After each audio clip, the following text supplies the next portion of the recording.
Marvel, I went a little ahead in time by traveling. This video is purely for entertainment and does not infringe on copyrights or laws. The rights to the novel and image belong to the original author. We do not claim ownership. Don't like waiting and want to listen to this fanfic in full now? Subscribe to our Patreon, where you'll find the best fanfics. Chapter 1. George Orwell, 25. He joined an extracurricular training institution that had just emerged at the time.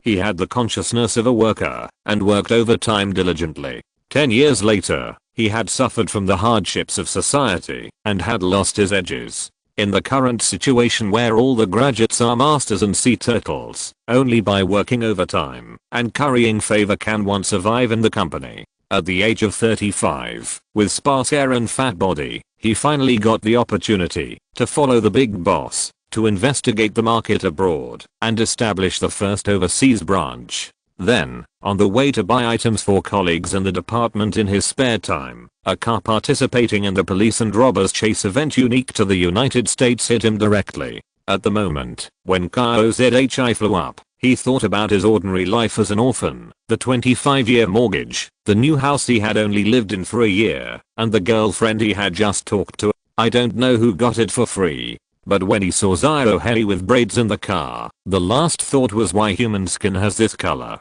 Then, I don't know anything. It was early morning on December 1st, 1919. His name in this life was George Orwell, and he had just turned 16 a month ago. Yes, he was reborn in America, not back to that beautiful country. His parents in this life were unfortunately infected with influenza in 1918, and they didn't survive. They both died in May last year. George could feel that he was truly reborn in this world, not in another body or in a halfway soul, because he had complete memories and emotions since he was a baby in this life. But before he was 16, he was only awake for 6 hours a day, and the rest of the time he was in a daze, leaving only basic reactions to external stimuli, and the reason for this result was in George's mind. As George focused his mind and concentrated his attention on the spiritual sea of consciousness, he saw a bead floating in the sea of consciousness. And this bead was the jade-like bead that the Chinese boss gave George when he bought souvenirs for his colleagues in his previous life. This spiritual sea of consciousness was also opened by this bead in this life, and George was slowly sensed by him as he grew older. The bead is only 2 or 3 centimeters in diameter, but it is filled with gray mist, making it difficult to see clearly. It floats and rotates in his sea of consciousness. The reason why he has been confused for most of the past 16 years is that this bead is further merging with George. After the spiritual accumulation of 2 lives after rebirth, it finally completed the recognition of the master on the night of his 16th birthday. George was completely bound to it, and the Chaos Pearl is the name of this bead. According to the vague consciousness transmitted from the Chaos Pearl, George learned that the predecessor of the Chaos Pearl was the Hangmeng Pearl, and the Hangmeng Pearl is the supreme treasure transformed from the origin of Hangmeng, which contains 3000 great laws. There is a Hangmeng world in the Hangmeng Pearl. If you create the world in the Hangmeng Pearl, you can become a saint of the heavenly Dao who proves the Dao with force. In the past, when Pangu created the world, the Hangmeng Pearl escaped the catastrophe of the creation of the world and wandered outside the 3 realms and 6 ways. After the conferred gods war, the prehistoric world was broken. The Hangmeng Pearl unexpectedly appeared in the Zixio Palace. In order to repair the broken prehistoric world, Pangu San King recreated the old Pangu gods' creation of the world, each holding the 3 treasures of creation, to create the world in the Hangmeng Pearl. But the Hangmeng Pearl could not withstand the destructive force, and the origin of Hangmeng scattered and merged with the laws of the prehistoric world. As a result, the Hangmeng Pearl degenerated into the Chaos Pearl. Through research, George found that the current Chaos Pearl itself absorbs external energy and evolves infinitely, while also feeding back to this body part, slowly improving all the attributes of this body. This can be seen from George, who is only 16 years old and has never worked out. Under a head of golden hair is a face that is slightly immature but resolute and handsome, and the black eyes exude a mysterious brilliance. Although the height of 175 is not considered tall, the abdominal muscles like Roman sculptures also show strong strength. Don't think that the height of 175 is nothing. You have to know that this is the United States in 1919, not the 21st century with big muscles. In addition, there is a space of about 100 cubic meters inside the Chaos Pearl, which is surrounded by gray fog. This space will slowly expand over time. At the top of this space, there are star-like light dots dotted in it, called 3000 worlds. George can draw an item from one of the stars once a day. As long as he uses his mind to explore the star, he can draw out the light ball, and he can use it directly by crushing the light ball. It may be a treasure, a skill, or a bloodline. Anything is possible. But each world can only be drawn 3 times. The time can be 1 day, a month, a year, or even accumulating energy all the time. This energy can be used to draw items or to expand the space, all of which can be decided by George. In the next month, George drew a total of 6 times. The first 3 times were items that George drew from the world of the deer in the cauldron. On November 2nd, 1919, a pan-long jade handle with a gold thread buckle and 5 claws was drawn. It was obviously a royal item, and the 5 claws must be used by the emperor. George, who was a flower grower in his previous life, liked this handle as soon as he got his hands on it, and he played with it from time to time these days. On November 3rd, 1919, the second draw was made. It was a gold ingot, weighing 500 grams, or 17.6 ounces. According to the gold price in 1919, gold was $35 per ounce, and 17.6 ounces was $617.30. On November 4th, 1919, the item drawn was a dagger. After George's test, this dagger can easily cut steel bars as thick as fingers, and it is the most suitable for self-defense now. The next 3 times were 3 items that George got from the Japanese anime world, the cooking master boy, every week. They were the chef talents of the protagonist Liu Angxing in that world. George felt that he could also make glowing food. He used the talent by pinching the light ball directly. Then came the recipes of this world, including all the dishes that appeared in the animation and those that did not appear. After George pinched the light ball, a lot of information was directly poured into his mind. This Chaos Pearl is really considerate. The recipes are perfect with the chef's talent. Recalling the knowledge in his mind, this also made George know that the skills poured in were learned directly. In other words, the proficiency was directly maximumed out. After teaching the chef who took care of his life how to make a delicious mutton steamed dumpling, George also knew that the skills he learned could also be taught to others. Finally, there was a Garuda knife, which was one of the most precious 8 treasures in this world. This knife is best at handling birds and beasts, to keep the meat fresh and tender. When the heir holds this knife, a phoenix pattern will appear. After a month of testing, 2 things can be preliminarily judged. First, the higher the world, the better the things extracted may be. Second, the more energy units accumulated, the better the things extracted. For the convenience of recording, George decided to use 1 unit of energy to represent the energy accumulated in 1 day, which is 7 energy per week. Looking out the window at the endless farmland, it is the legacy left to George by his parents in this life. A 4,500-acre mixed farm located in Tennessee. If he owned this farm in the 21st century, George felt that he could stay on the farm and use the chaos bead to draw until the last day of his life. However, this is America in 1919, and the flu last year was terrible. In the flu that swept the world in 1918, about 50 million to 100 million people died.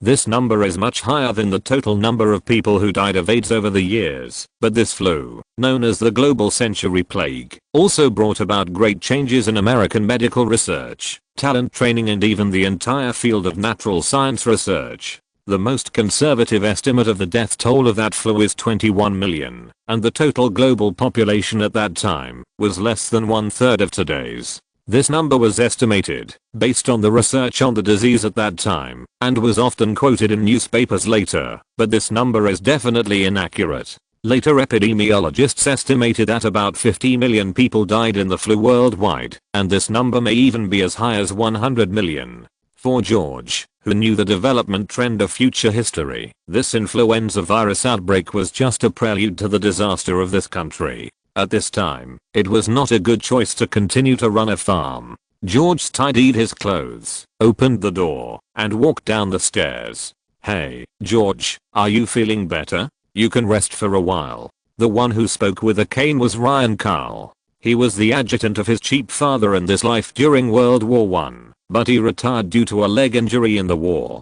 Because he was alone and his father saved his life in the war, he followed his father and became a kind of butler. During the time when his parents were infected with influenza, Ryan Carl had been taking care of the family. "Uncle Ryan, you know, I'm completely well now. I recovered from my illness a month ago," George said with a wry smile. Ryan Carl looked at George with a gentle look. Yes, it would be nice if Vincent and Kayla could see it. Ryan noticed George's gaze towards the family photos on the wall and responded, "Oh, sorry, George, I shouldn't mention things that make you sad again." "It's okay, Uncle Ryan, I think they must be watching us too, hoping that we can live a better life." In this life, he has a very good relationship with his parents. Perhaps because he was an orphan in his previous life, George cherishes this kind of relationship very much. And his parents in this life did not give up George because of his illness and have another child.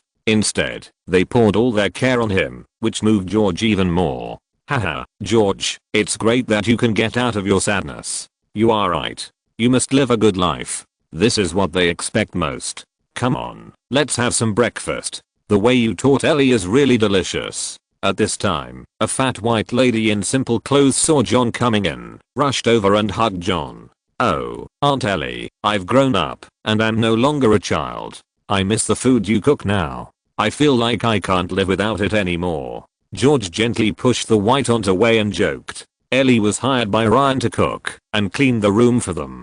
After all, can you expect a man who has a lame leg and retired from the battlefield to wash clothes and cook? The white Aunt Ellie laughed enthusiastically and said, "George, you are really good at talking. I will prepare it for you now. The snacks you taught me to make are really great." As she said that, she turned around and left, walking towards the kitchen. Half an hour later, George, who had finished the last sip of milk, wiped his mouth with a napkin and pushed the plate forward. He thought about whether he should teach Aunt Ellie how to make soy milk again. Drinking fresh milk every day is too monotonous. After the meal, George and Ryan came to the living room and sat on the sofa. Aunt Ellie brought 2 cups of black tea at the right time and placed them on the table. George smiled and said, "Oh, Aunt Ellie, you are so considerate. I just need a cup of black tea to help me digest my food. As long as you like it." Then he walked back to the kitchen with a smile. "A new author and a new book. You can give me tips. A new author wants everything, not picky." Chapter to current farm status. George took a sip of the black tea on the table, then said slowly, "Uncle Ryan, how is the farm now?" Ryan also put down the teacup in his hand and replied, "Well, George, you are an adult now, and you should know more about your farm. It will depend on you to take care of it in the future. Then I will introduce it to you." Now the farm and ranch together have about 4,500 acres. The main crops on the farm are soybeans, wheat, corn and buckwheat. There are 185 bulls and 8 cows in total, all of which are beef cattle. The wheat is growing well, and there should be a good harvest next year. The pasture is also ready, so there is no need to worry about the feed problem of the sheep this winter. The machinery is also maintained by me personally, and they are all good guys. There is no doubt that the United States started the process of agricultural mechanization after World War I. The development of the Industrial Revolution has also greatly promoted the development of agriculture. In terms of mechanization, from 1916 to 1919, the number of trucks used increased by an average of 25% per year. The growth rate of field tractors is even faster. From 1910 to 1914, only 50,000 field tractors were produced, and the annual sales after 1917 exceeded this number, and even reached more than 160,000 in 1920. Stimulated by the First World War, American agriculture experienced unprecedented prosperity from 1914 to 1920. At the same time, due to the excessive expansion of agricultural production capacity during the war, especially the production capacity of food crops and cash crops, serious overproduction occurred after the war and directly led to a long-term depression in agriculture since the summer of 1920. Hearing Ryan's words, George knew that he must have misunderstood something, so he said, "Uncle Ryan, I think you misunderstood. You have been taking care of the farm for some time. We are a family, and I have nothing to worry about leaving it to you." George knew that Uncle Ryan, who regarded him as a family member, would be a great help to his future plans. He could not do everything by himself, and he must need help. So before that, he must dispel Ryan's misunderstanding and gain his trust and support. So some things must be made clear. However, George couldn't tell Ryan directly that there would be an economic depression in the summer of 1920. After all, it was only December 1919, and if George said it directly, he would definitely be regarded as talking nonsense. George thought for a while and continued, "Uncle Ryan, you have seen the world. What do you think is the reason for the rapid development of agriculture and the rise in agricultural product prices in recent years?" Ryan thought for a while and said slowly, "It's the war." George nodded and said, "Yes, Uncle Ryan. It's the war." When the war gradually spread, European agricultural production was greatly damaged. The huge military demand made countries stretched to the limit. The dependence on overseas agricultural products is imaginable. The war ended last year. After a year of recovery, European countries have resumed agricultural production. So, Uncle Ryan, guess what will happen next? Ryan replied, "You are worried that crop prices will fall." Yes, Uncle Ryan. Compared with the war period, crop exports have decreased significantly, and the introduction of domestic mechanization and the improvement of agricultural production capacity will inevitably lead to a large backlog of crops. The decline in crop prices is inevitable. I'm even worried that even if prices fall, many agricultural and sideline products will not be sold. After all, there is only a small population in the country and the digestion capacity is limited. Ryan looked at George in front of him. Since he recovered from his illness a month ago, the change was really huge, which made him feel a sense of strangeness. However, he had to admit that George's analysis made sense. "So, what are you going to do?" When Ryan said this, George knew that the first step of the plan was successful. After taking a sip of black tea, he slowly said, "Uncle Ryan, I'm worried that this crisis will not be resolved in a short period of 1 or 2 years. You know, if it really develops as we guessed, then our farm will bear a huge burden to continue operating. After all, the cost of investment every year is a huge expense. Yes, George, if your guess comes true, then something terrible will happen. Do you have any specific ideas?" Seeing Ryan's frown, George felt that it was time to tell the purpose. "Uncle Ryan, I think now is a good time to sell the farm." Ryan looked at the boy with complicated eyes and said, "Have you made up your mind? You know, this is not a trivial matter."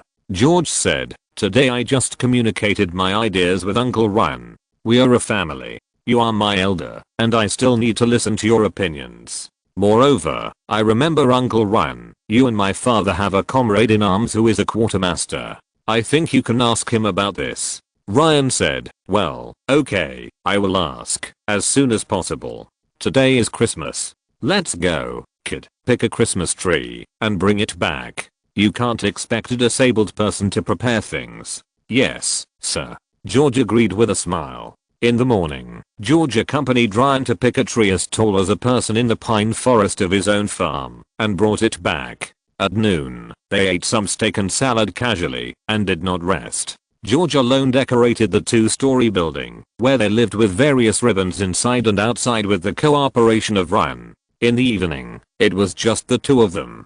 Ellie had her own family, so she went back early to accompany her family after cooking dinner. George and Ryan had a sumptuous dinner, gave each other small gifts, said goodnight to each other, and went back to their rooms to rest early. Back in the room, George washed up and went to bed directly. Today he was cutting trees in the woods and decorating the house in the afternoon, so he was still quite active. The next day, George got up early and finished breakfast, then picked up a book and read by the fireplace. When he was tired, he took a walk outside the house. There really weren't many entertainment options in this era. George was going to graduate from high school next year and take the Saturday. In fact, there is no college entrance examination for students in the United States, but if they want to enter American universities, American high school students need to provide SAT or ACT test scores. The final scores of SAT and ACT are important references for students to apply for study and scholarships at prestigious American universities.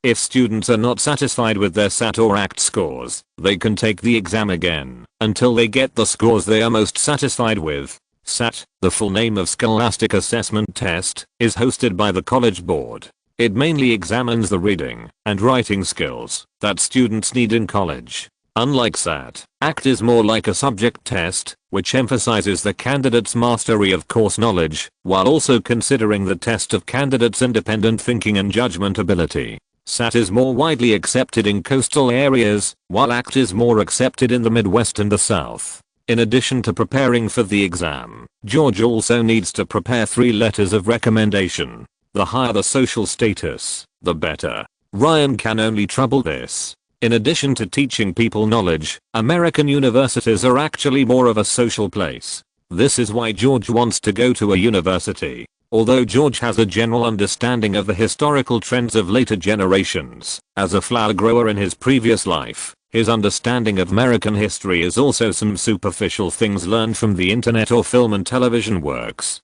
Only by learning more can you understand the mystery more deeply. George is still very confident about the exam. After all, he was a tutor in this area in his previous life. There is no problem in passing the exam. Reading more books will only make you better at the exam, and some knowledge will be more relevant. The time gap between the 2 lives is nearly 100 years, and some knowledge must have changed. 3 days passed like this. In the afternoon of that day, Ryan walked quickly to George and handed him a piece of paper. He said to George with a serious face, "George, you are right. Now, Europe has reduced the import of agricultural and sideline products from the United States. My comrade Kirk said that they only escorted 1 merchant ship this month, and the products were mainly luxury goods.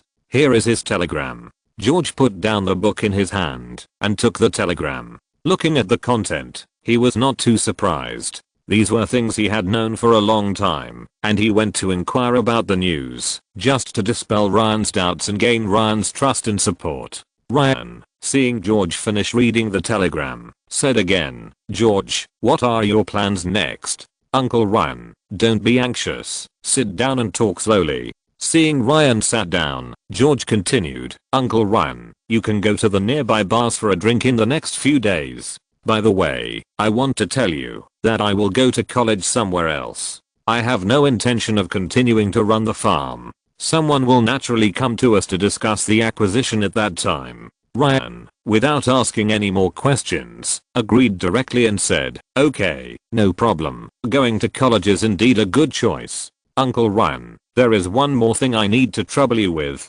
George said, "Haha, little brat, just say it, if you have anything to say." George looked at Ryan, who was laughing, and said, "Uncle Ryan, this is it. I have to trouble you to think of a way to get a letter of recommendation from the university." Ryan laughed again and said, "Okay, but if I want to get a better letter of recommendation, I still need to think about it carefully and find someone who is more suitable. How about it? Are you confident in the exam?" George also laughed and said, "Of course, no problem. I can handle everything else." In fact, in the United States, test scores only account for a part of the admission process. University admissions require a comprehensive examination of a student's conditions during high school. The pressure on American high school students is no less than that in China. Some children who participate in campus sports teams have to train with the school team for nearly 2 hours every afternoon after school. That is definitely a very harsh training. Every time they practice, they sweat a lot.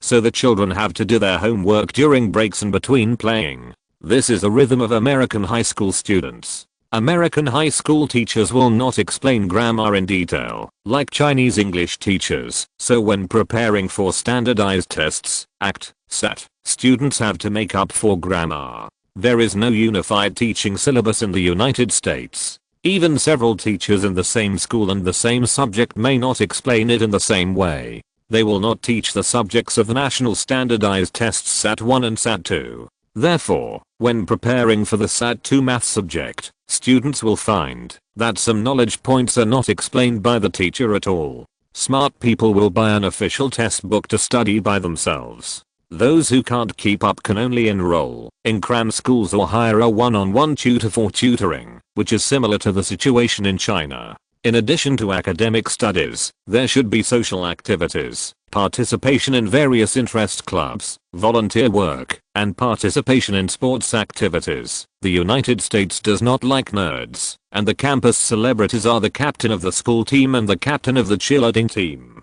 Because when recruiting undergraduate students in the United States, each university has its own admission threshold, GPA, standardized test scores. If the child's grades exceed this threshold, whether he is admitted or not depends on the child's social activities, whether he has made contributions to society, leadership, spiritual qualities and other soft skills. So it is possible that children with low scores are admitted, and children with high scores are rejected. This is normal. American universities pay great attention to the diversity of students, so children must have their own various sports or literary and artistic specialties to be admitted to good universities. Because of George's own physical reasons, he has never participated in any high school social activities. Fortunately, the requirements in this era are not so strict, and there is still time to make up for it. As for the rest, George is ready to open the way with money. In this country, where money is supreme, the problem lies in how much money you have. As long as you have enough money, the president is yours. Chapter 3 Farm for Sale. On the afternoon of the third day after Ryan released the news, Ryan brought in a white man. This man was not tall, wearing a baggy suit and a plush coat outside the suit. He looked like a respectable man. When Ryan saw George, he introduced him. "George, this is Mr. Roddywood, the owner of the farm in the north." He then said to Roddywood, "Mr. Roddywood, this is George Orwell, the owner of this farm." George then took the initiative to extend his hand and said, "Hello, Mr. Roddywood, it's an honor to meet you. Please sit down." Roddywood laughed and said, "I'm glad to meet you too, George Orwell." The three of them sat down separately, and Aunt Ellie also put 3 cups of coffee on the table, then turned and left. Ryan, who was sitting next to him, said, "George, Mr. Wood, I came here this time because I heard that you were going to sell the farm, so I wanted to talk to you." Roddywood also said, "Yes, George Orwell, you know, my farm is just north of here, and I have always wanted to expand the scale of the farm. You see, I just heard that you were going to sell the farm, so I contacted Ryan and came to see you." George replied, "Yes, Mr. Roddywood, I'm going to leave here to go to college, and Uncle Ryan will also go with me to take care of me. I can't continue to run the farm, so if the price is right, I think I will be happy to sell it." Roddywood smiled and said, "That's great, then you don't mind me visiting your farm?"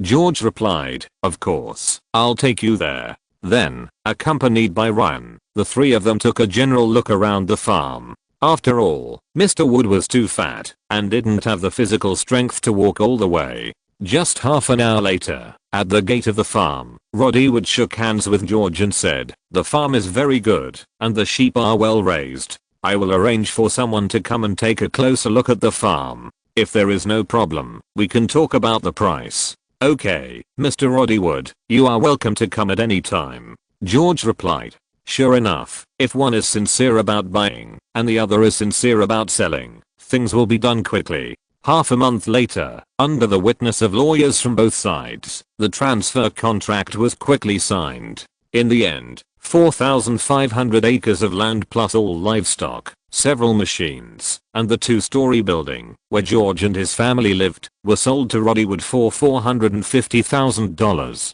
Roddywood also signed a check on the spot and paid the full amount, and George also cashed and deposited the check in the bank as soon as he got it. In this way, George, together with the deposits left by his parents before, had $460,000. Thinking of what George learned in the previous life until 2020, the price of agricultural land in the United States was $4,100 per acre, and the price of pasture land was $1,200 per acre. According to this price, the ranch owned by George should be worth about 18 million, and $1 in 1920 is equivalent to about $60 in 2020, so it can be concluded that 18 million in 2020 is equivalent to $300,000 in 1920. Nearly 200 cows are valued at $120,000, so together with the existing crops on the land, a price of $450,000 is obtained. Both parties are relatively satisfied with this price. George wants to get rid of this time bomb as soon as possible. As for Oddiewood, because he doesn't know the future trend, he directly gets a piece of land that can be harvested next year. So they are very happy, and even the lawyers of both parties had dinner together at a local high-end restaurant that night. During dinner, seeing the wine that Ryan and his friends drank, George suddenly remembered something. The next day, George wrote a check for $20,000 and gave another $1,000 in cash. Let Ryan go to Memphis, the largest city in Tennessee, to buy a batch of relatively precious wines that can be bought on the market. Ryan was very confused and thought that George should not spend the money on pleasure right after he got it. He even persuaded George for more than an hour. But George knew that some things would be said casually without any signs when they did not happen. What if it did not happen? How to explain it if it happened? So there was no explanation, and he said it was confidential because there was really no way to tell. If the quantity was small, he could persuade Ryan by giving it to someone, but this was a wine worth $20,000. It was not that he was going to buy the kind of rare wine that was decades or even centuries old, which was ridiculously expensive. Even if George wanted to buy that kind of wine, he couldn't buy it. If he just wanted to buy some relatively precious wine that could be bought on the market, this amount of wine was a bit too much. If George was not old enough, it would actually be the safest to go there by himself. So Ryan still needed to do it. In fact, if the wine was $10 a bottle, $20,000 was equivalent to buying 2,000 bottles of various wines. A week later, Ryan came back with nearly 1,500 bottles of wine, most of which were bourbons produced in the United States, but they were all relatively high quality wines. Because of this, Ryan didn't smile for several days. George rented a warehouse in the town in advance for a week. Ryan came back and stored the wine in the warehouse. The next day, George used the lunch break at school to run to the warehouse and put all the wine into the space. It was very convenient to put it into the space as soon as he touched it. This was just an attempt made by George. If he failed, he would not suffer any loss. The wine would not go bad if it was kept in the space. He would take it out when it was slightly stable. These good wines were worth preserving. In the contract, except for the property, which was to be delivered in June next year, other land and other things belonged to Roddywood from the moment George received the check. After all, George still had to complete the last few months of school and needed to live on the farm for a while. There was no need to move out and rent a house again. After dealing with the farm affairs, George also reached the start of school. In this way, George studied at school during the day, participated in various activities, and went home at night to continue preparing for the exam. Time passed in a flash. On January 1st, 1920, after dinner, George returned to his room early without reading.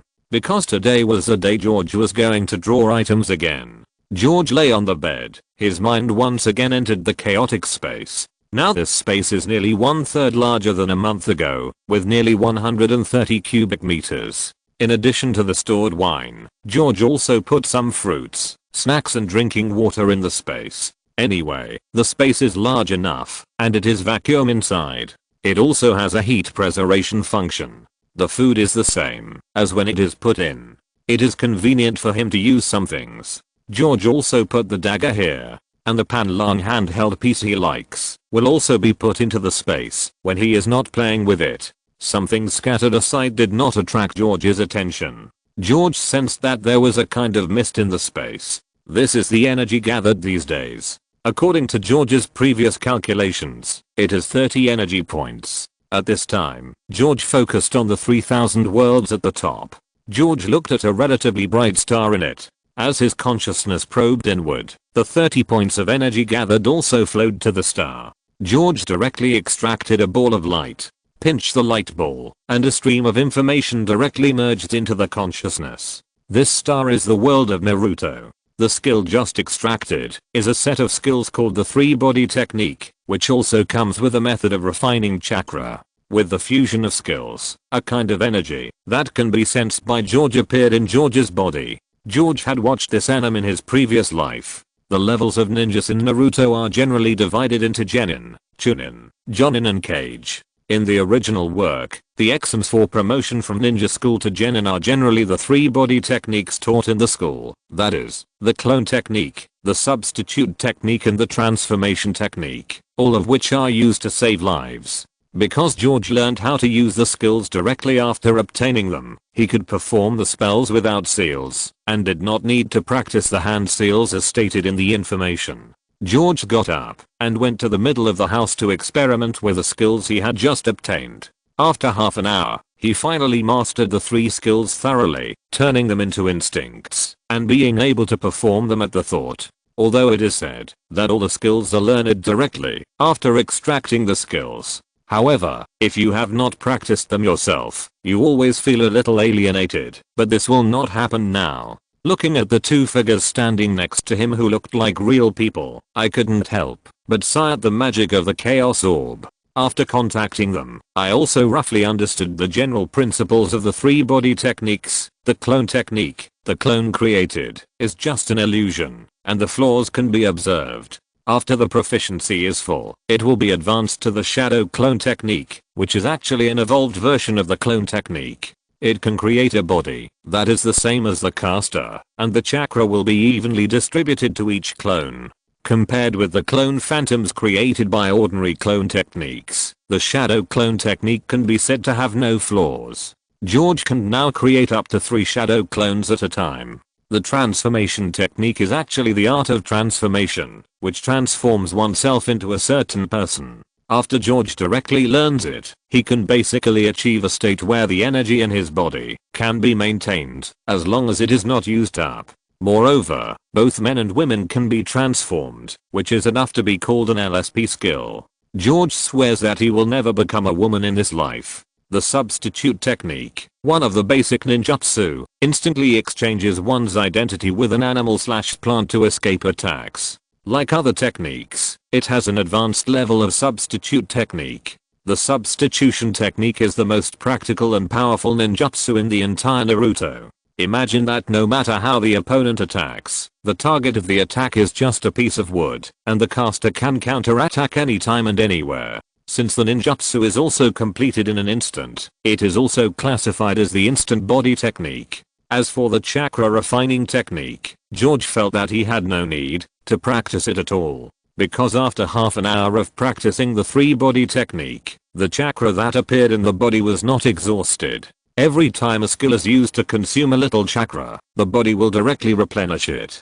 After practicing the three-body technique for half an hour, the energy returned to the previous saturation state after only 5 minutes of rest. George then ran the chakra refining technique to experiment, and did not feel the increase in the total amount of chakra energy in that ball. In this case, why should George practice it? It is completely meaningless. Maybe when there are more consuming skills in the future, it will be good to use the refining technique as a means of replenishing energy. George speculated that the reason why the energy did not increase may be related to his body. Maybe in the future, when his physical fitness improves, the total amount of energy will also increase. At this stage, he can only give up. After a short break, George practiced his skills for another half an hour before slowly calming down the restlessness in his heart. In fact, it is not difficult to understand. Although he got his own golden finger 2 months ago, what did he wait for before? A storage space that can only be used as a warehouse now, a piece of gold, a piece of jade, a dagger, a knife, and one skill as a chef skill.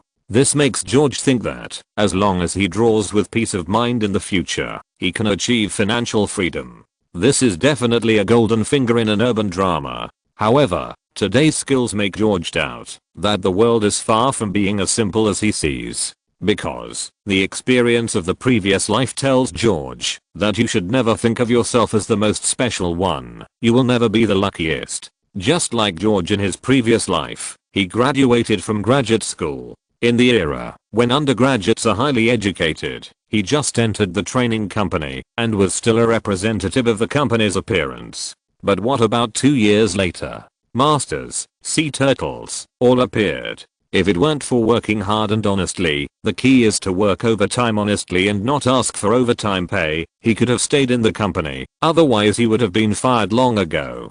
Didn't I see that my colleague who was also a graduate student came and went after checking? It fully illustrates what it means, that the camp is permanent, but the soldiers are transient. Moreover, the restlessness in his heart was not only because of the impulse of carrying a sharp blade and killing intent when George first got the martial arts skills, but also because of an inexplicable uneasiness, as if something could happen at any time, and he felt insecure. After finally calming down, George lay back on the bed and secretly decided to pay attention to collecting information about this world. However, communication still relied on telegraphs, and most people had never left their birthplaces. In an era when newspapers were the only way to get information from the outside world, it was not so easy to gain a deeper understanding of some things. It seems that I still need to communicate with Uncle Darlin, and I hope he can give me some surprises. George slowly fell asleep while constantly thinking. This is the first time I write a book, so there are many things I don't understand. If there are typos or things that readers don't like in the book, please bear with me. Chapter 4 Doubts. The next day, after waking up, George washed up and put on a thick pajamas because he didn't have to go to class today. He opened the door. He went downstairs to the kitchen and saw Ryan sitting there, reading an old newspaper that had been flipped and had some wrinkles. The plate in front of him was not moved. George knew that Ryan was waiting for him to enjoy breakfast together. Hearing a noise on the stairs, Ryan looked over here. When he saw George coming downstairs, he put the newspaper in his hand next to the plate and greeted him. "Good morning, George." George said, "Good morning, Uncle Ryan." White Aunt Ellie heard George's voice in the restaurant and quickly came out with a plate and a glass of milk. Looking at George, she smiled and said, "Haha, George, look, this is a special double breakfast prepared for you." Ryan also looked at the plate at this time. There were only 2 large sandwiches on the plate. He smiled and shook his head and said nothing. George also sat down at the table, took the breakfast, and said to Ellie, "Oh, really? Don't worry, I will definitely take care of them all. Of course, you are a great guy." Then he went back to the kitchen. George and Ryan did not communicate much during the meal. Only after they finished breakfast, George stopped Ryan who was about to go out. "Uncle Ryan, wait a minute, I have something to ask you."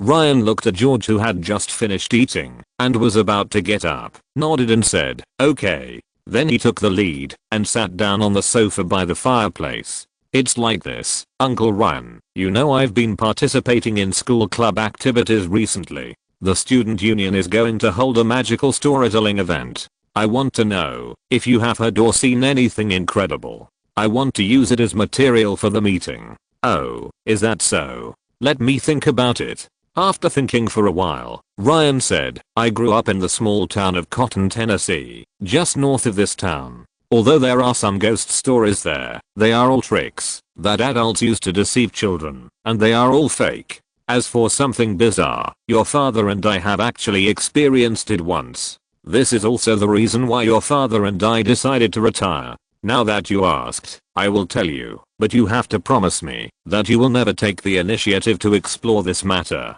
Just listen to it as a story. George, can you promise?" Having said that, Ryan looked at George with a serious face. George immediately said, "Don't worry, Uncle Ryan, I promise you that I will never take the initiative to explore what you told me." "Absolutely not." Ryan nodded and continued, "In fact, your father was highly regarded by his superiors at the time. He was responsible for supervising all the cannon fodder troops, which was the 369th Regiment at the time. The military promised that, as long as the group of mud warriors won on the battlefield, their and their families' social status would be improved after the war. Their children would receive school education and their parents would receive hospital treatment. So those mud warriors were very brave. That was the end of December 1917. Your father and I followed the warship to transport another batch of mud warriors to the battlefield. The warship your father and I were on was a transport ship for transporting supplies. Oh, coal was also on the ship. The transport ship was the second to last in the fleet, and not far from the last transport ship. I remember that day was a rare good day at sea, and the waves on the sea were small. The three of us were chatting on the deck, and your father joked that it was an opportunity to go fishing. Ryan paused for a long time here, as if recalling something. Ryan went on, then, we heard panicked screams and gunshots coming from the last warship. We immediately raised our telescopes and saw an incredible scene. A group of blue-skinned long-eared human-like creatures jumped onto the troop transport from the sea. They rode whales and surrounded the troop transport. Your father immediately ordered me to notify our transport to chase the warship in front as fast as possible. When I returned to the deck and looked at the warship, I only saw it emitting thick black smoke and slowly sinking. At the time, we were all very scared. We didn't know what the hell it was, and we were worried that those things would catch up, so we kept urging the warship to move forward quickly. Maybe we were lucky. Those things didn't catch up, and we reached our destination and went ashore that night. There were only 3 telescopes on the ship at the time, and we had them all. Before we got off the ship, we agreed on a story and explained the reason as a mutiny by the Mudgers. The military investigators believed us and did not investigate further. Your father was the highest ranking officer on the transport ship at the time, and he was punished for the loss of a ship this time. Then, I followed your father and commanded the Mudgers he brought to charge into battle. I was distracted by the thought of those things in the sea. During a battle, a shell exploded not far from me. My reaction was a little slow. Fortunately, your father reacted quickly, and he grabbed me by the collar and pulled me down into the trench with my head down, saving my life. My upper body was protected by the trench, and I was not injured, but my left ankle was unfortunately scratched by a shrapnel, leaving me disabled. After completing this mission, your father and I retired, because we are worried that we will encounter those things again when we transport troops back and forth on the sea next time. Haha, now I think about it, if your father had fought till the end, he would at least be a colonel level officer now. You know, our boss is now a general. Your father has contributed to this. You know, after the outbreak of World War I, President Wilson issued a neutrality message to Congress, declaring that the foreign policy of the United States must remain neutral not only in name, but also in reality. The neutral policy is a manifestation of the United States' isolationist foreign policy. Neutrality or participation in the war must be in line with the overall interests of the United States. Therefore, under the guise of neutrality, the United States stepped up its military expansion and preparations for war, accelerated the militarization of the national economy, and waited for the warring parties to weaken each other before joining the war and reaping the benefits. In 1917, the two major military groups had weakened each other, and the war was in a stalemate, with no clear winner. Therefore, the United States believed that it was time to reap the benefits. In early 1917, in order to prevent the United States from providing war aid to the Allies, Germany began to implement unrestricted submarine warfare. At the same time, the Zimmermann telegram incident occurred. Wilson believed that Germany's behavior was tantamount to declaring war on the United States. On April 4, 1917, the US Senate and House of Representatives passed a resolution declaring war on Germany and approved a military expenditure of $7 billion, half of which was a loan to the Allies. On April 6, the United States declared war on Germany. Entering the war, the United States was forced to form a black regiment under the situation. The US military sent 4 black regiments to join the French army. Among them was the 369th Infantry Regiment, the 369th Regiment and other brother regiments, 370th Regiment, 371st Regiment, 372nd Regiment, were actually leased to the French Army in 1918 and used as independent regiments of the French Army Division. In the battle, this group of blacks was very brave, and 3 of them were later awarded the French Cross Medal. The 369th Regiment was also called the Hellfighters of Harlem. In the United States, racial segregation was partially alleviated because of the fighting of blacks, and some southern states abolished hanging for blacks. So if George's father insisted on fighting until the end of World War I, as the commander of the 369th Regiment, it would definitely be no problem to get a colonel level rank. George, I hope you just listened to him as a story. After all, I never heard of the sea monster again. The reason I told you so much this time is to introduce you to the general. He is the most senior person I know. He wrote back yesterday and said he is very willing to write a letter of recommendation for you, but before that, he wants to meet you. At that time, he thought highly of your father. Uncle Ryan, can I know who he is? George asked. Oh, of course. He is General Douglas MacArthur and his father is General Arthur MacArthur Jr. Ryan replied. Oh, that's amazing. A family of generals. Did Mr. MacArthur let me meet him when? George asked. He said that you can go to Washington when you have time after taking the SAT exam. He has given me the address. Ryan said. Okay, I will take the SAT exam in March this year. Then we can go to Washington to meet General MacArthur. No problem, as long as you have a plan. Have you decided which university you are going to apply for? Ryan nodded. Of course, MIT. I've thought about it. George said. Wow, this is a famous school, not close to here. Well, I can come back to live in retirement after sending you to college. George looked at Ryan and said, Uncle Ryan, I may not be able to let you live in retirement as early as you think. I need your help in many things. Besides, you promised my father that you would always take care of me, didn't you? Ryan laughed and said, before, you were always sick and couldn't leave someone. Now that you are well and going to college, do you still want me to wash clothes and cook for you? I won't do that.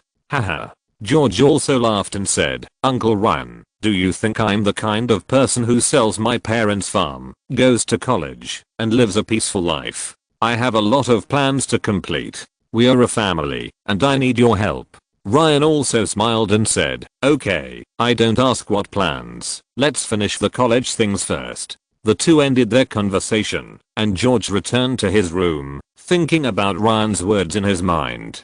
First of all, there are superpowers in this world. Secondly, it has already shown that there is a race, which means that there are quite a few people. As for which race it is, George has no idea. In the movies of the previous life, there are many races that can live in the sea, no matter ancient or modern, Chinese or foreign. Like the dragon palace built by the Chinese dragon race, but this is not Blueskin. In addition, Atlantis, which has been circulating in the real society of the previous life, is also a magical country. The sea race in Superman. If it is not a race in the movie, but unique to this world, it is even more uncertain. Moreover, when George knew that there was a superpower side in this world, he was a little confused. Because the previous sale of the farm and the subsequent plans were all choices made based on George's foresight of the future social and historical development trends. If the superpower side came out, would history still develop as he understood? Therefore, George did not say the second thing he was going to tell Ryan today about the subsequent business plan. George was going to see if there were any major changes in the next 2 days to prove whether the social history of the United States was still as he knew. Because John remembered that a major event in American history should happen in the next 2 days. Because newspapers in small towns can only be purchased on the third day after the actual publication date. He remembered that the incident was first published in the newspaper on January 2nd, 1920. So he needs to wait 2 days and find out on January 4th. As for those strange weirdos Ryan mentioned, it is a pity that they are in the sea. If they were on land, George could use the shadow clone to investigate. Anyway, his shadow clone technique is not afraid of death, but now he can only wait. Thanks to book friend Taozun Z20th Concave and Concave 8, book friend 20210761440269996, and book friend Razak Wow for their recommendation votes. Zutao is a newcomer, so he dare not ask for too much. Thank you. Please collect if you like it. Chapter 5 Prohibition. January 4th, George took a day off and asked Ryan to drive the carriage to the town early to wait for the newspaper shop to open. There were no newsboys in George's town like in big cities. The sundry shops here would bring back the newspapers of the previous 2 days when they went to the city to purchase goods every 2 days and sell them in the store. Of course, you can also give a little more tip and the store will deliver it to your door. George's family usually waits for the newspapers to be delivered to their door, but if he goes to school today, he will have to wait until after school to know the news. George, who is always eager to determine the direction of society, is definitely not willing to wait. So he simply took a day off and bought it himself. The store didn't open until 9 o'clock in the morning. George walked up to him and said, "Boss, give me a copy of each newspaper from the past 2 days." "Okay, please wait." The store owner quickly sorted out 4 newspapers, folded them and handed them over. "Thank you, 10 cents. George took the newspaper, handed over the money, and opened the newspaper and read it on the spot without returning to the carriage. On the front page of the newspaper, the news in George's memory was reported in the largest space. The content was, on January 2nd, 1920, the Volster Act prohibiting the brewing and sale of alcohol came into effect in the United States. He flipped through the other 3 newspapers and they all reported this news in great detail. There were also many editors' opinions on the decree, but George didn't read them. Because George knew that more stringent bills were still to come. Sure enough, the latest issue of the newspaper on January 15th was published, reporting that from 0 a.m. on January 17th, 1920, the 18th Amendment to the United States Constitution, the Prohibition Act, also known as the Volster Act, officially came into effect. According to this law, it is illegal to manufacture, sell or even transport beverages with an alcohol content of more than 0.5%. Drinking at home is not illegal, but drinking with friends or holding a banquet is illegal, and the maximum penalty is a fine of $1,000 and imprisonment for 6 months. Only people over 21 years old can buy alcohol, and they need to show proof of age, and they can only buy it in limited places. In fact, according to some information George saw in his later life, Americans declared war on alcohol since the beginning of their founding. At that time, many early immigrants abandoned their European homeland and rushed to this wilderness for religious reasons. These American founders, known as Puritans, brought their religious enthusiasm across the Atlantic, making it an extremely important factor in the formation of the American nation. Puritans refers to those who advocate fearing God and living an honest life. By the mid-19th century, residents in some parts of the United States began to resort to legal means to restrain those who were greedy for alcohol. This folk movement rose and fell, and finally set off a tide in the early 20th century.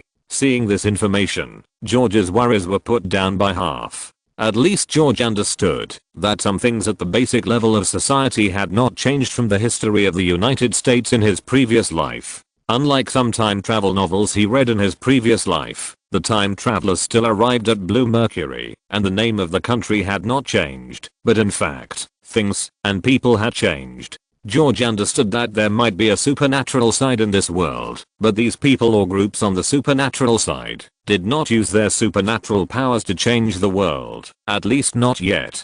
George was excited to think that he could go back to the country on the other side of the ocean in the future. Although his current body is a foreigner, there is a soul from China inside, and he still wants to go back and take a look. On the evening of the 15th, George opened a bottle of bourbon collected by George's father, and George drank wine for the first time in this world. At the table, George frequently wanted to clink glasses with Ryan, but Ryan just thought that the issuance of the decree made George drink in revenge. Ryan couldn't persuade him, so he drank with him. During the period, he also asked about the batch of wine he bought before, and John prevaricated with other reasons. The next day, George saw a constant stream of wine trucks on the way to school in a carriage, and people were rushing to transport the wine back home for collection. It is said that people gathered at home or other public places on the evening of the 16th to hold the last legal borrowing wine party. Later, the newspapers also reported that a senator raised his glass at the dinner and said, "Tonight is the eve of the deprivation of American personal freedom." This remark drew warm applause at the table. George did not continue to care about this matter, but that night, he used the transformation technique to change his image in front of the mirror in the room. Yes, George is going to use a vest, because he has to use it. If the purchase of wine is not handled properly, it may cause misunderstandings from Ryan. Finding a vest will explain many things. Moreover, as someone who lives with George day and night, Ryan cannot fail to see his changes. George cannot guarantee that he will never reveal his skills in front of Ryan. So using a vest is the best choice now. On a weekend morning, George and Ryan were having breakfast. George drank a sip of milk, smoothed the food in his mouth, and said to Ryan, "Uncle Ryan, I want you to meet someone." Ryan said, "Who? Your school teacher?" George put down the food in his hand and said, "He is my teacher, but not a school teacher. He met me when I was just recovering from my illness. I went to the town to buy something that day, and he asked me for directions. After the meeting, we met twice again, and felt that we were very predestined. He later taught me some things, and I worshipped him as my teacher. He is leaving the town today, so he plans to meet you before he leaves. Well, if that's the case, we should visit him. After all, he is your teacher." In fact, Ryan is very worried now. Because of the previous purchase of wine, Ryan also went back to the warehouse to check, and all the wine had disappeared. George was reluctant to say more, and he was very worried that George might have met a liar. After all, everyone in the town now knows that George has just sold the farm and has a lot of money in his hands, which is very unsafe. This is also the reason why he picks up and drops off John every day these days. When he accompanied George out, he never left his gun. "No, my teacher said that he will come directly today. We just need to wait." Well, okay. Let's go and wait in the living room. Just after sitting down and waiting for a few minutes, George saw that the time was almost up, so he used the clone technique and the transformation technique. Behind the sofa where Ryan was sitting, a shadow clone appeared. Then George stood up, as if he had just discovered it, bent down slightly, and greeted the shadow clone. "Teacher, you are here." George's action scared Ryan. He quickly stood up and turned to look behind him. He saw an old man with white hair and a youthful face, energetic, ruddy face, bright eyes, a beard on his chin, and wearing black clothes, walking from behind the sofa. George quickly introduced, "Uncle Ryan, this is my teacher I told you about." "Teacher, this is my uncle, Ryan Carl." George's shadow clone had already walked to Ryan's side, stretched out his hand and said, "Hello, Mr. Carl. I'm George's teacher. You can call me Zhang Jinrong, or you can call me Teacher Zhang." Ryan hadn't reacted yet until George called him again. He came back to his senses. He immediately shook hands with George's shadow clone and said, "I'm very sorry, Mr. Zhang. The way you appeared is really incredible. May I ask how you appeared just now?" The shadow clone stroked his beard, laughed and said, "These are some of my little tricks. In our flower-growing family, this is just a beginner's trick. In your words, it's just an illusion. It's nothing, don't panic." Ryan didn't react after hearing the shadow clone's words. The shadow clone continued, "Well, I'll show you another trick." After that, there was a bang, and two identical shadow clones stood next to the shadow clone. This scared Ryan so much that he sat on the sofa. Then George controlled the shadow clone to undo the clone trick he had just performed, and said to Ryan with a smile, "Do you understand? Oh, it's amazing. Is this the magic you Chinese call it? Oh my god, it's amazing." Ryan was frightened by the shadow clone and began to speak incoherently, and this was exactly the effect George wanted to achieve. Only by scaring Ryan at once can we take the absolute initiative in the next conversation and make Ryan accept the story George is going to tell him. The shadow clone nodded and said directly, "Haha, these are all inferior things. If you are interested, I can let George teach you. As long as you practice seriously, you can do it." Ryan said excitedly, "Really? Can I learn it too? That's great. It's really amazing." The shadow clone nodded and said, "Okay, these are all trivial matters. I will let George teach you. Now let's talk about the main purpose of my visit this time." Ryan quickly sat up straight. "Okay, please go ahead." George controlled the shadow clone and said directly, "Mr. Carl, I hope you can calm down now. Your current state is not conducive to our subsequent conversation." Ryan listened, then took 2 deep breaths, and nodded to agree with the shadow clone's statement. "You're right, Teacher Zhang, I was too excited. Also, you can just call me Ryan."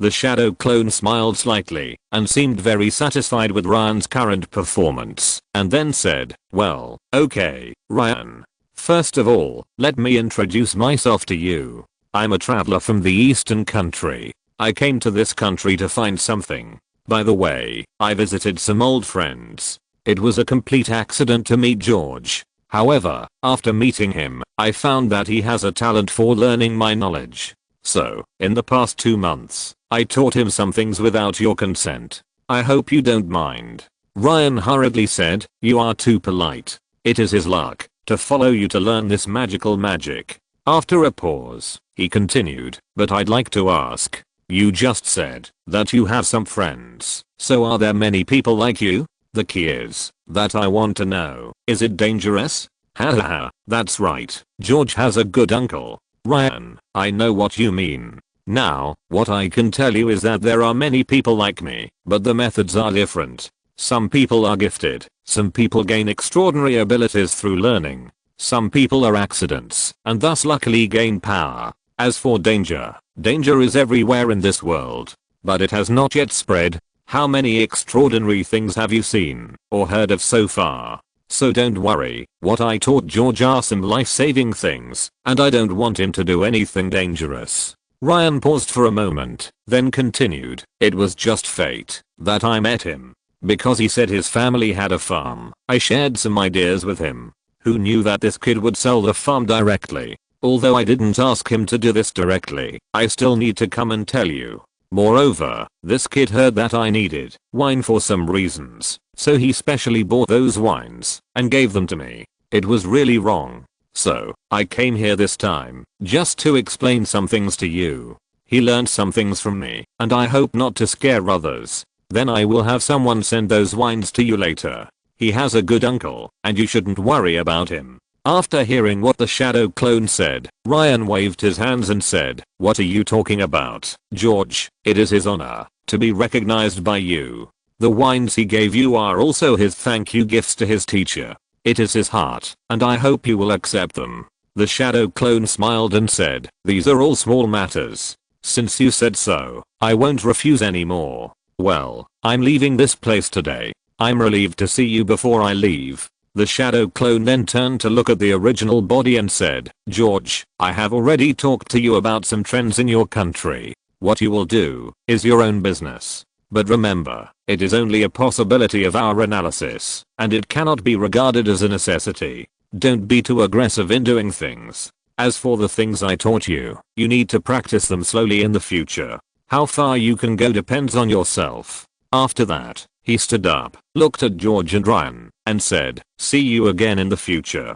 George and Ryan just stood up, and before they could say anything, they heard a bang, and the old man disappeared. In fact, George just took back the shadow clone. Then, Ryan fell into that confused state again. Chapter 6 Teaching. George laughed secretly when he saw Ryan sitting on the sofa in silence. However, he also breathed a sigh of relief, as this could basically explain it. Ryan also calmed down at this time. He stood up and walked to the wine cabinet, took out a couple of glasses from it, looked at George and said, want to drink? George nodded. Since the last time he drank with Ryan, George would occasionally drink a couple of glasses. After all, his mental age in both lives added up to almost 50, and in his previous life he often accompanied his leaders to drink, so he was a good drinker. In this life, he has the chaos pearl to slowly improve his physical fitness every day, so he doesn't have to worry about drinking himself down. Ryan picked up a bottle of bourbon, uncorked it, and poured half a glass of whiskey into each of the 2 glasses. He turned around and walked back, sitting on the sofa again. He pushed the glass in front of George, clinked his glass with his own, and took a big sip. George also picked up the glass and took a sip. Then he took the initiative to say, I'm sorry, Uncle Ryan. Because of our teacher, there are some things I didn't tell you without his consent. I'm very sorry. Ryan shook his head, clinked his glass with George again, drank the wine in the glass in one gulp, looked at George deeply and said, it's not your fault, George, you are right. Some things can't be publicized everywhere. George, you did a good job. I was just shocked by your teacher's methods. I have never seen such a thing. You asked me before if I had seen anything magical. Is it because of your teacher? George got up and walked to the wine cabinet, took the bottle of bourbon directly, poured Ryan half a glass, and then replied, at that time, my teacher was just about to teach me his skills. I was also very curious, so I came back to ask you. Ryan, this time took a small sip from the glass, exhaled and said, the world is really too big. Then he looked at George and asked with a smile, so, George, have you learned the skills of your teacher now? Your teacher asked you to teach me. Don't you have not learned it yourself? Ha ha ha. George laughed and said, the teacher has too many skills, and he has only taught me some basic things now. He said that, after I learn the basic skills, I will naturally learn other things. As for teaching you, there is definitely no problem. The teacher said that I have talent and I'm a genius. Haha. After saying that, he pretended to pinch the seal, and a somewhat rigid clone appeared next to him with a bang. This was George's deliberate display of only the basic clone technique, otherwise it would be a perfect shadow clone. If he taught the transformation technique, Ryan might be suspicious in the future. Ryan also laughed and said, well, genius, where should we start? George said teasingly, of course, we should start with rest. Ha ha ha ha, Uncle Ryan, you are too excited now, and it is not suitable for learning. What you need to do now is to have a good rest. Relax, I will teach you again in the evening. Ryan also blushed and said, you little brat, you are making fun of me. I'm too excited, because I can learn that magical method. Well, you are right, I need to calm down now. After that, he drank the wine in the glass in one gulp, and got up, and walked towards his own room.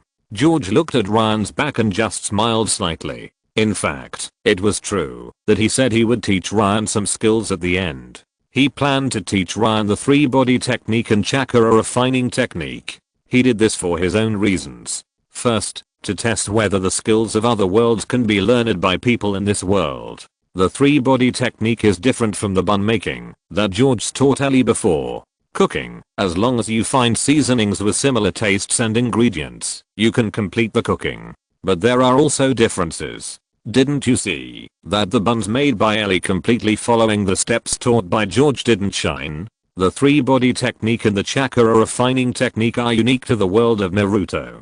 George suspects that there is a basic rule involved here, which should not be so easy to learn. So he prepared to let Ryan experiment. Second, it has been confirmed that this world and the United States in the previous life are basically consistent in social development trends. Then, it means that a lot of information he knew in his previous life can be used. There is a saying on the internet in the previous life that standing on the crest of the times, even pigs can fly. And George knows the trend of the next 100 years, so he is going to fly. Teaching skills to Ryan is to make him completely bound to his chariot. Again, Ryan is George's best helper now. Third, the most important thing is, what country is this? It is the United States, which is known as the happy America and gunfights every day. If George wants to become bigger and stronger in the future, he must have the ability to protect his property, even armed. Otherwise, you will end up helping others. So if you need help, Ryan is the person George trusts the most. If you don't trust someone who can take care of you wholeheartedly when you are stupid, then you will no longer trust anyone in this world. In the evening, after dinner, George and Ryan came to Ryan's bedroom. Let Ryan sit on the edge of the bed. Although Ryan's ankle joint was injured, he can still sit cross-legged. In fact, after reaching full proficiency, George found that sitting cross-legged can only make people calm down faster and sense energy. Now George can refine chakra in any posture, but the speed and effect are a little worse. George stood by the bed and said to Ryan, Uncle Ryan, before refining chakra, first of all, you need to know what chakra is. Chakra is a special energy launched by ninjutsu. It is a kind of energy generated by the combination of one's own spiritual energy and physical energy. It is the basis for performing ninjutsu, illusion, and physical skills. Only by understanding its composition can you refine chakra. Then, it is induction and control. Induction of spiritual energy and physical energy, control their combination to finally form chakra. Then George taught Ryan the content of chakra refining, and shared some of his own skills with him. Let him slowly experience it in the room, and then retreated. Chakra refining is not so easy to practice. Some geniuses can complete the first refining in one day, and ordinary people will take a long time. In fact, when George pointed out Ryan's running route and touched his body just now, he found that he seemed to be able to send out a strand of chakra in his body as a seed. Let Ryan skip the step of induction and learn chakra refining. However, George did not do so, because George wanted to see if Ryan could sense the so-called spiritual energy and physical energy in this world and cultivate chakra energy. This is very important. If only George can provide the seeds, then George will have the ability to mass produce his subordinates. Moreover, George also wants Ryan to understand that becoming stronger is not that easy, and to polish his state of mind.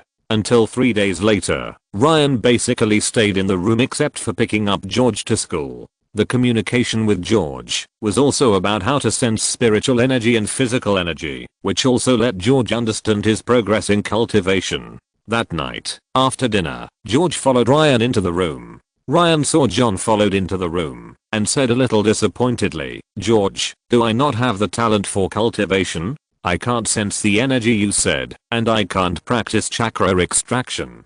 George got the result he wanted and didn't continue to attack Ryan. He said to Ryan, "Uncle Ryan, don't be so disappointed.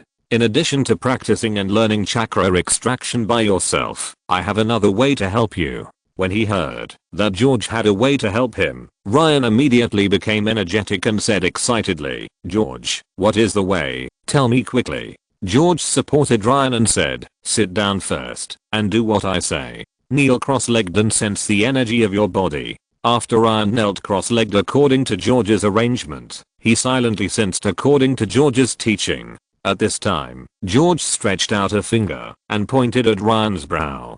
Slowly controlling a strand of energy in the body, it circled in Ryan's body according to the route of chakra extraction. Finally, it was stored in the position of Danshan, forming a small dot, and then cut off the mental connection with this strand of energy. Then Ryan opened his eyes excitedly and said, "I feel it. There is energy in my body." Then George said, "Now follow the route just now, and control the chakra to run again. Give it a try." Ryan controlled his excitement and said, "Okay." Then he closed his eyes and slowly controlled the energy.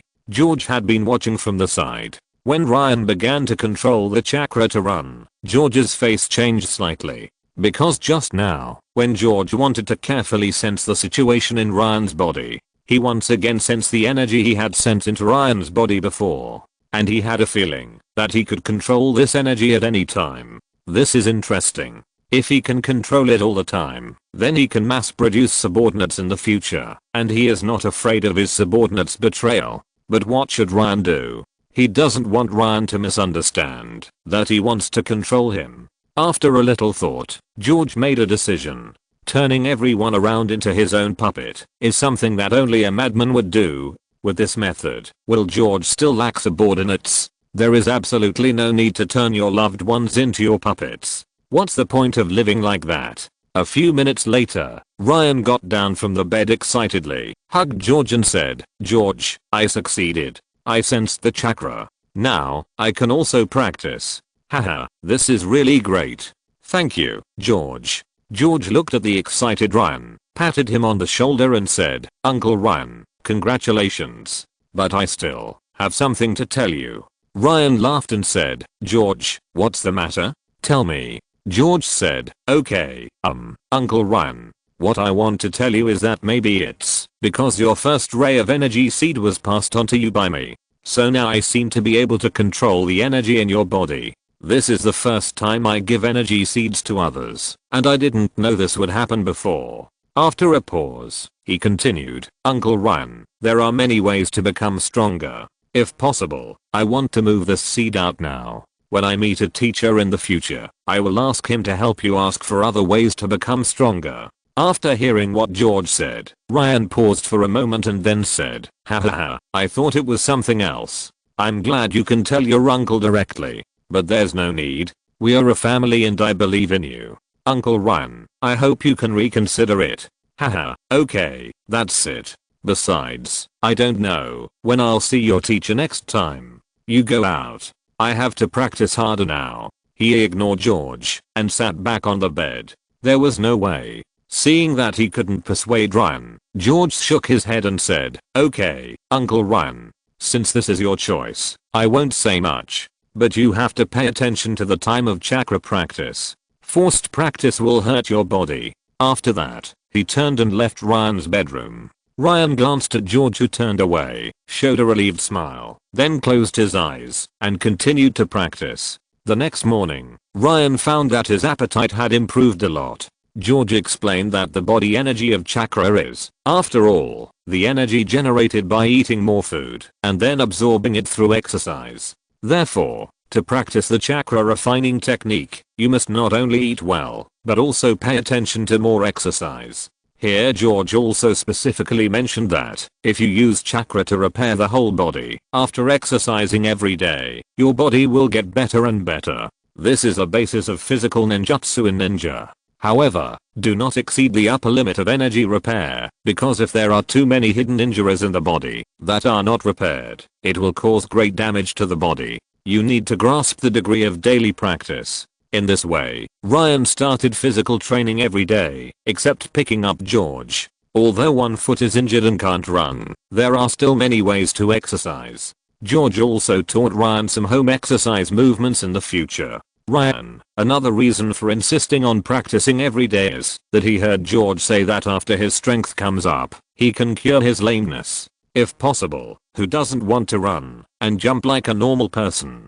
Thank you for the collection of book friends. Every bit of your support is a great encouragement to Zutao. Zutao will continue to work hard and update at least once a day. Thank you. Chapter 7 Multiple Shadow Clone Technique. In this atmosphere of teaching and learning, time has passed in a flash, and it is February. Last night, George used 30 energy points and extracted a skill from the world of Naruto, the Multiple Shadow Clone Technique. This skill uses a huge amount of chakra to increase the number of shadow clones, and can create thousands of shadow clones at a time. Because this technique consumes too much chakra, the second generation of Hokage in the anime considered that people who do not have a huge amount of chakra will hurt themselves, or even endanger their lives, if they use this technique. Therefore, he listed it as a forbidden technique, and sealed it in the scroll. In fact, according to the anime I watched in my previous life, there are many powerful skills in the world of Naruto, such as Impure World Reincarnation, Flying Thunder God Technique, Six Paths Technique, etc. But when George learned the Multiple Shadow Clone Technique, he found that the power of those previous techniques basically had a fixed value. This skill does not have one, which means that its bottom line and ceiling are determined by the user's own situation. To give a very simple example, in the beginning of Naruto, the protagonist Naruto used the Multiple Shadow Clone Technique, and it was so difficult to beat a teacher in the ninja school. But in the later period, Naruto's opponents were all those. If it was Pain who learned this move, it would probably have ended early. This skill is still a very demanding skill. In addition to the chakra energy, the Multiple Shadow Clone Technique as a forbidden technique also has extremely high requirements for the user's mental aspect, because after the user of the Multiple Shadow Clone Technique creates many clones, the senses of these clones are connected to the user of the Multiple Shadow Clone Technique. In other words, when the Multiple Shadow Clone Technique creates many clones, the things these clones see, smell, feel, and so on will be transmitted to the brain of the user of the Multiple Shadow Clone Technique. In this case, if the user of the Multiple Shadow Clone Technique who has created many clones is not strong enough, then he is likely to go crazy, because he cannot bear the pressure brought by a large amount of information. This is also the biggest difference between the Shadow Clone Technique. George may not be able to compare with the protagonist Uzumaki Naruto in terms of chakra for the time being, but he can now create 20 shadow clones at a time. His own chakra can be fully restored in about 20 minutes. In terms of spirit, perhaps due to the transformation of the Chaos Orb, George was only a little dizzy when he first instilled the cooking recipe. George tested it and arranged 7 clones to practice climbing trees, 7 clones to practice treading water, and 6 clones to read books in the room. From last night to the next morning, 12 hours, when the clones were dispersed in the morning, George did not feel any discomfort. So, after school the next afternoon, George directly arranged 10 shadow clones in the school library. In fact, George has already learned the knowledge of high school, and the reason he has been staying in school is to be able to get some social performance points. With the vision of his previous life, in this era of backward technology, although George is not going to be a scientist, it is still okay to find a bunch of people to help him research. Arming the brain with knowledge is what the high school teacher in the previous life often said.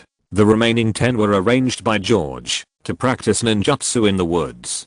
Now, the ninjutsu that George knows are not the main attack skills, but he clearly remembered the whole process of developing a ninjutsu, the Rasengan. The principle is to concentrate chakra in the hands to form a high-speed rotating high-density chakra ball. There are 3 stages to practice this move. The first stage is to release chakra in a part of the body, such as the feet, hands, etc. The second stage is to continuously release a certain amount of chakra, which is a further practice of the first stage.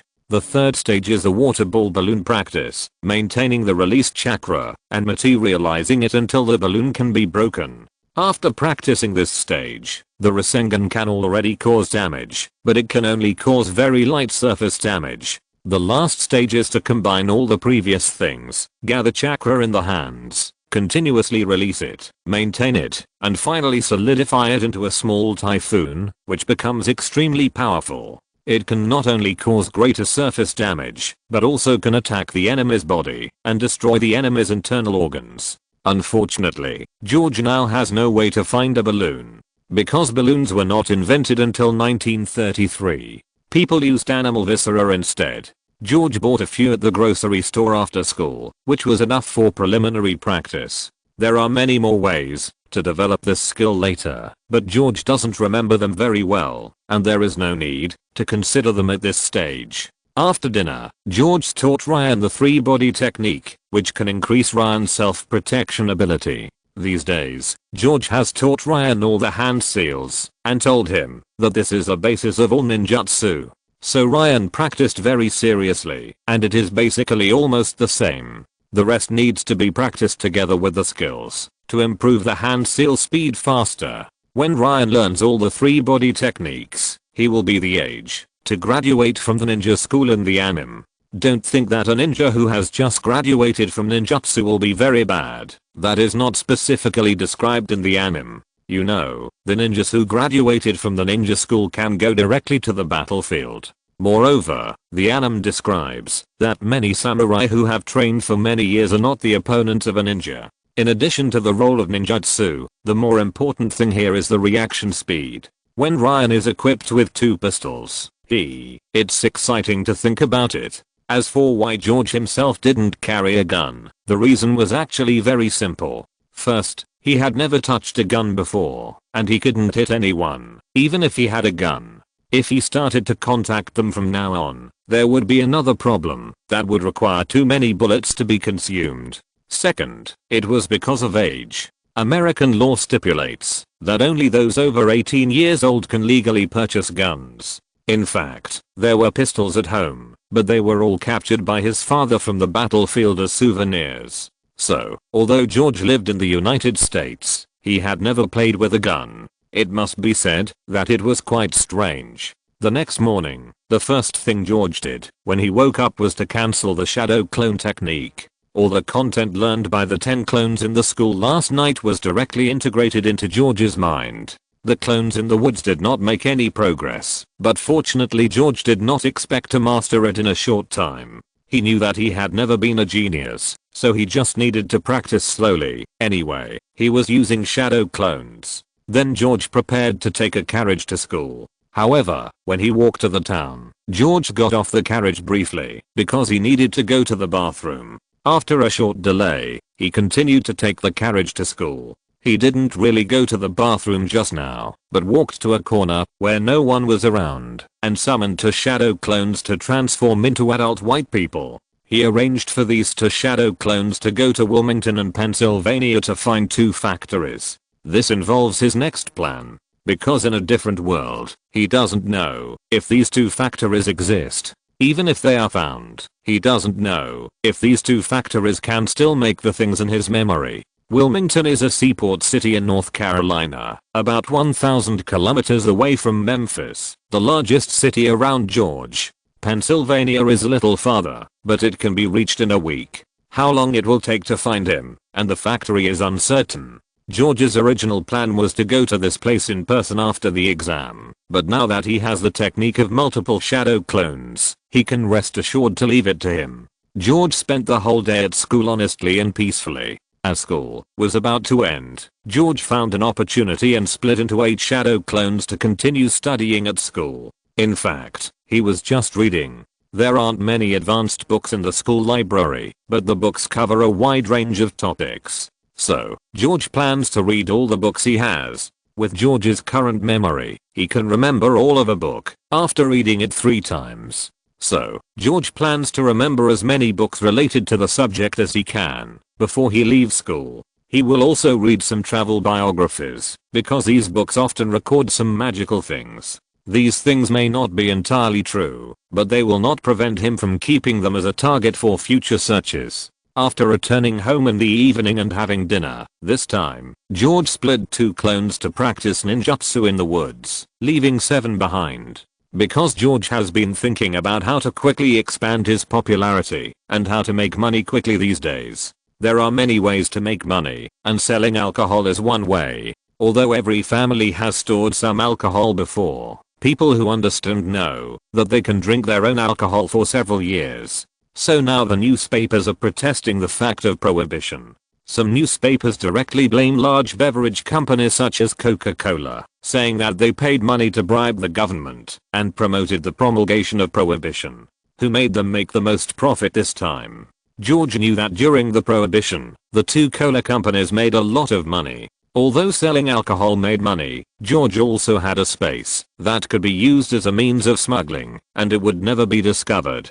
This innate advantage, but it was not suitable for him now. First, he needed to go abroad to buy alcohol in person, which was too far. This was not a big deal. The key was the second point. There was no reliable sales channel. Reading newspapers these days made George suddenly understand that in addition to the understanding of social trends and the time for some technological development from his previous life, he also brought something, that is, cultural works. In his previous life, as a 35-year-old unmarried older man, he spent his time watching movies, TV shows, novels, etc. There was no television broadcasting in this era, but there were newspapers. This idea directly opened a window for George. Writing novels is definitely a way to become famous and profitable. So after a few days of consideration, George chose the most suitable novel, Harry Potter. In terms of subject matter, this novel is a Western fantasy novel that suits the tastes of Westerners. In terms of the audience, this novel can be said to be suitable for all ages. It can be seen from its success in later generations. Another reason is that this is suitable for George's age. If he wrote a book called The Old Man and the Sea, no one would believe that he could write it. The complete set of Harry Potter consists of 7 sets, with a total of more than 2.9 million words. George plans to finish writing all of them before going to Washington, and then find a large newspaper to serialize them. If the response is good, he will consider publishing a book. So tonight he deliberately left 7 clones to write novels at the same time. Because he had read it more than once in his previous life, it was basically dictation. George fell asleep to the sound of rustling pen strokes. Thanks to the book friend Yuanio and Kyanfun for the recommendation vote. Thank you for your support. If you're listening to this novel on a channel other than Fanfic World, it means they downloaded and uploaded it without effort. We cordially invite you to visit our channel, Mundo Fanfic Novelos. There you'll find the original version of this story and you can explore many other novels of various genres. We're waiting for you to immerse yourself in a world of incredible novels. Chapter 8 News. The next day, George did not dissolve the multiple shadow clones himself. He just let the shadow clones in the school and the woods attack each other and disperse. Because there were still 2 shadow clones that he had sent out to find a target. Fortunately, the shadow clones have the characteristic of dispersing after being hurt. But this time, George found something different. Before, all the multiple shadow clones that were separated were dispersed by George himself. This time, He let the shadow clones attack each other and dispersed. The palpitations that George felt when 11 shadow clones died instantly were different from the transmission of knowledge. Sure enough, there is a great terror between life and death. In order to train himself, George decided to cancel all shadow clones in this way in the future. It took a while for George to recover. I think anyone who was injected with the feeling of being killed 11 times at once would not feel very good. In this way, time came to 5 days later. At noon that day, George was taking a lunch break, and suddenly a memory came. It turned out that it was sent by the shadow clone who went to Wilmington. This is the legendary message transmitted by death. George silently said, "I will remember you." After entertaining himself for a while, George sorted out the memory of this clone. In this life, this shadow clone allowed George to see the difference of the outside world in a special way for the first time. He saw a kind of prosperity. In Memphis and Wilmington, high-rise buildings have appeared in the city, women on the road are all heavily made up, and cars are driving through the streets. In George's memory, this is the beginning of an economic wave in the United States, and all he has to do is to seize the opportunity of the moment. In the memory of the shadow clone, he finally found it in Wilmington. DuPont. DuPont is a global enterprise based on scientific research. It was founded in 1802. In later generations, DuPont's business scope covers food, healthcare, clothing, construction, transportation and other life areas. DuPont's main business in the 19th century was gunpowder production. By 1811, it had become the largest gunpowder producer in the United States at that time. It was not until 1902, when the company's president Eugene DuPont died, that his 3 great-grandsons bought DuPont through acquisitions and formulated a new development plan for DuPont. They established the Eastern Laboratory, one of the earliest industrial laboratories in the United States. In 1904, DuPont began to produce varnish and other non-explosive products. In the future, the company's annual revenue in 2020 is more than $200 billion, and its net profit is nearly $3 billion per year. Just when George was thinking about DuPont's affairs all afternoon, another shadow clone also sent back information. This time George focused directly on the final result. Another company he was looking for, Westinghouse Electric Company of the United States, was also found. Westinghouse Electric Company of the United States actually went bankrupt in the future, but it is undeniable that it was once glorious. It was founded by George Westinghouse in Pennsylvania, USA on January 8, 1886. Westinghouse Electric Company was once a Fortune 500 company with an annual turnover of more than $10 billion. It is widely active in the fields of energy, transportation, communications, military, aerospace, and environmental health management. Hundreds of millions of households, commercial buildings, and government departments on 5 continents around the world are using Westinghouse's products and services. Now George is very fortunate to be able to find these 2 companies at one time, but he is also very distressed because he has no money. It's like meat is in the pot, but you just don't have the tools to serve it. Of course, it's impossible to say that he will just drop it, which is not realistic. George still has some money. There are more than 400,000 in the bank. If he wants to satisfy his life, it's no problem. But if he wants to join these 2 companies, the difference is too big. George's clone has also inquired about these 2 companies locally. George's valuation of these 2 companies is probably over $100 million. So George's more than 400,000 is not worth considering. But there is a chance. Because, according to the historical development of the previous life, this summer, in August, an economic crisis will break out in the United States. This economic crisis will not end until the end of 1921, about 2 years. After the economic adjustment after the First World War, the main reason for the wealth adjustment was the weakening of external demand. During the crisis, industrial production fell by 25%, and machinery manufacturing, coal, and steel all fell by about 70%. The total agricultural production index fell by 11.4%, among which the prices of major agricultural products fell by up to 70%. The unemployment rate reached 23.1%. This is why George found a lot of reasons to sell the farm in advance. After the economic crisis, other industries have gradually recovered, but the situation in the agricultural industry has not improved much, and the price of agricultural products has not recovered. George took this opportunity to invest in more profitable industries. George also has two companies, namely Coca-Cola and Best. The current valuations of these two companies are also around $3 million US. These four companies are the companies that George has always coveted. Moreover, they are relatively reliable companies. The specific situation depends on whether the early development is smooth.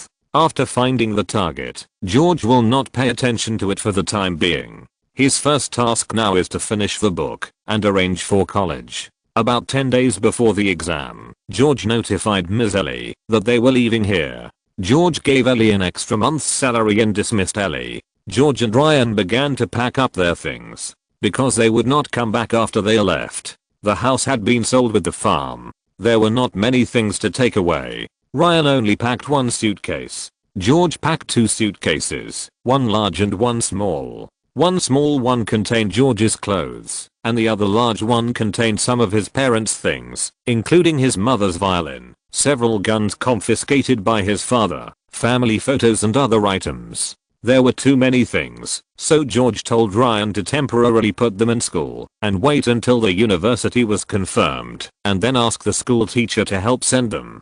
In fact, George put the items into the chaotic space after arriving at school. He also went to the cemetery to say goodbye to his parents in this life. The next day, after the two of them packed up, they handed the keys to the person who came to collect the house. The two of them carried the suitcases and walked out of the door. When they reached the door, George looked back at the place where he had lived for more than 10 years. Ryan patted him on the shoulder and comforted him, saying, "Home is where there are people. You have to go out eventually." George nodded and said, "I understand, Uncle Ryan. I promise I will buy it back in the future. If it weren't for the fact that the economy was really bad later, it would be too stressful for him to bear a ranch that was losing money." In fact, George didn't want to sell it. After all, this is where he has lived for more than 10 years. After getting on the rented car, George looked at the slowly moving scenery and secretly told himself that everything was just beginning and he would definitely succeed. Ryan looked at George and said nothing. As for the school graduation party, what did that have to do with him, George? He was not familiar with those classmates in the first place, and he only participated in various activities at school to get activity points. Now that he had what he needed, he told the school that he needed to go to the test site to prepare and left school early. It took more than 3 hours to get to Memphis by car. Because he knew in advance where the sad test site was set up, he found a hotel in that community, checked in, paid the car fare, and let the car leave. After completing the formalities, the two had lunch at the hotel and went back to the room to rest. Because, in this era, taking a car for more than 3 hours is really not a comfortable experience. The next morning, after George and Ryan had breakfast at the hotel, George asked the hotel to arrange a car. He planned to walk around the city today and deepen his understanding of this era. The door was opened by a white driver. After George got in, he looked around inside the car. There was a truck on the farm before, but it was the farm's treasure and he couldn't drive it for fun. Later, it was sold directly, so it was the first time for him to ride in a car. The appearance of the cars of this era looked good, and the interior was decorated with wood. Moreover, what made George curious was the driver's hand-cranked ignition like a tractor. There was an inexplicable sense of joy. Then he recalled the development of keys in later generations. In 1927, rechargeable onboard batteries were first used in cars. Cars evolved from the rocker era to the one-button start era in an instant. Yes, you read it right. It was indeed one-button start, because the car key hanging on the owner's waist at that time was only responsible for opening the door lock, and there was no ignition function.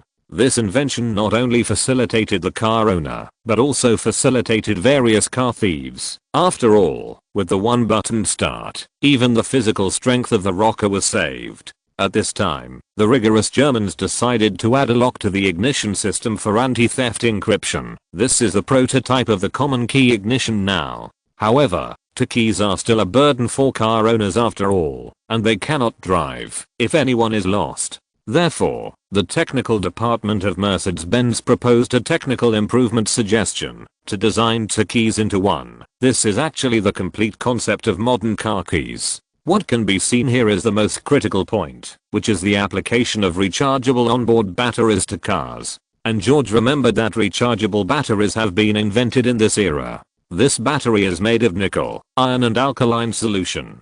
Keeping this in mind, George continued to observe the car and found another problem. That is, the car seat has no small pillow, and the seat back height is to the shoulder of the person, so the head has no support. George couldn't help but feel happy. This can earn him a lot of money. Then there was nothing to see in the car.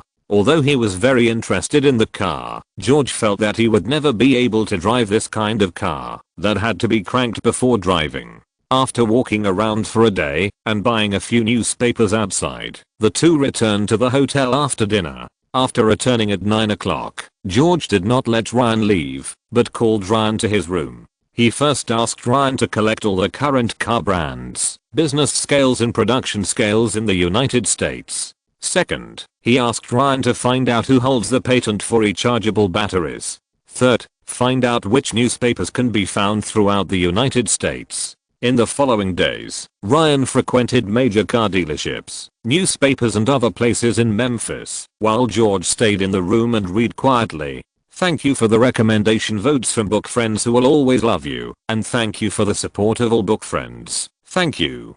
Chapter 9 Completing the Exam. 1920, afternoon.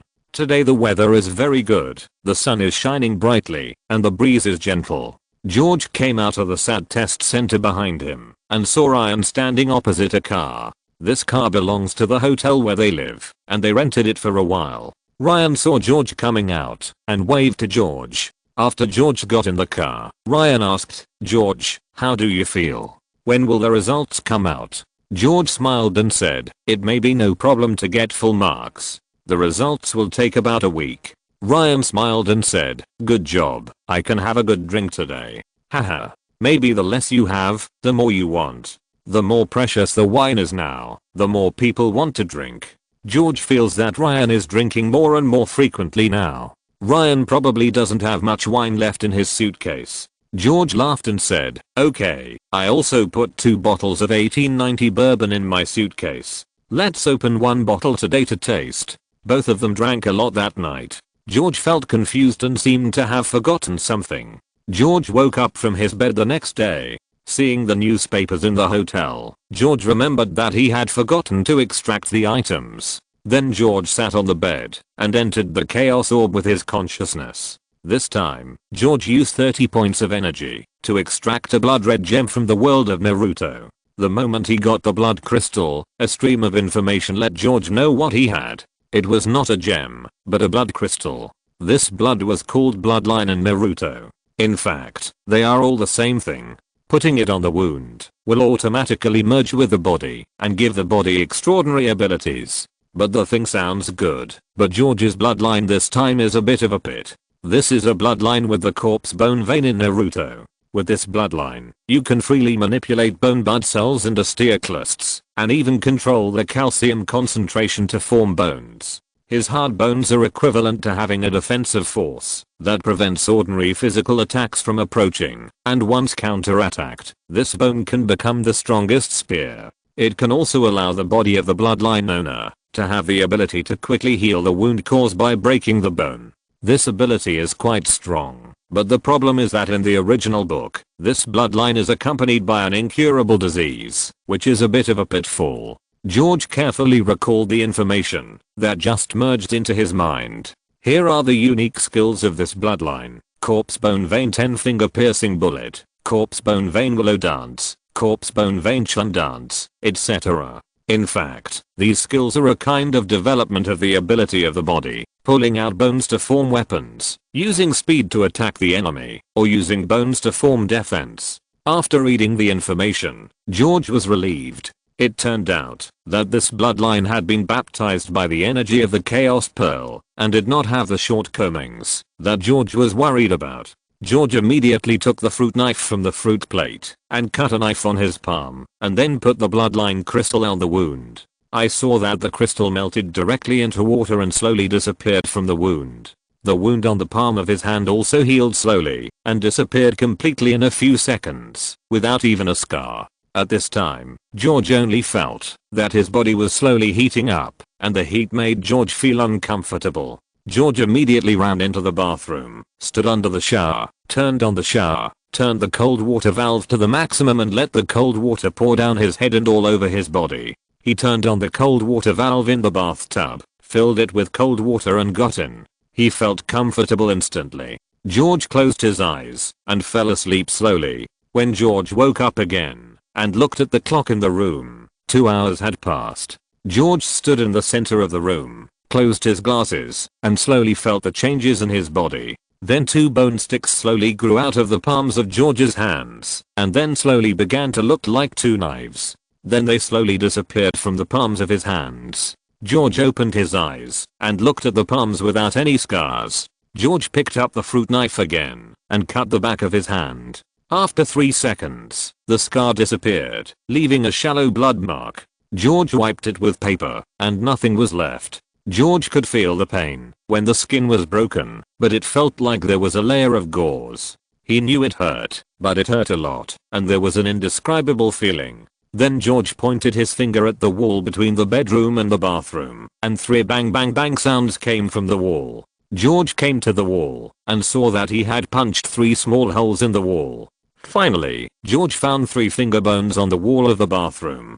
George took out the finger bones with a knife. This thing can't be thrown away casually. It would be troublesome if it was picked up by others. It's better to keep it well. When conditions permit, he can test the composition. The biggest benefit of this bloodline to George's self-healing, such as 10 fingers piercing bullets. This skill can achieve the purpose of George using his own bones as weapons just like a gun.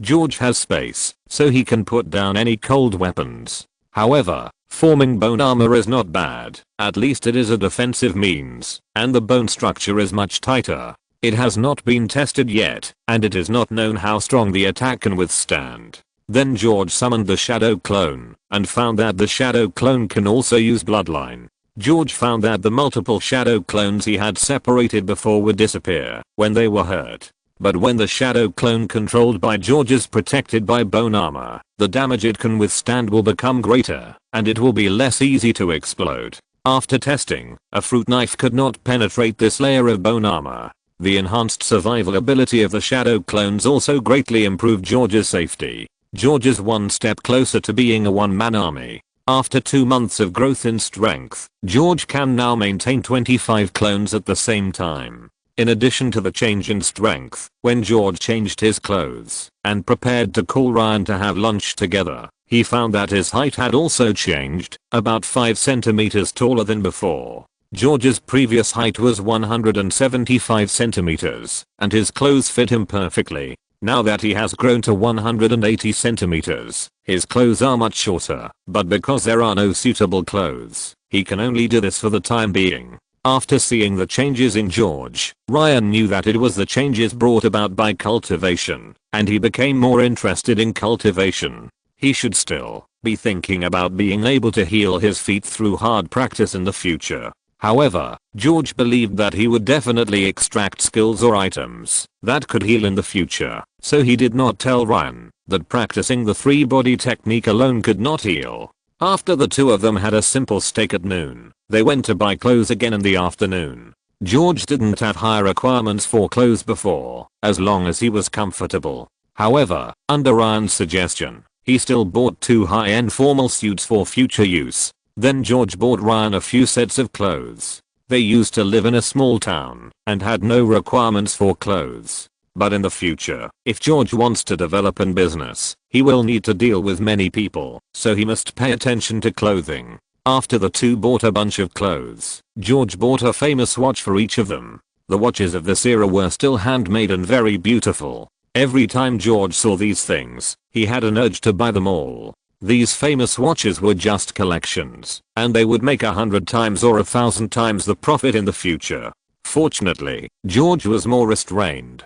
Now he needed to plan every penny of his money well, and it was not time to squander it. A week later, George boarded the train to Washington with Ryan with the SAT score report he had just received. The trains of this era were still old-fashioned steam trains. Although the average speed was only 60 kilometers per hour, there were still many people on the train.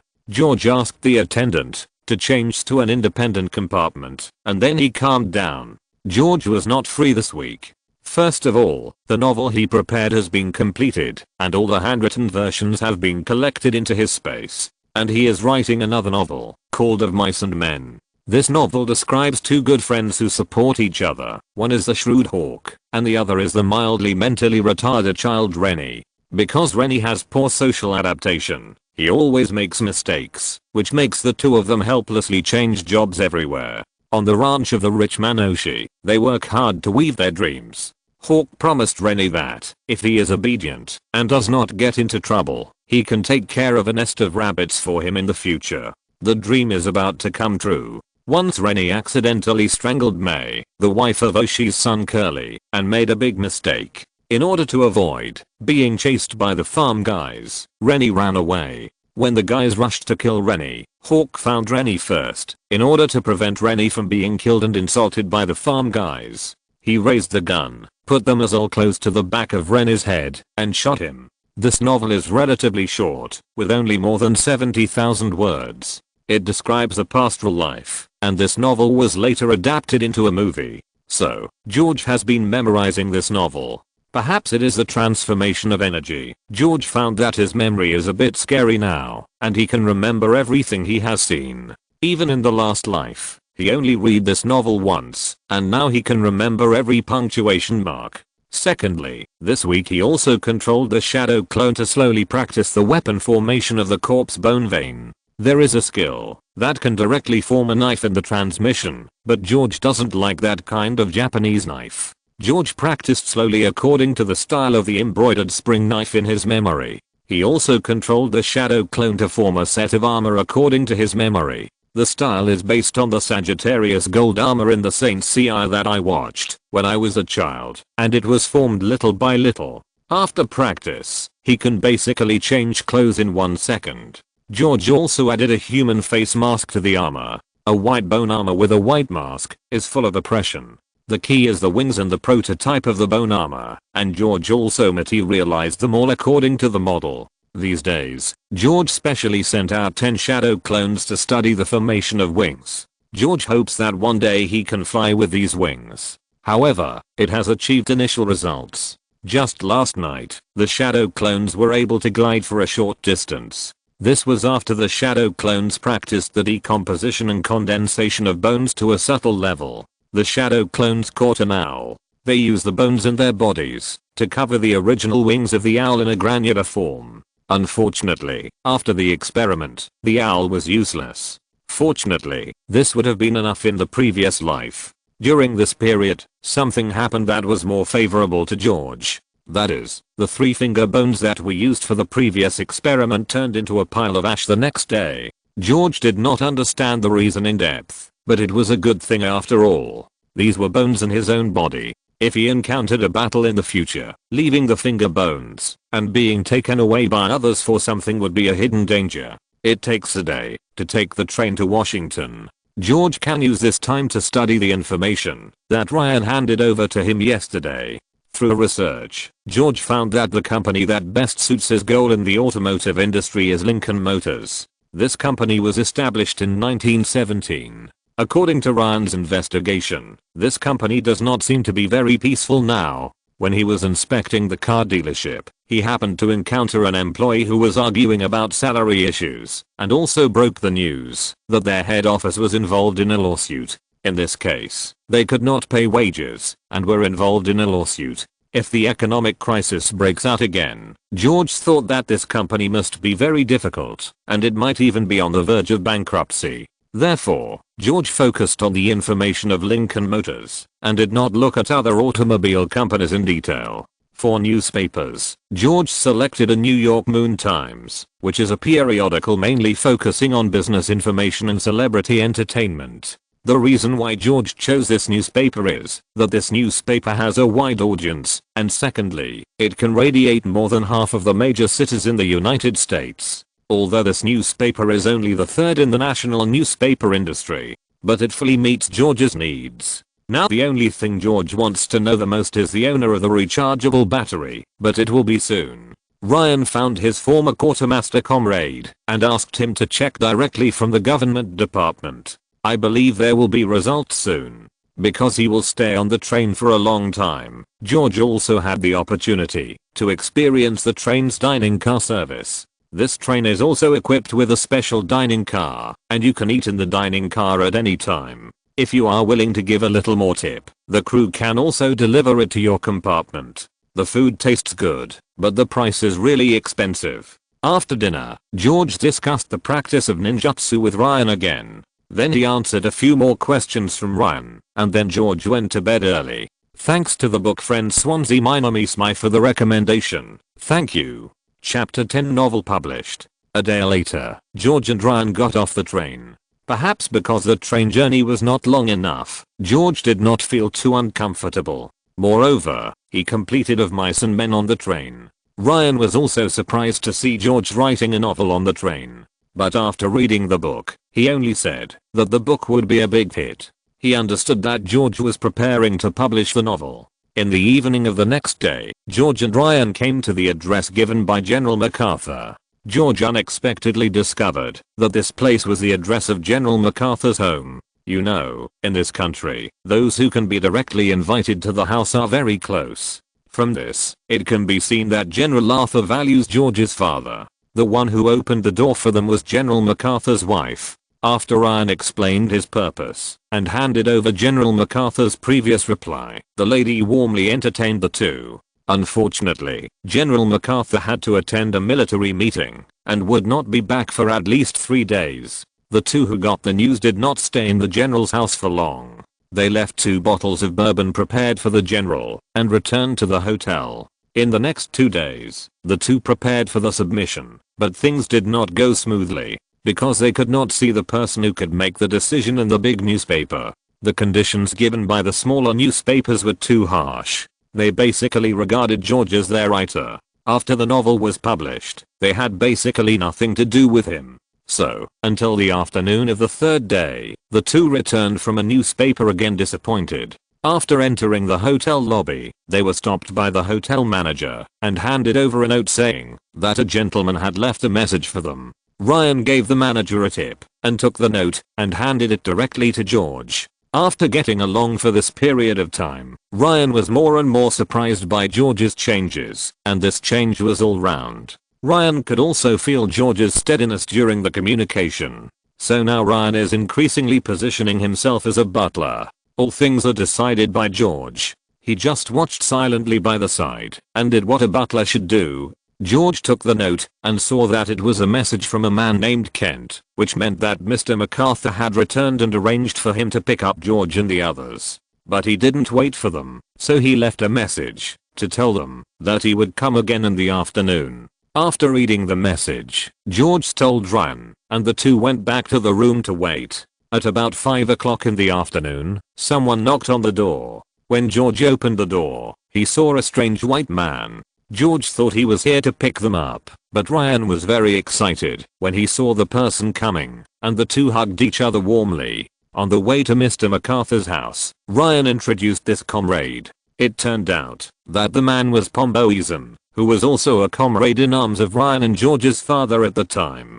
After he heard that the person who was coming to pick him up was Ryan, he took over the job of the man named Kent. When the old comrades met, they had endless topics to talk about. When he knew that George was the son of Fiendman Orwell, and Fiendman died of influenza, he was still emotional for a long time. The two met General Arthur in the study.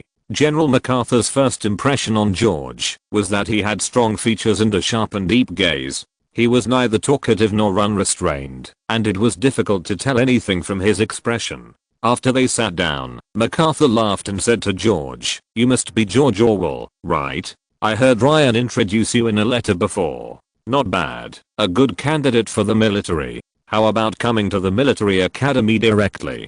On the way here, He heard from Pomboisen that General MacArthur was now the Dean of the Military Academy, but he didn't expect that he would directly invite George to the Military Academy as soon as they met. However, George sneered at the honor of the United States, and it was even more impossible for him to charge for the country. So when George wanted to refuse politely, Ryan saw it and immediately helped to save the situation. General, George's mental state has not been very good before, and he just got better a while ago. This has been more than 10 years. Then he told MacArthur in detail about the symptoms of George's illness in recent years. General MacArthur then said, "It's a pity, but how are you now?" This time George took the initiative to answer, "Thank you, General, for your concern. I'm much better now. It's just that I don't react to anything happening outside after falling asleep at night, and I have to sleep 10 hours a day." George told a little lie here. Anyway, MacArthur couldn't come to verify it. Maybe he just said it casually. General MacArthur said, "Forget it. Your father and I became students in the army school together. Later, we participated in the war together. If he hadn't retired, it would have been a different scene. So you don't have to call me General, just call me Uncle. Ryan also told me the purpose of your visit this time, but I also want to ask you in person. Are you ready? MIT is not a community college."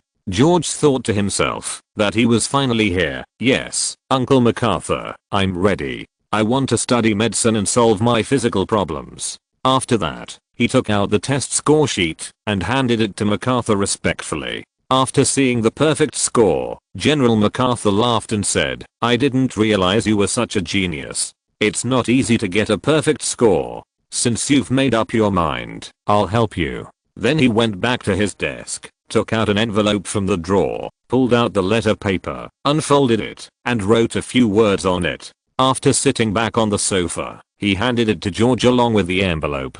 George saw that it was a recommendation letter that had been written before, and the words medical department had just been filled in. George quickly stood up, bowed respectfully to MacArthur and said, "Thank you, Uncle MacArthur." MacArthur laughed and said, "It's just a small thing. My recommendation letter is enough. I know the Dean of MIT, and I believe he will give me this face." Then George and Ryan accompanied MacArthur to talk about some things that happened in the past. In the evening, the two stayed for dinner at MacArthur's invitation. During the chat, MacArthur heard that George had written a novel and was preparing to publish it. After hearing the general description of the content, he was very interested. He asked the driver to take the manuscript of the novel back after sending them back. In this way, the two did not disturb each other too much after dinner. After returning to the hotel, they took the manuscript of Mice and Men and handed it to the driver and then went back to their rooms to rest. At noon the next day, just after the two had lunch, Pomboisen showed up with the manuscript and brought good news. It turned out that General MacArthur had read the manuscript that night, and his wife had also read it. After reading it, they all thought that the novel was well written, so today he introduced George to a newspaper that was related to their school and asked Pomboisen to take his business card directly to the editor of the newspaper. George was also very happy to hear the news. Then the three of them took Pombo's car and came to the newspaper. The editor of the newspaper saw that it was introduced by the general and did not shirk his responsibility and soon signed a contract with him. George's novel will be serialized in the newspaper 2 days later. After finishing the novel, Pombo took the two to a restaurant. But he didn't sit down in the hall, but went straight into the kitchen. When George was wondering, he saw Pombo open the door of the freezer and asked the two to follow closely. Then he opened a small door from the side and walked in. Through the small door, George found that this was also a restaurant. It was no different from the decoration outside, maybe just a little newer. The difference is that there is wine on the tables here. George understood that this is a restaurant that is specially opened for regular customers to drink in order to prevent inspections. There were many such restaurants during the Prohibition period in the United States. The most famous one in the previous life seemed to be a place called Restaurant Number 21. Restaurant Number 21 is a secret wine cellar built during the Prohibition period. Many American presidents would go to this restaurant for dinner after taking over the presidency. Later, it was also known as the favorite illegal restaurant of the American president.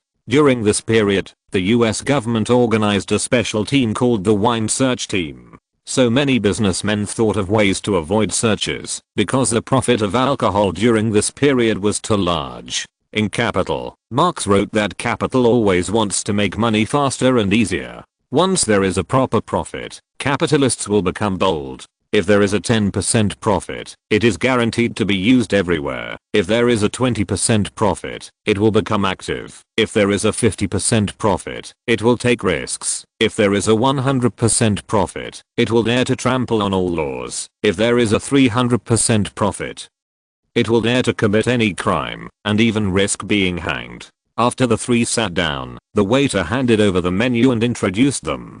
Today's kitchen has prepared grilled sea bass, and it is recommended to pair it with white wine. If you only look at the waiter's meticulous service attitude, it is hard to imagine that this is just an underground restaurant, and the waiter just recommended a prohibited item because of his age. After all, you can see his youth from his appearance. George ordered a glass of juice alone. The rich fruity aroma is paired with the freshly grilled sea bass, and the delicate taste just dilutes the greasy texture of the grilled fish. It's a pity that there are not many white wines of the right age available on the market now. It will be difficult to drink such good wine in the future. Shaking the white wine in his hand, Pandbo said with regret. Affected by the Prohibition Act, the entire United States is extremely strict on the transportation and sales of alcoholic products. Now, most of the alcohol in many restaurants is smuggled into the United States, and this situation has caused a problem. That is, the quality of the wine in each restaurant cannot be guaranteed. Fortunately, George is different from them. George himself is not so dependent on alcohol, not to mention that there are thousands of bottles of alcohol in his space, which is enough for him to drink for many years, if he only enjoys it alone. Moreover, he can buy a lot of alcohol from abroad without fear of being found out. The three of them talked while dining. During the conversation, Pandbo raised his head and looked at the two white men who had just entered the restaurant. After the other party sat down, Pandbo said to Ryan and George, "Excuse me, I have something to deal with." Pandbo stood up and walked towards the table that had just come in. Passing by the bar, Pandbo asked the waiter for a bottle of white wine and then walked towards the table. Because he was far away, he couldn't hear what they were talking about, but he could see that the atmosphere was good. After Pandbo talked with the white man for a few minutes, they smiled and shook hands. Pandbo stood up and returned to his seat. Ryan cast an inquiring look at Pandbo. Pombo smiled and explained, "Nothing. The man just now was the deputy director of the police station. 2 days ago, his men arrested one of my cousins. After I went there, he was very generous and released him. I happened to meet him here, so I went over to thank him." Ryan seemed to know the situation of Pombo's family, so he raised his glass and clinked it with Pombo and said, "Have your family members come from there too?" Pombo nodded and smiled bitterly. "Life is too hard over there. I took them here 2 years ago. But my cousin and his family have no education and can only do some odd jobs. Now they are hanging out with his brother, a few boys from the Corleone family." Although George was confused when he listened to it, he roughly understood it. Ryan said, "Yes, the war was too difficult 2 years ago, and life in Italy was not easy." After that, he clinked glasses with Pombo. John listened to their conversation and thought silently beside him. The more he listened, the more familiar it felt. Italy, Corleone, and the underworld. Isn't this the plot of The Godfather in the movie I saw in my previous life? The Italian-American Mafia, the Corleone family? Question mark? Thanks to the book friend 202004031802552220 for the recommendation vote. Thank you. Chapter 11 Sales Channels. John thought, is it possible that there are really 5 major families in the United States in this world? Or is it that he was reborn into the world of the movie The Godfather? George wanted to figure this out immediately. He said directly to Pombo, "Uncle Ethan, you just mentioned Corleone. So do you know that there are other families besides the Corleone family?" Pombo glanced at John, thinking that it was just a child's curiosity about that kind of society, and replied, "Yes, there are several other families, but I haven't learned about them because I'm not interested." George didn't join in the conversation between Pombo and Ryan later, but was thinking about his own things. First of all, it is not completely certain that this is the world of the movie The Godfather. But what is certain is that there are Italian families in this world. Are there many Italians in the United States? After watching that movie in his previous life, George also went to learn that the wave of immigration to the United States began only after 1870. Between 1880 and 1914, more than 4 million Italians immigrated to the United States. Most of the immigrants at that time came from southern Italy and Sicily, and most of them were poor farmers. About 50% of the Italians who immigrated to the United States in large numbers worked as workers. In addition, there were many people engaged in technical jobs such as seamen, tailors, masons, shoemakers, and barbers, which shows that there are many people at the bottom. Moreover, Italians attach great importance to family and kinship, which can be seen from the movie. Thinking of these, George immediately thought of the business he had always wanted to do, but had not done due to the lack of a sales network: smuggling alcohol. In fact, it doesn't matter whether it is a world of The Godfather. What matters is that there is also such a group of people. Even if the current Corleone is not the Corleone in the movie, George believes that he can turn him into a family more prosperous than that Corleone. So until after dinner, Pombo sent them back to the hotel. When they were about to leave, George stopped him and said, "Uncle Ethan, can I meet your cousin?" This question made Pombo unable to react. After thinking for a while, he returned to, "George, can I know what it is?" Then the three returned to the car. George looked at Ryan and Pombo and said, "I have a stable shipping channel, which can safely transport foreign wine to China. But I need a sales channel." Ryan looked at George after listening, and didn't say anything.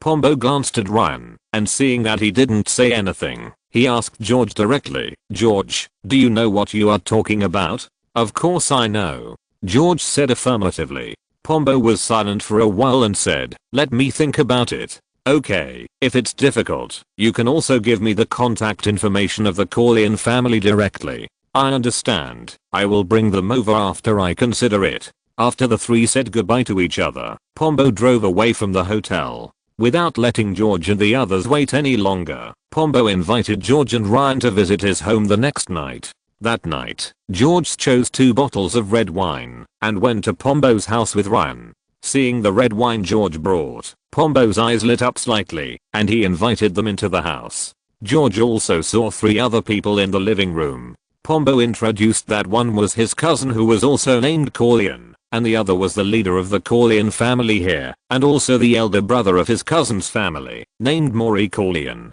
There was another person who Pombo did not introduce.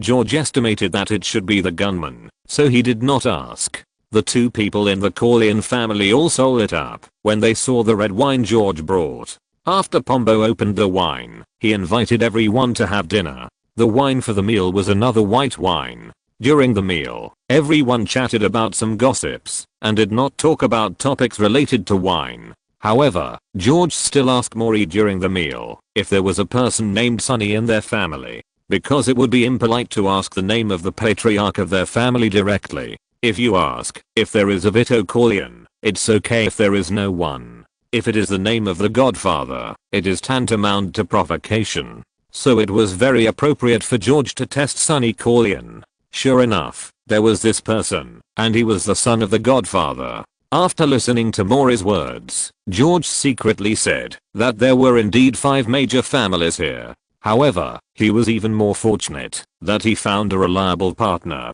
George, who had seen the movie, knew the Corleone family is a family that values unity very much, and its strength is also very strong. When the Godfather did not show his old age, it can be said that the Corleone family was the leader of the 5 major families. Although the Godfather was engaged in illegal industries, he also protected the poor people, and more importantly, he never touched white flour. In the movie, it was precisely because the Godfather was old, tired, and unwilling to help other families sell white flour that he caused the siege of other families. After dinner, several people came to the living room and sat on the sofa. Pombo brought a few red wine glasses and poured a little of the sober red wine into several glasses. After distributing the wine to several people, no one spoke and slowly shook the red wine in the glass. After tasting a glass of red wine, Pombo's cousin poured it for everyone again. This time Pombo spoke first. "George, I have told Maury about your idea, and Maury and the others are very interested."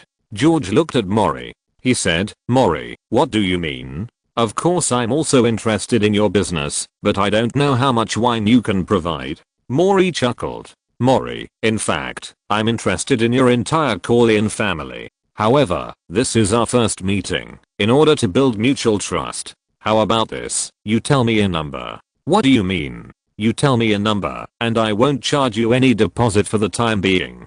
10 days later, I will let you see the wine. Pay when you are satisfied."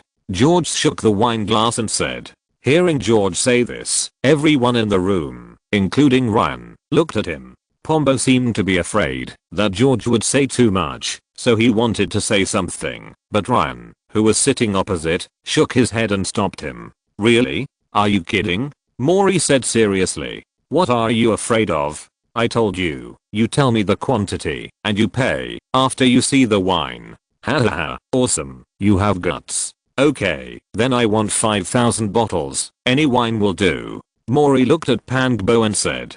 George understood that these 5,000 bottles were not their monthly sales at all, and even a week's sales were not enough. As for why they wanted so little, it was simply because he said such a number for Pangbo's sake. George looked at Pangbo, smiled, and then looked at Maury, laughing. "Okay, according to the number you said." The two raised their glasses and clinked them, and drank the wine in the glasses in one gulp. Others also raised their glasses, and finished the wine in the glasses together. In fact, this game had already started when they entered the door.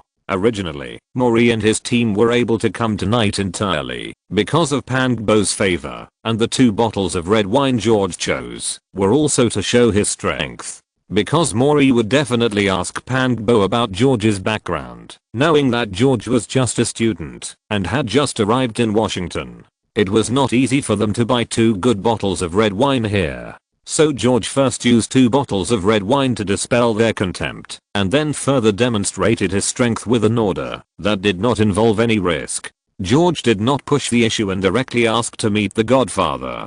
George was too embarrassed to say such ridiculous words. A student who could not even deal with a small leader could not get in front of the Godfather. Maury had the Corleone family as his backer, and after seeing George's intention, he took a step back and only asked for 5,000 bottles of wine. It meant that, as long as it was wine, it would be fine, and the quality was not required. This left enough room for George in terms of both quantity and quality. Of course, if George really only took out 5,000 bottles of low quality wine, they would only regard George as a regional supplier. Meeting the Godfather did not exist. Both parties understood each other's intentions and reached a preliminary consensus, so they drank the glass of wine happily. The next step was to chat. George and the other person sat for a while, and then the person who did not introduce his name sent them back to the hotel. After returning to the hotel, Ryan followed George into the room and said, "Do you need me to do anything?"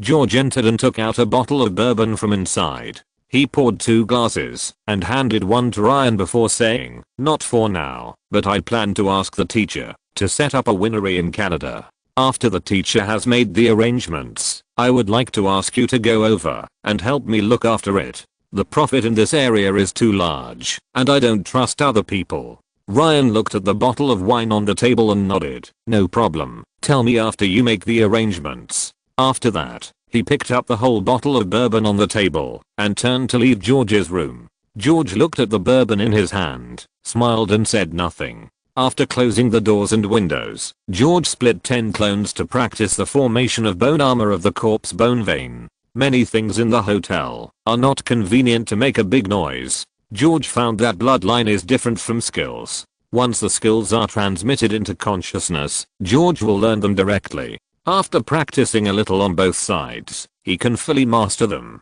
However, bloodline is different, and the bone armor formed at the beginning is ugly and irregular. To give a detailed example, it takes a long time to form the gold version of the holy garment. It can't be formed at all at the beginning. After practicing, it can be formed slowly, but the speed is very slow, and it is not practical in actual combat. Later, after a little practice, the speed of formation became faster, and even the wings, that can only be used as shields, can be unfolded. So this may be a development process, so George would summon multiple shadow clones when he was alone, and practice every night. Unfortunately, the room is still too small, and can only summon 10. As for George's original body, after washing up, he sat in front of the window and thought about his plans for the future. George now has about $450,000 in his account. There are still 3 months before the economic crisis in the summer, and he will go to Canada to buy a winery soon. There is no news about the patent there, and he still wants to get the patent, which requires a lot of money. Therefore, it is necessary to increase the sales of wine as soon as possible. After thinking for a while, he turned around and asked a shadow clone to start using the transformation technique. Of course, it is not to turn into a woman. George is not that perverted. He asked his clone to transform into an owl. Thanks to the last owl, he now knows the structure of an owl very well. So George planned to transform himself into an owl and fly to Canada. In order to make money, George was crazy. As for whether the transformation technique can be transformed, of course it can be done. In the anime, Naruto turned himself into a shuriken and threw it out to ambush people and attach his crow clone. So it's not about whether it can be done, the key is still the proficiency. George's proficiency in the skill is full, so he asked the shadow clone to transform first to see if it is ugly. You know, handsomeness is lifelong. George found that he couldn't see the difference in appearance after the shadow clone turned into an owl, so he let the clone fly around the room twice before disbanding the clone and pouring all the experience into it. Then he changed his clothes, dispersed the other clones, and left only one in the room to replace the original body to deal with others here. But he didn't let this clone idle. He let this clone continue to create new novels. In this way, he had a good reason to lock himself in the room all day. Anyway, the consciousness is the same, and any emergency can be handled in time. Unfortunately, if the clones can also share the chaotic space, it would be perfect, and all things can be done by the clones. Shaking his head, people, don't push it too far. Then he used the transformation technique to turn into an owl and flew out of the window. George first flew to a high place, identified the direction, and then flew directly to the north. After leaving Washington, George soon saw a very large forest in front of him. George landed and summoned 11 clones directly. He arranged 10 clones to practice corpse veins in the forest, and arranged another to catch a sparrow. After the main body was familiar with the structure of the sparrow, he let the clone turn into an owl, and the main body turned into a sparrow. Haha, this mount is now available, and I can fly to Canada by myself. It doesn't exist. If the clone is tired, he can change another one. It basically costs nothing for him. This flight is more than 2,000 miles, and he flew to Walkerville. Chapter 12 Winery. 30 hours later, George stood at the door of the Bank of Canada in Niagara. Yes, George made a big grade directly. He did not choose cities such as Vancouver near the United States, but chose a small town called Walkerville near Lake Ontario in Ontario, Canada. The town is located on the shore of Lake Ontario and has a history of 200 years. There are more than a dozen wineries in the town and its surrounding areas, producing various wines.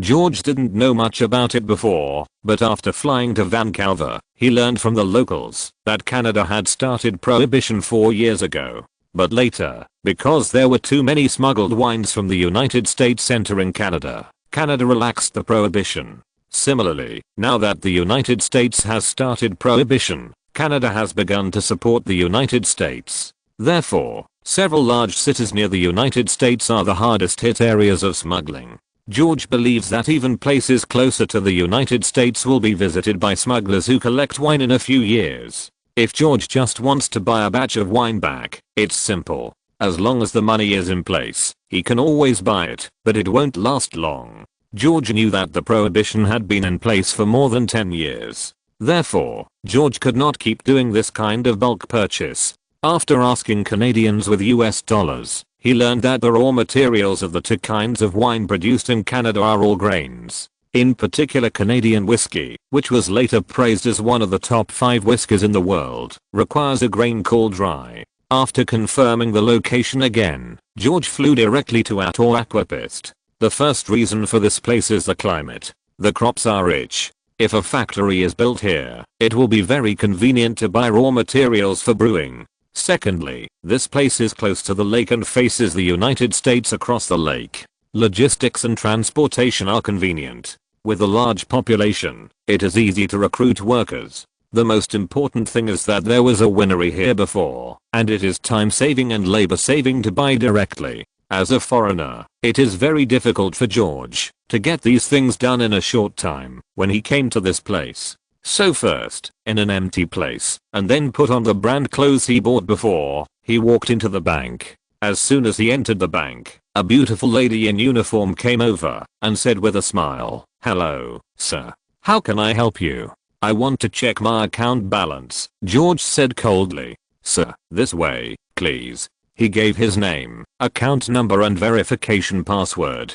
By the time the bank had verified the information with Bank of America, George had already refilled his coffee twice. Finally, the beautiful lady came over, bent down and said softly, "Mr. Orwell, I'm sorry to have kept you waiting. I've just checked and found that you still have $450,000 in your account." George nodded with satisfaction and smiled at the manager. George could absolutely guarantee that he was not smiling at the beautiful lady because he found that two of her collar buttons, which had been fine just now, were unbuttoned. Ahem. The beautiful manager then said in a softer tone, "Mr. Orwell, my name is Bailey. Is there anything else I can help you with?" "Of course. Please ask the best agent here to come over."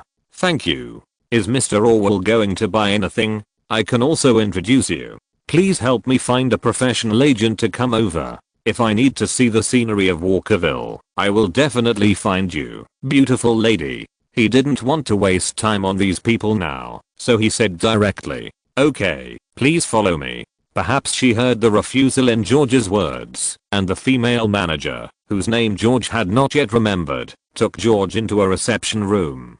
After inviting George to sit down, someone brought another cup of coffee, and the beautiful manager had gone out to find someone. A few minutes later, she brought in a bald middle-aged man. After the two sides introduced themselves to each other, they sat down on both sides of the coffee table. The female manager, very ethical, left and closed the door of the conference room. George looked at the agent named John in front of him, who had the same amount of hair as in his previous life and a similarly fat belly, and had an inexplicable sense of deja vu.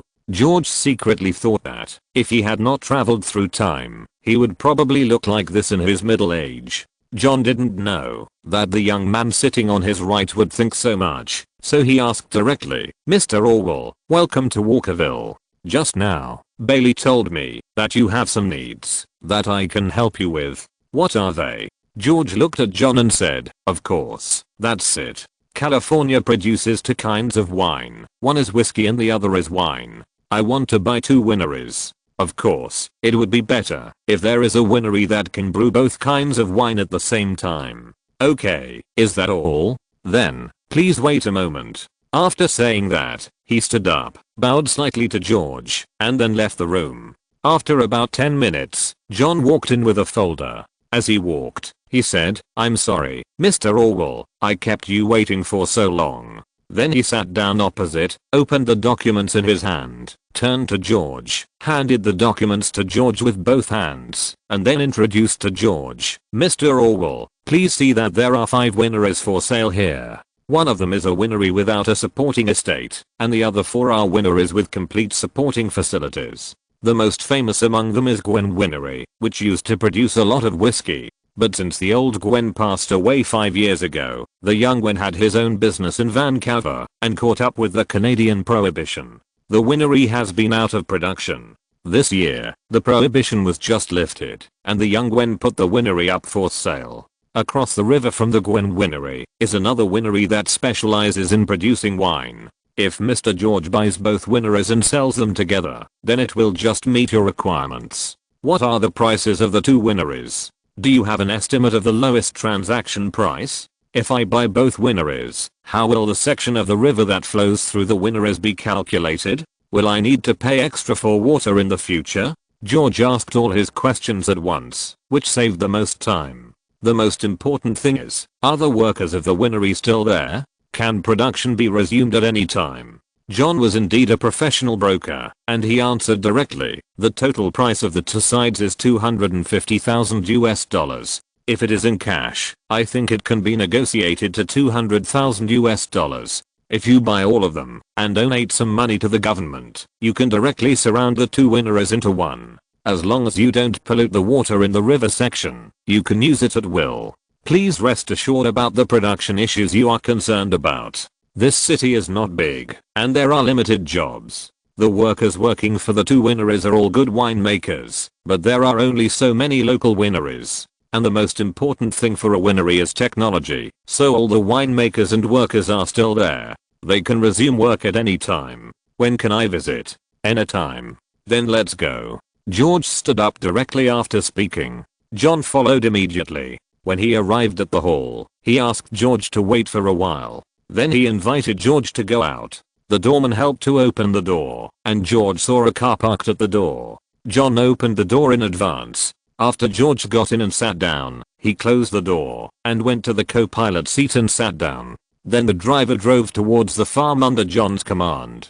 As the car slowly drove out of the town, the buildings on both sides of the road gradually became fewer. After turning an intersection, it started driving on a country road. The road was only wide enough for two cars to drive side by side. Maybe there were more people walking on this road and the car was not driving fast, so George did not feel much bumps. After driving for 20 minutes, the car turned to a small road again and stopped in front of a gate 5 minutes later. The car honked, and seeing that no one opened the door, John took the initiative to get out of the car, walked to the door, and pushed the door open directly. After getting in the car again, he asked the driver to drive and honk the horn. After driving for another 2 minutes, the car stopped in front of a 2-story villa. There was a circular garden at the entrance of the villa. There is a pond in the middle of the garden. The villa looks very big from the outside. The first floor is about 400 square meters. There are 5 independent cottages on the left side of the villa, which should be the residence of workers or winemakers. There is a row of warehouses on the right side, which should also function as stables, because he heard horses neighing. Just as George was looking around, the door of the villa was opened from the inside. An old woman came out with the help of a half-grown child. Seeing it was John, she smiled and nodded and said, "It's you, little John." John took a few quick steps to meet the old man, gave him a warm hug, and said with a smile, "Yes, ma'am, you are still so energetic." The old woman patted John on the shoulder, looked at George, and said, "Does anyone want to buy it?" John quickly replied, "Yes, so I brought him to have a look." At this time George also came over, and John introduced, "Madam, this is Mr. Orwell, and Mr. Orwell is Mrs. Gwen." George stretched out his hand first, shook hands with the old lady and said, "Hello, ma'am." The old lady smiled and said, "Hello to you too, young man." She turned her head and looked at John again and said, "Little John, take the guests around by yourself. I, an old man, will not accompany you young people. Come to me if you need anything. By the way, the key to the wine cellar is still in the old place. Go and see it yourself." "Okay, ma'am." After the old lady turned around and walked back to the room, John sighed and said to George, "Little Gwen and I were classmates, so madam watched me grow up. Little Gwen is selling the winery now, and madam should be the one who is most reluctant to let go." Then they stopped talking about this topic. The two looked around the winery, and John even took George down to the wine cellar to look at the wine. George found that there was still wine in the wine cellar. They were all in wooden barrels. There were 3 specifications, and there were about 50 barrels of 40-liter barrels. There were about 100 barrels of 150-liter barrels in the middle, and about 30 barrels of the largest 700-liter barrels. There should be 38,000 liters of wine here, which is about 76,000 bottles. These wines alone should be worth a lot of money. Then George asked, "Does the quotation include these wines?" "Yes, it includes all the wines." "Okay, let's go to another winery." "Okay, sir." George followed John to another winery. because it was a winery. There were many grapevines in this winery, one row after another, like a row of neat soldiers, waiting for the general's inspection. The two wineries were backed by a hill. If Gwen Winery expanded a little further, it would completely own the entire peninsula that stretched out to Lake Ontario. Then George asked about the ownership of the hill and the small piece of land. Because John was a local and was very familiar with the place, he told him directly that it was a common land of the town. The town originally planned to build a castle on the hill, but due to the high cost, the prohibition of alcohol in the past few years, and basically no one came here, it had been empty. After a look around, George asked John to take him to the best hotel in the town. In the hotel lobby, George made a request. With the peninsula as a line, the two wineries plus the hill and the small piece of land, all added together, based on $250,000, he would take 5 percentage points of the part that John negotiated, and the time must be fast. Don't think that 5 points are small. For example, if the final transaction is $240,000, it is 5 points of 10,000 yuan, which is $500. Just look at 1 point. His daily salary is only $5, and the most popular Ford car is only about $400. So when John heard about George's reward mechanism, he was like a chicken blood. After saying something to George, he took the car and left. Thanks to the book friend and Pink for his support. Thank you. Book friends who think it is still worth watching, please collect it. Thank you. Chapter 13 Questions for Children. George didn't care how to talk to John. He directly booked a room in the hotel. He didn't even have dinner and fell asleep in the room. He flew for 30 hours. Although it was a clone flying, all the tiredness returned to George at once after cancelling the clone. He slept until noon the next day. Then George got up, took a shower, and changed into a new set of clothes. George immediately ran to the restaurant and ordered 3 steaks. He quickly finished it by himself. George also ate a salad and recovered. After drinking a glass of grape juice leisurely, George stood up. After lunch, George returned to the room. He put his consciousness on the clone in Washington and looked through the memory and found nothing. He found that the book Problems for Smart Children had been completed.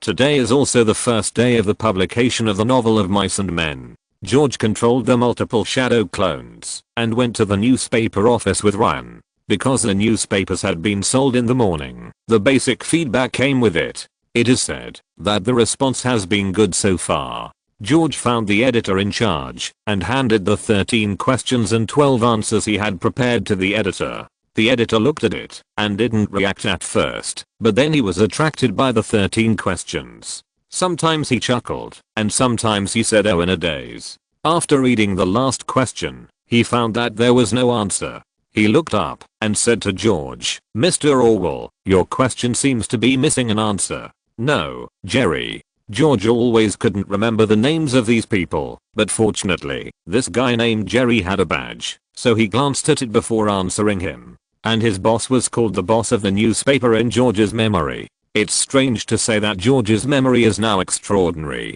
When observing objects, people, or reading books, his memory has directly reached the point of photographic memory. But when it comes to introducing people's names, he is absent and needs to think for a while to recall the other person's name. "Mr. Orwell? Mr. Orwell? Are you listening to me?" Jerry asked George across the desk. "Oh, sorry, I was just thinking about something. You can just call me George," George said with an apologetic look. "Oh, it doesn't matter, I understand. Writers are like this, their thoughts are too developed, it's easy to get distracted. What I asked just now is that you have 13 questions here, but only 12 answers." "Oh, you mean this? Haha, I did it on purpose. It's just to attract attention. Jerry, I think this way, you can put the first question at the end of the article for today's layout. Ask the second question tomorrow, and announce the first answer." "Oh, so, I see. It's really a good idea, a genius idea.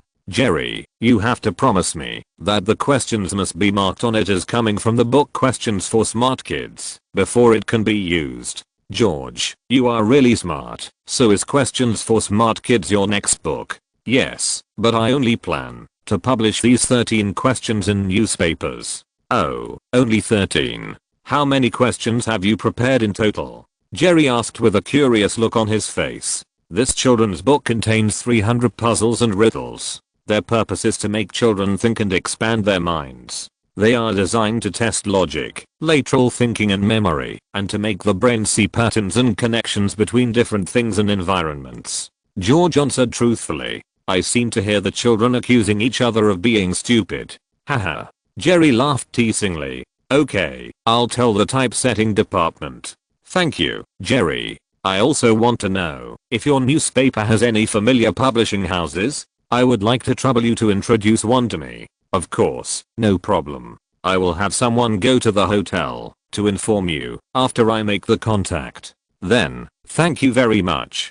Haha, no need, because your questions are really interesting. I believe your book will be popular. George and his friend came out of the newspaper office and went to the zoo. George went there to see birds. Yes, he disliked the slow speed of owls. He even suspected that the wings of the bonama could only glide. Was it because the wings of the Sagittarius saint cloth in his memory were different from those of owls? So he and Ryan came to the zoo, where you can touch the animals accompanied by the keepers. Of course, the premise is that you pay. Then, George spent more time on the two animals he liked. One is a peregrine falcon, one of the fastest birds in the world, which can reach a speed of 387 miles per hour. The other is a three-tipped swift, which can reach a speed of 353 kilometers per hour. It is not only fast, but also small. If you observe others through him, it is not easy to be discovered. Then he went to the aquarium. George planned to experiment whether he could turn into a fish.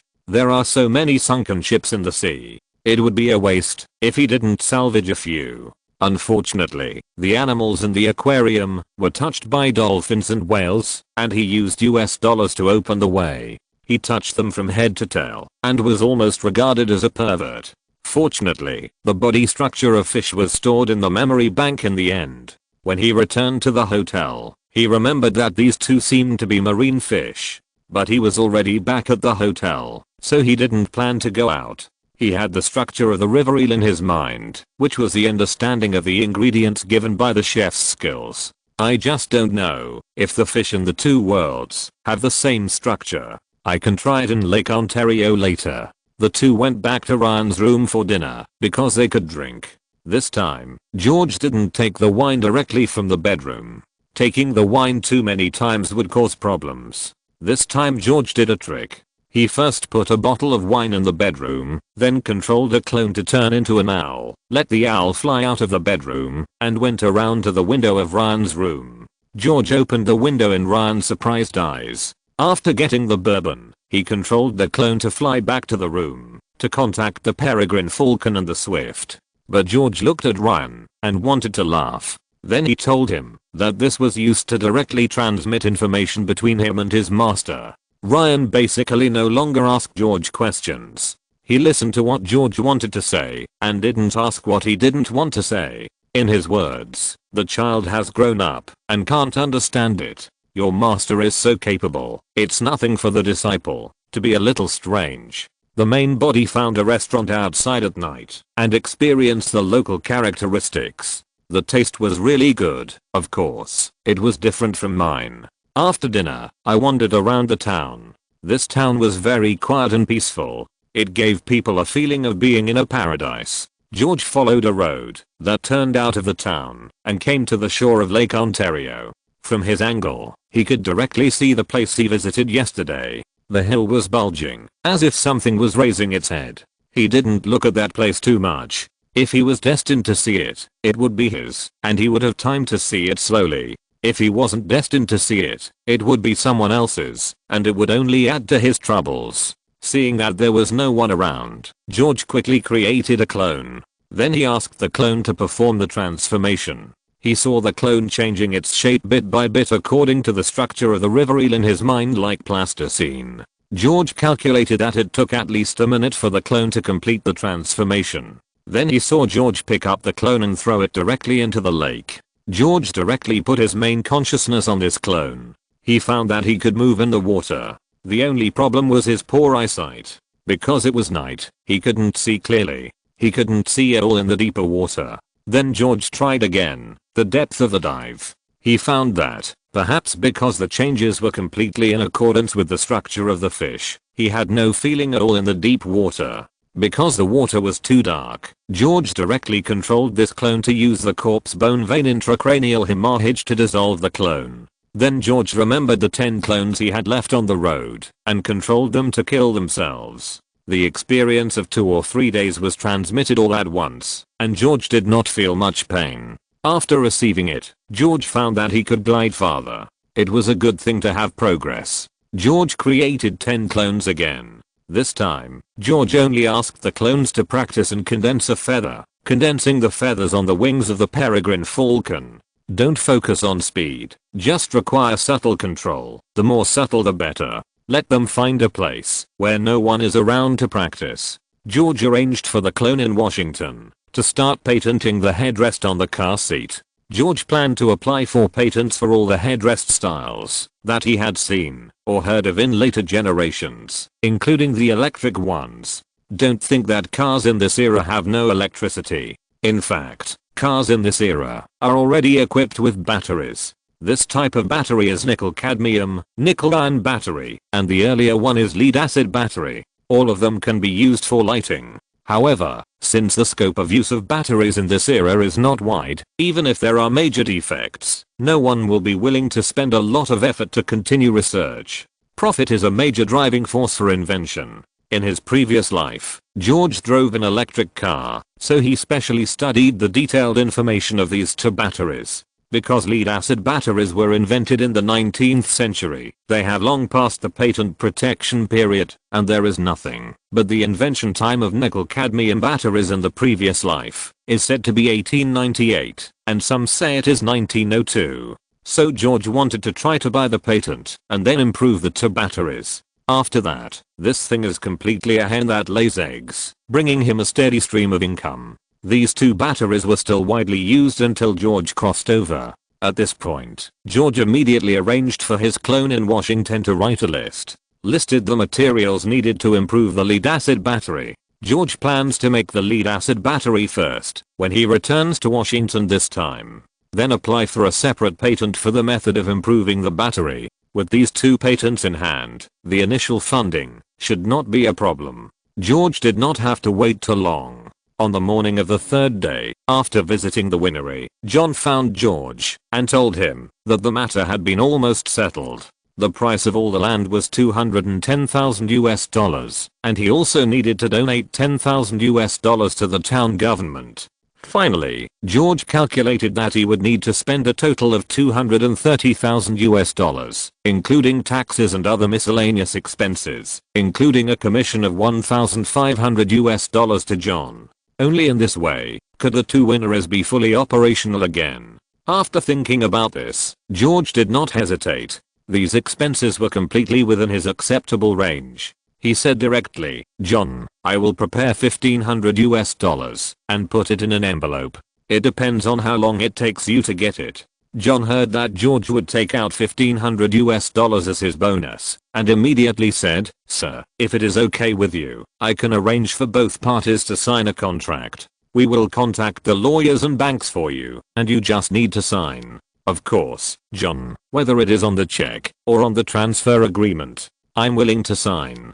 So, what are you waiting for?" After hearing this, John immediately replied, "Yes, sir. I will arrange it now." After speaking, he bowed slightly and left in a hurry. Thanks to the book friend Woodoo Wandering for the recommendation ticket. Thank you. Chapter 14 Military Camp. Before lunch, John came to the hotel in advance to invite George to lunch. George agreed, but George paid the bill. After lunch, the 2 took the car sent by the bank to the bank in advance. Because before signing the agreement with the other 3 companies, George also needed to sign a commission contract with the bank, so that the bank could arrange a lawyer for George and help him with the subsequent transfer and other work. Of course, this is all charged, and it was also in George's previous plan. If he could use a little US dollar in exchange for time, George thought it was very cost effective. If George had to find a lawyer, a winery, etc. by himself, it would probably be annoying. In this way, the representatives of the four parties signed the contract under the witness of several lawyers. George also issued a check on the spot to pay all the money except John's commission. As for how the bank would subdivide this check to each of them, it was not George's concern. On the other side, after everyone left the conference room, John came over with George's attorney and said to George, "Mr. Orwell, we will complete all the transfer procedures within 3 days. But before that, you need to come up with a nice name for the new winery." George laughed. "Then let's call it Place Winery. You two have worked hard." Then he took out 2 envelopes from the inside pocket of his suit. The thick one was handed to John, and the thin one was handed to the young lawyer. Americans are not modest, and they opened the envelopes directly in front of George. John's share was the $1,500 promised to him before, and the lawyer's share was just prepared. A $100 bonus was considered an extra reward, although his salary had already been paid in the previous amount. Both of them were very satisfied with the amount. He bowed slightly to George and said, "Thank you, Mr. Orwell. Okay, John, the work is not done yet. So, go and help me arrange it. I want to meet all the winemakers and workers in the past 2 productions tomorrow afternoon." Then, after signaling the lawyer to leave, George asked John to count the amount of wine stored in all the wineries in the town. How much money would it cost if they were to purchase it all together? John immediately understood George's intention and knew that working for this person would really be beneficial. It was only 4 days before and after, and the bonus of $1,500 was in hand, which was equivalent to his salary for 300 days. So John was particularly attentive to the things George told him to do. Let's not talk about the original body for the time being. After the clone in Washington received the request from the original body in the morning to rent an empty warehouse in the Corleone family's territory, he just returned to the hotel and saw Pombo and Ryan on the sofa in the lobby, drinking coffee and chatting. George knew that they must be waiting for him, so he walked directly to them. "Hi, Uncle Ethan, how come you are free today?" "Oh, George, I'm taking a break today, so I'm going to take you to a fun place." "Uncle Ethan, I'm only 16 years old and still growing. You should go to those fun places with Uncle Ryan." "Haha, but you want to go now, isn't it too early?" After saying that, he laughed at the side. Pandbo's old face blushed when he was told that he must have heard what he and Ryan were talking about while drinking coffee just now. This kid has a really good hearing, even though they are so far away. You know, George's body has been slowly improving. This kind of improvement has no shortcomings. In the case of no noise in the surrounding environment, within a range of 20 meters, as long as he wants to hear, he can hear it clearly. "Ryan, this is a smile to help Pandbo out. Pandbo is going to take us to the training ground of the Self-Defense Forces." "Yes, let's go. That's where men should be." 40 minutes later, the 3 of them came to a military camp in the car brought by Pandbo. At the door, after Pandbo registered with his identity information, the car passed smoothly. The 3 of them changed to a Jeep-style car in the parking lot and began to visit the entire training ground.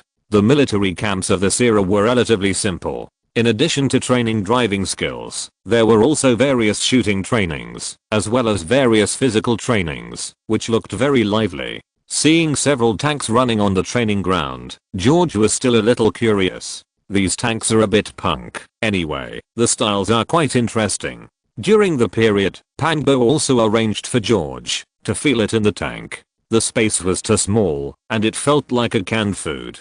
George came out after experiencing it. Then Pandbo took George to the shooting training ground, where there happened to be a team of soldiers training. The leader was a white man about 40 years old, about 180 centimeters tall, strong, and with a typical American big nose. The leader gave the job to the adjutant when he saw Pandbo and waved to Pandbo from a distance. After walking over here, seeing Ryan, he also smiled and said, "Hi, Ryan, long time no see." "Yes, long time no see, Chester Phillips." It seems that they must know each other. This time, without Deng Pandbo introducing him, Ryan turned around and introduced George first. "George, this is Chester Phillips, who was also your father's comrade in arms, but he is in charge of another regiment." On the other side, Pandbo also introduced George's identity to Chester Phillips and introduced Ryan next to him. He is now Major.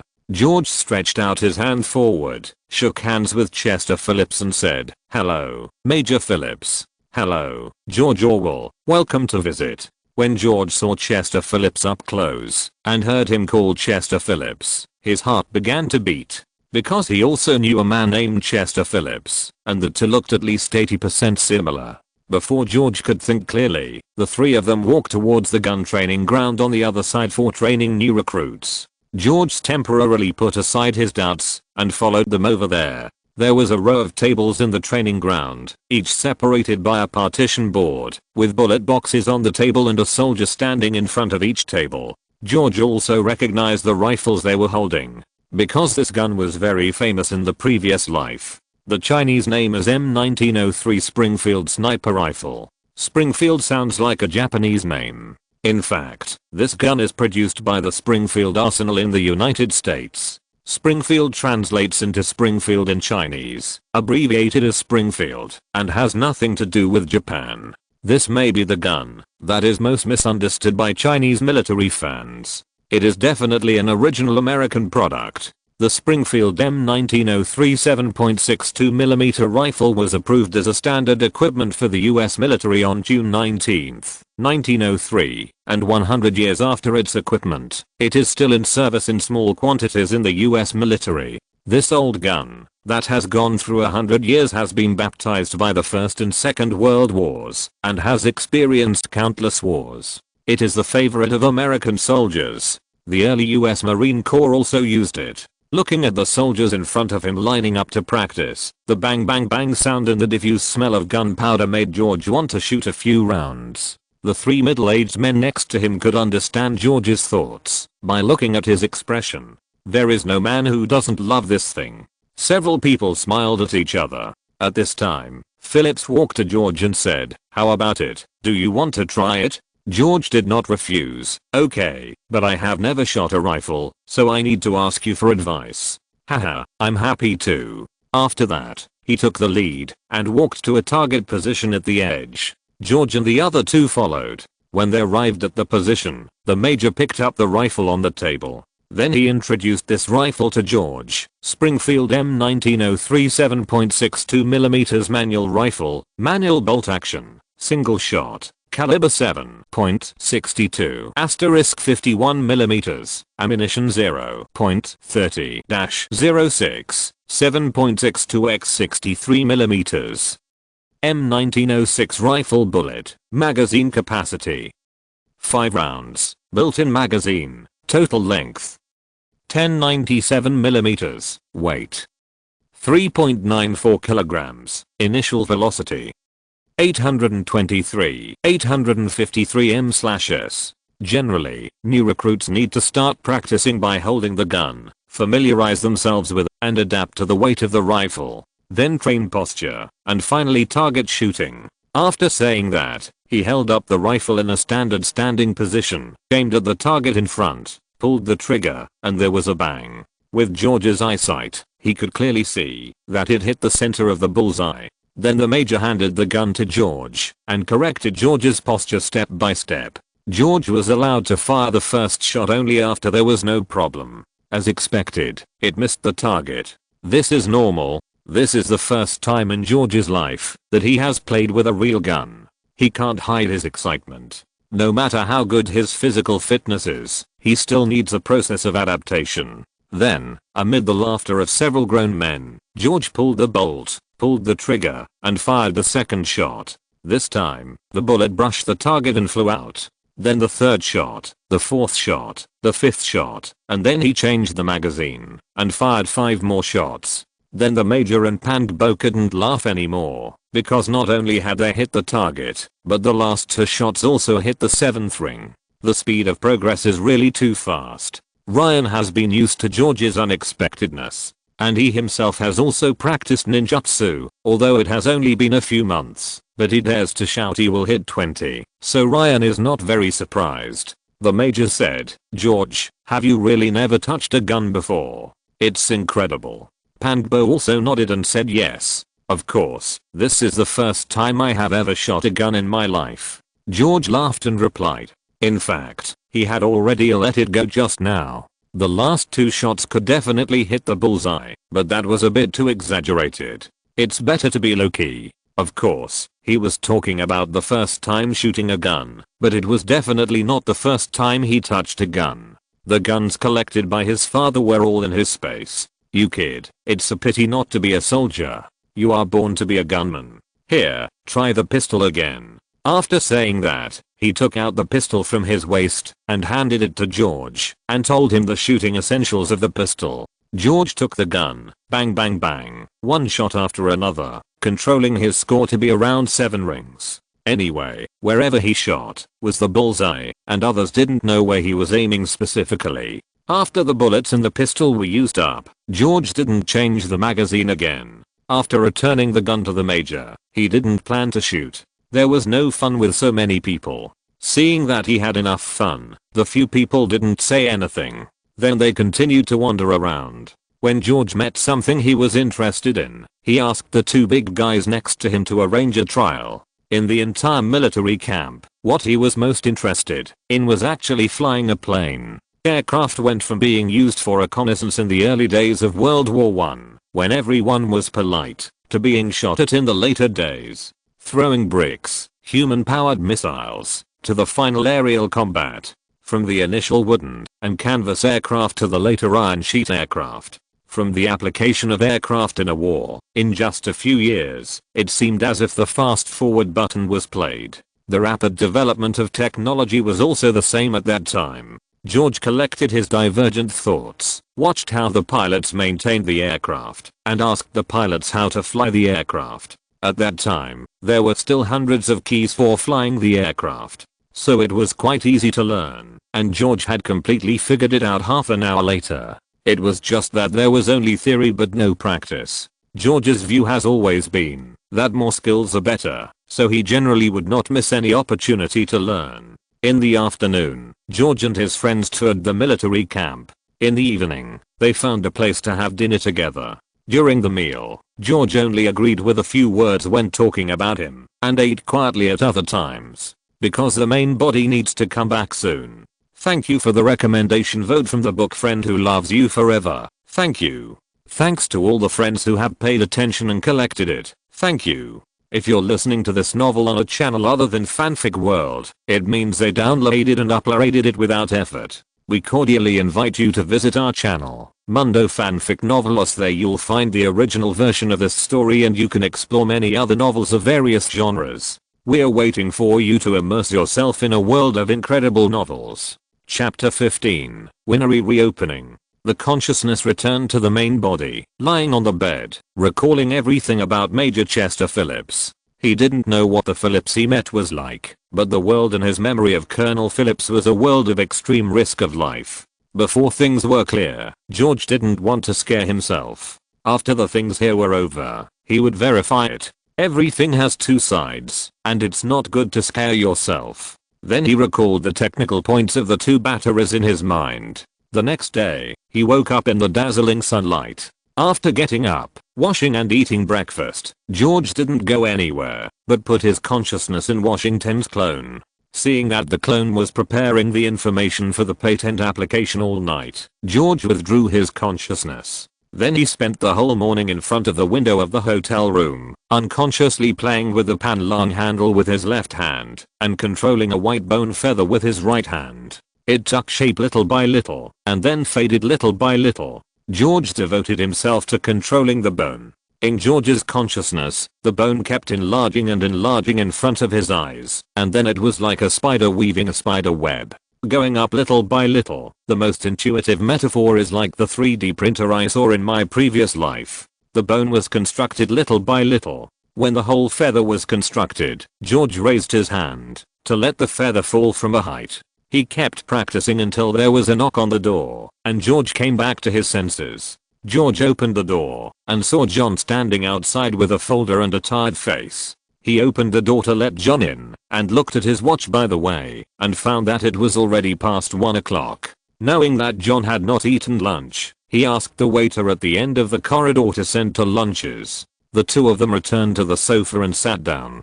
John handed over the information in his hand. Mr. Orwell, I started investigating the 9 winners in the town yesterday. There are several more around, but they have not been investigated yet. I can give you the data later. The others. 10 minutes later, John finished his report, and then lunch was delivered. The two of them ate a little. Then they got on the car that had been waiting at the door and drove to the place winery, which had not yet been listed. On the way, George kept thinking about the data John had just given. In addition to its own winery, the town has 9 other wineries, some large and some small. There are 300,000 liters of low-end and medium-end wines that can be sold, and the price per liter is $1.5. There are 40,000 liters of high-quality wines that can reach $4 per liter. In other words, if he wants to buy all the wines, he needs $610,000. This is just the one in the town. There should be 4 or 5 more around the town. Even if the wine is less, there are always wines worth $250,000. Of course, this price can be negotiated. But how much can he make by reselling it back to the United States? In 2 years, he can make 200 times, and now he can easily make 10 times. After thinking it over, George directly told John to negotiate the price with people from other wineries as an agent. Start with these 9 wineries, based on 610,000, and John will have a 3-point reward for the part that is negotiated. After the data of the next few wineries are counted, the same standard will be followed. But a contract must be signed, and all wines must be sold to George in the next 10 years. And if these wineries need to be sold, he has priority if the price is the same.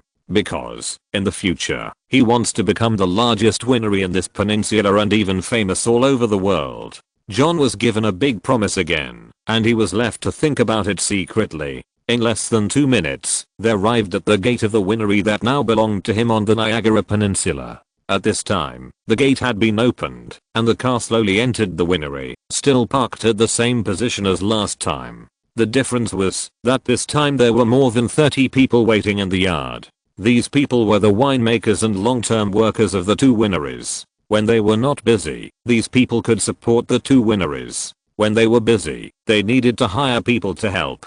They heard that the winery had a new owner, and they all wanted to know how they would be arranged. After George got out of the car, he looked at the employees who surrounded him, who wanted to talk, but were a little scared. For a moment, he was a little confused by their anxious, hesitant, and expectant eyes. John on the other side introduced at this time, "Everyone, this is the new owner of the winery, Mr. George Orwell." George also adapted to it at this time. He waved to everyone and said, "Hello, everyone, I'm glad to meet you. It's still too cold outside, let's talk inside." Then everyone separated and let George walk through the crowd. When George walked into the hall of the 2-story villa, he found that the room was cleaned, very clean. Some things with personal traces of life, such as photos, have been taken away, but other furniture and daily necessities are still there. George asked with a suspicious look on his face, "John, why didn't you see Mrs. Gwen?" John replied, "After the contract was signed yesterday afternoon, little Gwen took Mrs. Gwen away." George nodded and said, "It's a pity that we left in a hurry that day. I was going to invite Mrs. Gwen to tell me the story of the winery." "John, can you tell Mrs. Gwen that she is welcome to come back to the winery at any time, and I will not change this villa?" George said this because of his own personal experience. Because not long ago, he sold the farm where he had lived for more than 10 years. Although it was for the future, so he had no choice. However, he also hoped that one day he would return to the farm and see the 2-story building that was exactly the same as his memory, because there are bits and pieces of his parents in this life preserved there. After listening to him, John said, "Thank you, Mr. Orwell. I will convey your invitation. I believe that Mrs. Gwen will be very happy after hearing it." At this time, everyone came in one after another. The first 2 were old gentlemen whose clothes were different from others. George asked everyone to sit down first. Fortunately, the living room and the dining room were connected, and the dining table was a long table, so there was no need to worry about not having enough seats. However, after George sat down, he found that everyone else was still standing. George asked John to raise the fireplace, and then said directly, "The old gentleman, please sit down first, and everyone else can do whatever they want." At this time, several people who were a little older sat down on the sofa. At this time, George continued, I know what everyone is worried about. I don't like to waste time doing things, so I will say it directly. First, the two winneries will be merged into one winnery, named Place Winnery. Second, I will not fire any of you for the time being. Third, everyone's salary will increase by 10%, the winnermaker will increase by 20%, and the master chef will increase by 30%. In an instant, the room was silent, and then there was a bang, and a roar came from the mouths of the young people around, and everyone happily high-fived the people around them. After George saw that it was almost done, he said again, okay, everyone pause, now everyone introduce yourself first, so that I can get to know everyone. Then the older man who was walking in the front just now pointed at people one by one, introduced their names and the jobs they were responsible for. Finally, he introduced himself and said that his name was Allison, the former chief winnermaker of Gwen Winnery, and also the apprentice of old Gwen's father. Then George directly appointed him as the chief winnermaker of the winnery. Everyone listened to his arrangements, and the other one was treated the same, but he didn't have to manage the entire winnery. It also stated that he would arrange for another person to take charge of the winnery after a while. However, as long as it was related to winner making, their opinions would prevail. Then he was asked to arrange 4 people to fence off the peninsula directly and to find more people to come, and then he was asked to arrange to resume production as soon as possible. Those who needed to change stools could just report the list, and then they were asked to go back first. John handed all the keys to George. George only took the keys to the villa and the spare keys to the wine cellar, and did not take the others. He gave them to Allison and asked him to arrange. George also asked John to drive him to the town to buy a few sets of bedding and toiletries, and then checked out of the hotel. Why stay in a hotel when you have a villa? After everyone left and George was left alone, he began to carefully visit the house. It was a standard American architectural style, and the decoration was also the same. Judging from the furniture and stair handrails in the villa, the materials used were exquisite, all made of oak.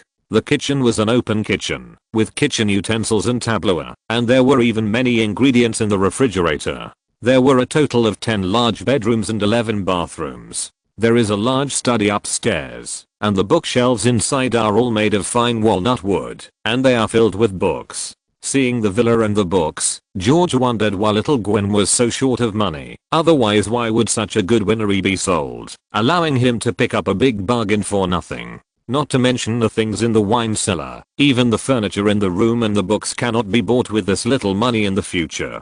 Haha, it feels so good to pick up things. Back to the kitchen. I looked at the ingredients and seasonings and made myself a big meal. I ate it beautifully. It was the first time in my 2 lives that I lived in such a big house. I took a bath in the bathroom and put on the pajamas I took out from the space. I recalled the shadow clone that had gone out to practice the corpse bone vein before, and the memory suddenly came in. George felt that he had a better grasp of the shape change of the wings, but George did not try it in the room. It was completely unnecessary. He split 10 clones again and asked them to go to the study to find all the content related to Africa in this world. I saw a globe on the desk in the study before. Unfortunately, the globe looks very delicate, but the content is rarely marked, and there are large areas of blank space. Then the main body changed clothes and went to the wine cellar and put 40,000 liters of low-grade wine from both sides of the whiskey and wine into the space.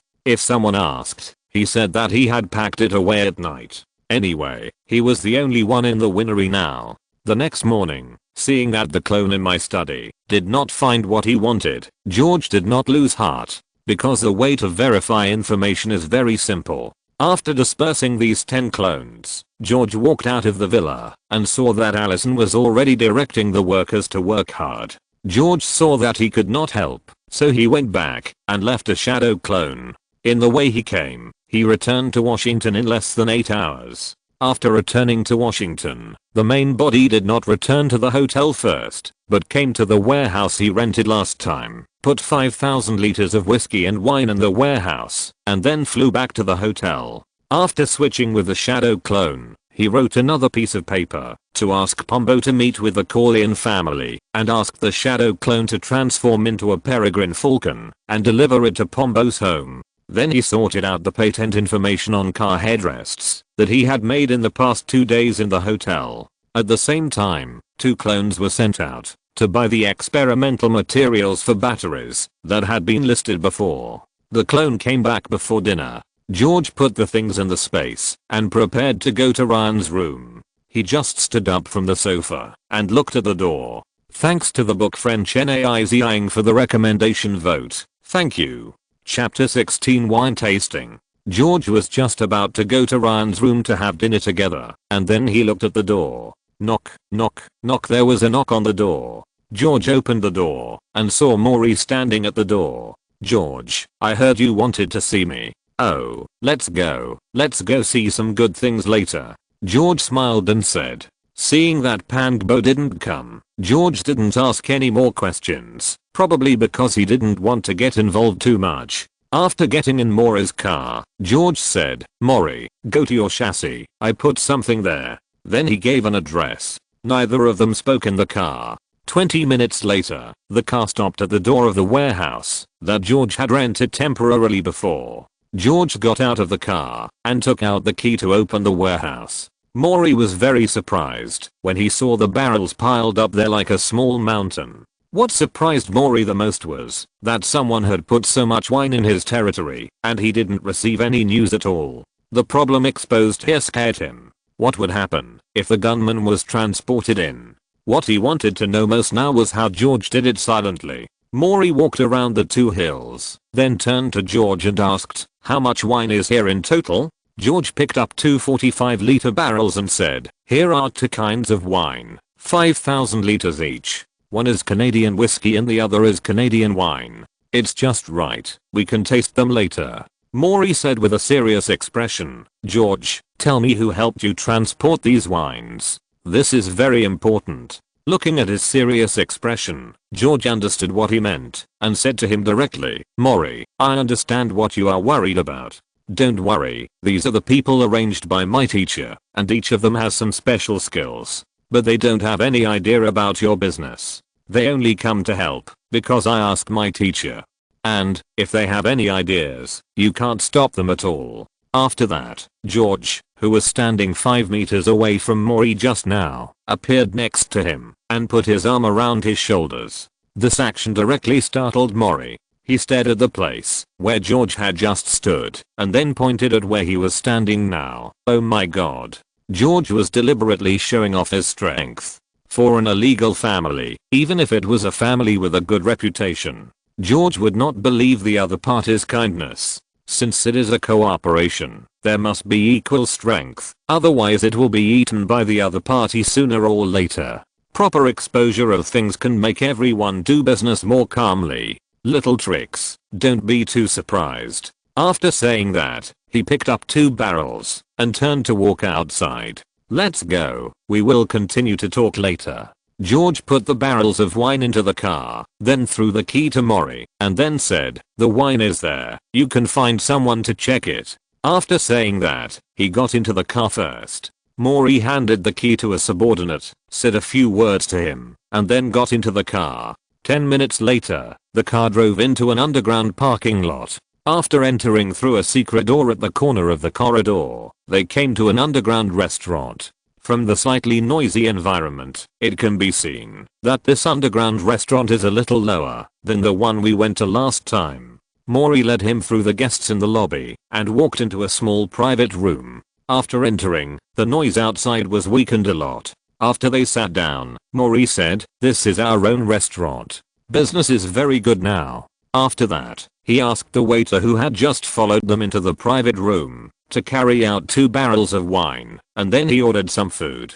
Within 2 minutes, the waiter brought 2 bottles of wine, which were Canadian whiskey and Canadian grapes brought by George. After waiting for Maury's instruction, he poured a glass of wine for both of them and left. The 2 first picked up the grapes. Canadian wine, which is a sweet wine. Special geographical location, located around 41 degrees north latitude. George picked up the wine glass, put the wine glass under his nose and smelled it, then slowly shook it, and a fragrance gradually emanated.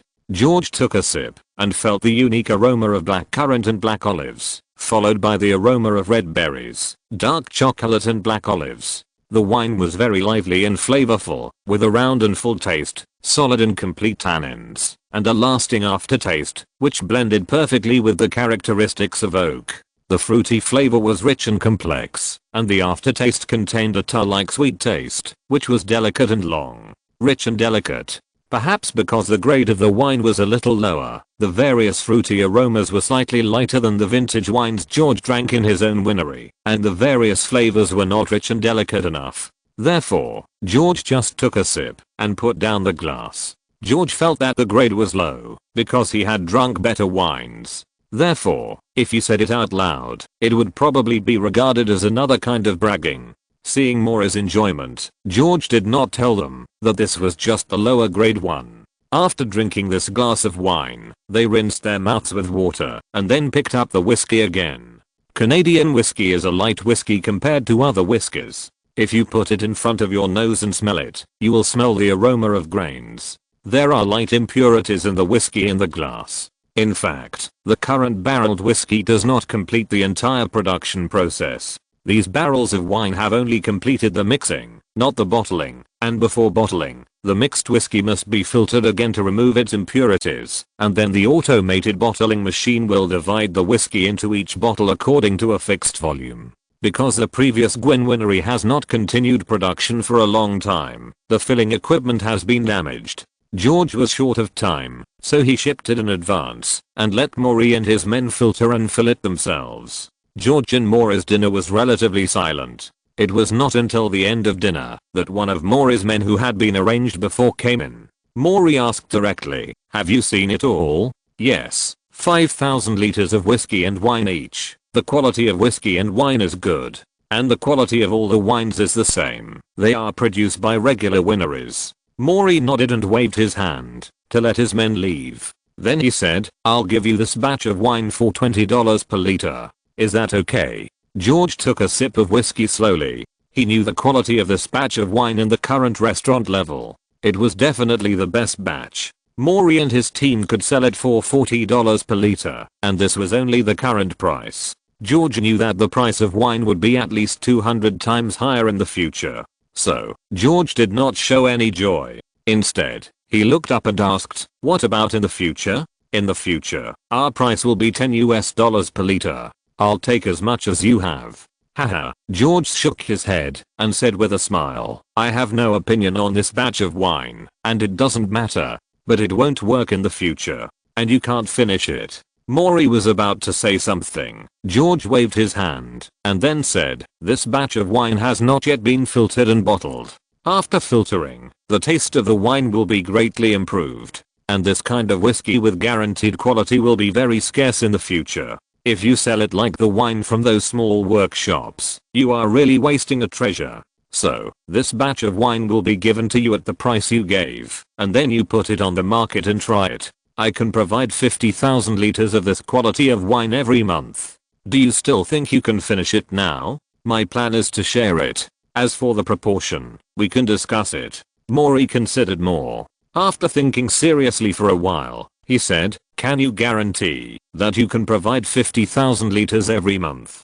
"Don't worry, this is only the amount for this year, and there will be more next year." "Okay, maybe you have to wait a little bit. I will give you an answer later." "How can I pay you for this batch of wine?" Maury seemed to have made a decision. "Of course, I will wait for your news. By the way, it can be delivered to any city in the United States. This is a respect for Mr. Corleone. For this amount of money, if it is possible, let's go to play a few games tonight. What do you think?" During the Prohibition period, the seller was only responsible for preparing the wine and placing it in a border city, and the buyer went by himself. If the price was higher, the wine that needed to be smuggled would only be directly transported to a place in the United States. Of course, the price would be much higher. George directly promised to deliver it to every place that needed it, saying that it was a respect for Mr. Corleone, which can be said to be real benefits.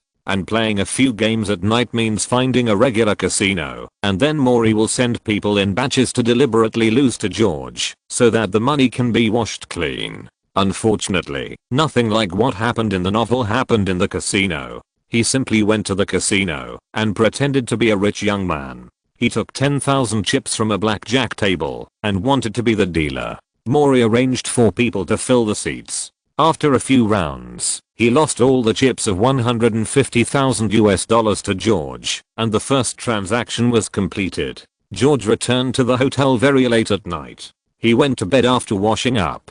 Before going to bed, he still had 10 clones and only practiced the corpse feign.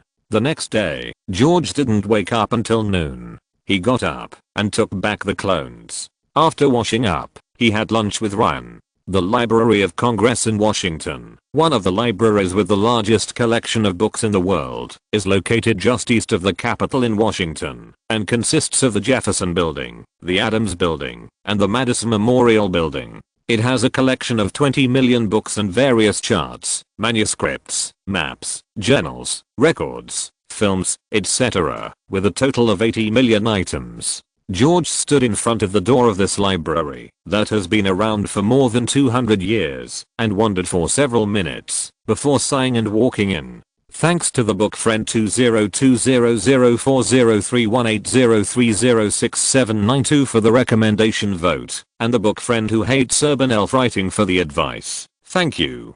Chapter 17 Marvel. Library of Congress in Washington, USA.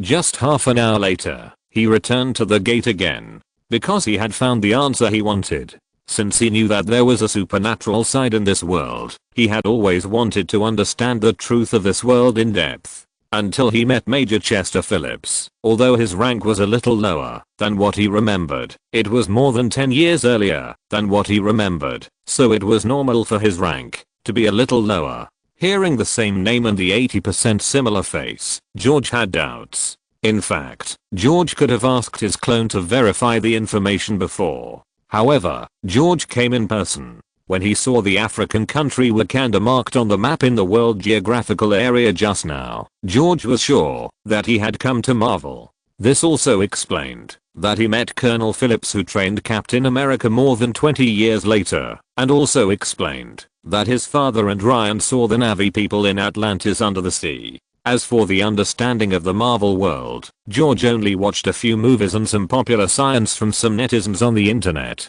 But from these materials, George felt chaos, and the force value was very high. The Marvel world is divided into the unit universe world and the multiverse world, and there are many omnipotent universes. George found that the people around him didn't know the situation of the extraordinary side when he came to this world. It can be seen that this Marvel world should not be a particularly complicated world. At least George has never heard of the existence of mutants here. If there are mutants in this world, it is impossible that the newspapers have not reported it, based on the uncertainty of mutant mutations and the various chaos caused at any time. Therefore, if you don't commit suicide, you can still survive for a long time. Because in the early days of the Marvel universe, that is, Captain America during World War II was more powerful, George was completely able to deal with it. Even the Supreme Sorcerer, who was passed down in the previous life, was not too worried about George. Those who have seen Marvel movies will know that this is a big man who has protected the Earth for hundreds of years and only wanted to retire later.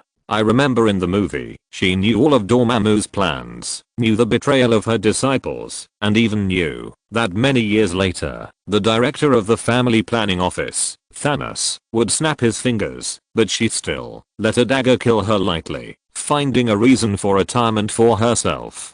Therefore, George felt that, as long as he did not disturb her retirement plan, she would not bother to care about him. In the Marvel world, the first thing that George dared not bet on was Thanos' snap.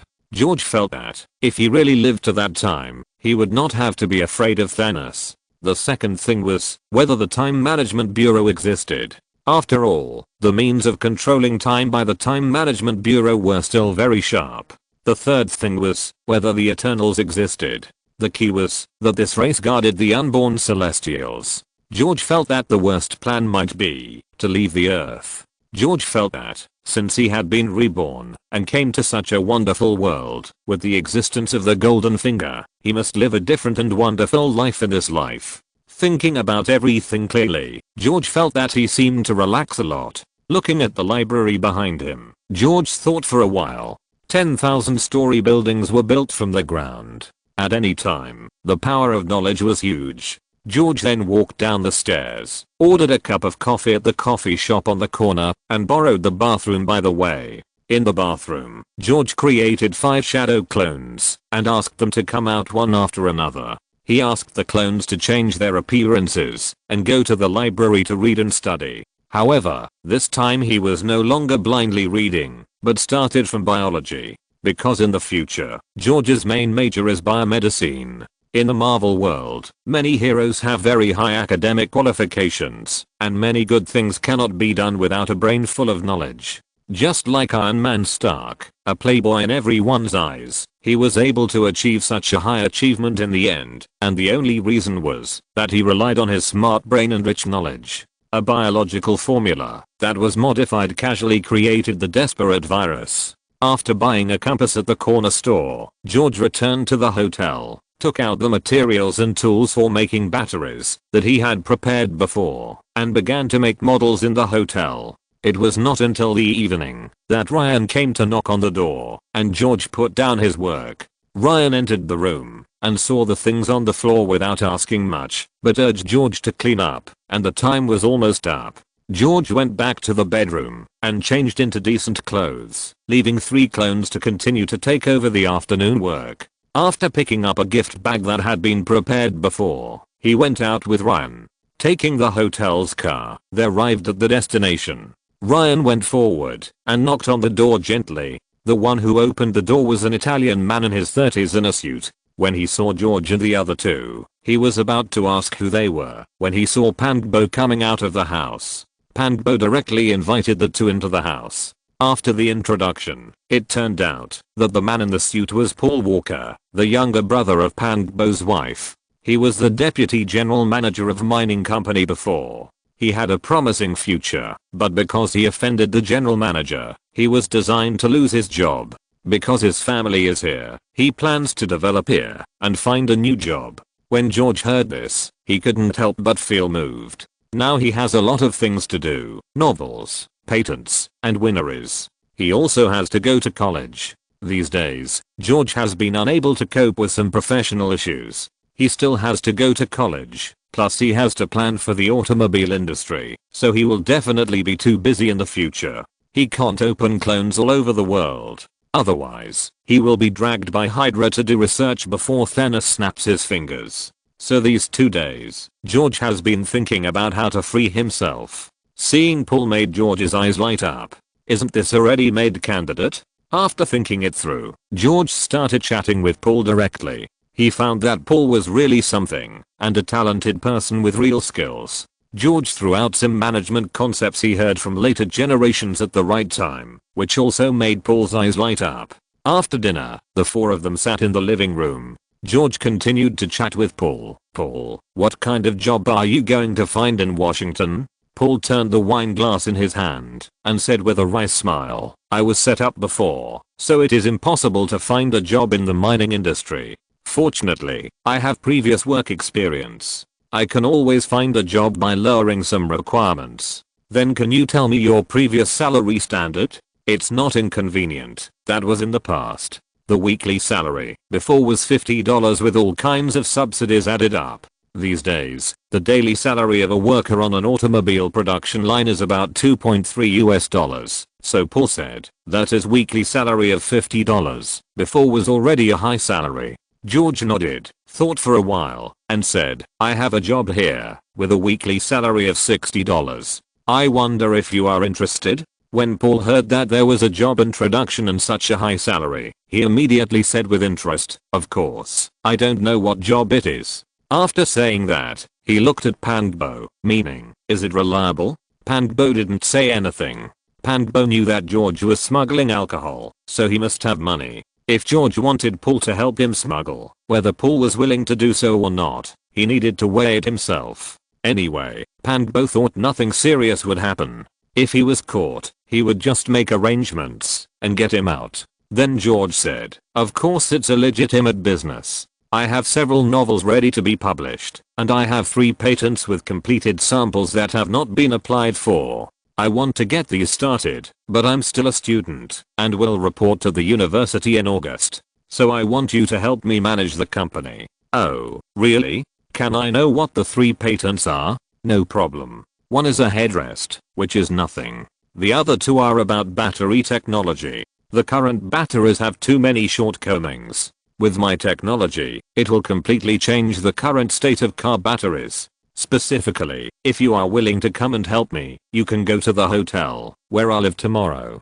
I will give you the information, and then you will handle the next things. Leave it all to me. Aren't you afraid that I will run away?" Haha, of course I believe in you, or I believe in Pangbo more. "Well, okay, then I'll think about it and give you an answer tomorrow morning." "Okay." After that, the 2 clinked their glasses and took a sip of wine. Then Paul said he had something else to do, so he said goodbye to Pangbo and left early. After Paul left, he saw George took out an envelope from the inside pocket of his jacket. "Uncle Ethan, I have to thank you for your introduction this time. Please don't refuse this." After that, he pushed the envelope to Pangbo. Pangbo looked at the thick envelope, shook his head, and said, "George, you know, I'm not helping you because of this. Besides, I just introduced you to each other. This is just a little thought. Compared with what Mori and I have gained, these are nothing. There will never be a shortage of wine in the future." Haha. Pangbo understood from George's words that the 2 of them might have reached a long-term cooperation, and the quantity was not small. The profit in the middle can also be imagined, so he didn't refuse. After chatting for a while, the 2 got up and left Pangbo's house. The next morning, Mori was the first to knock on George's door. Seeing that the floor of his room was a little messy, George did not invite him in, but took him to Ryan's room. As soon as they sat down, Mori said to George, "I have already told Mr. Corleone about your plan. If you can deliver directly to each city we specify, we can share the profits according to the proportion."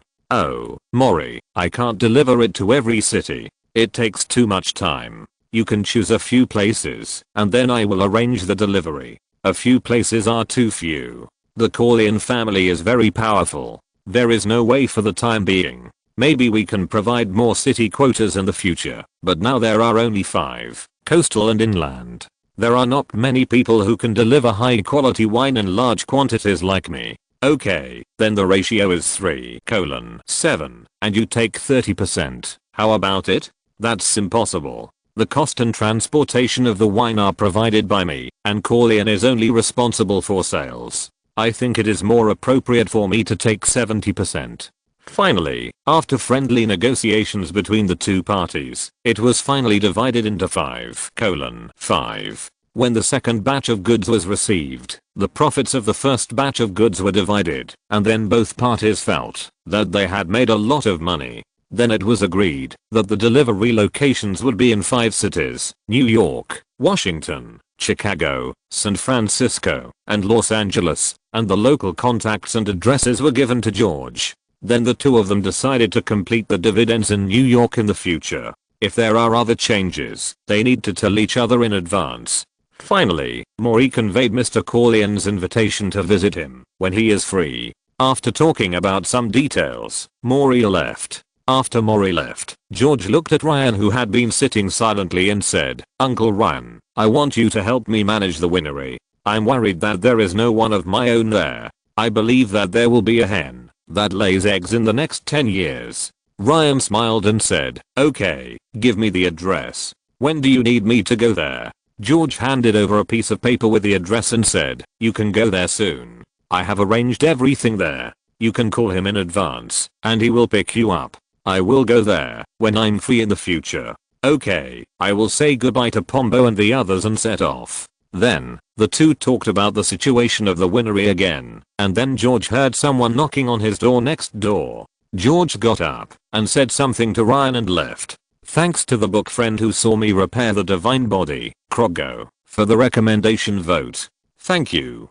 Thanks to all the book friends. Please bookmark this book. The early part of this book belongs to the urban business category, so the time span is a bit long. Please be patient. Chapter 18. Hands-off manager. When George came out of Ryan's room, he saw Paul standing at the door of his room. Then George greeted him. "Hey, Paul, have you thought about it?" Then he opened the door of his room and invited Paul to sit down. After the two entered the room, they ignored the tools scattered on the floor. "Yes, George, I have thought about it. Well, you will be glad for your decision today." After that, he stood up and picked up 3 thick stacks of documents from the desk. After walking back, he handed them to Paul. "First, you have to find a lawyer, and then I will issue 3 authorizations to you. One is the authorization for patent agency, one is the authorization for processing novels, and the last one is the authorization for establishing a company." After that, he handed over a check for $1,000 and the address of the newspaper. "Okay, you are working now." "Yes, boss. What is the name of the company?" "It's called Place Company." Paul brought a lawyer at noon, and George signed his name on the 3 authorizations drafted by the lawyer. George looked at the 2 battery prototypes on the desk, which made things easier in the future. In the afternoon, George sent Ryan to the train again. Before leaving, George also gave Ryan a check for $1,000. He returned to the hotel alone, lay on the bed, recalled the past few days, and slowly fell asleep. When George woke up from hunger, he took out some food from the space and ate in the room. After eating, George did not continue to rest, but directly split out 12 shadow clones. He controlled 10 clones to turn into peregrine falcons, one of which was carrying the compass he bought before, opened the window and let them fly towards Wakanda. He left a shadow clone in the hotel, and the main body and another shadow clone flew towards the winery. It was already daytime when he returned to the winery, and he exchanged with the clone and dispersed the clone. From the memory of the clone, he learned that during the few days he returned to Washington, John came to him, gave him a quote, and then said that he could still negotiate, and then went back. George called a worker and asked him to find John, and said he wanted to see him. John came when it was almost noon. As soon as they met, John apologized and said, "I'm very sorry, Mr. Orwell. I just came back from the bank and rushed here." George poured a glass of whiskey for John, handed it to John and said, "It's okay. I was the one who notified you at short notice. So, how is the winery going?" John took the glass and said, "Sir, I have almost negotiated with more than a dozen other wineries. The total price is now $560,000, but they need cash. They have agreed to your request. Well, things may change now. I want to buy their winery together. Also, please help me calculate how much money I need to spend if I want to connect all the land. Don't rush this matter. You can make a detailed and feasible plan for me within the next month. So now you can help me collect 120,000 liters of wine, and you can decide which winner is to purchase from. I only ask for speed here. Do you understand?" When John heard about the change at first, he thought the matter was ruined, but George came up with a big bomb.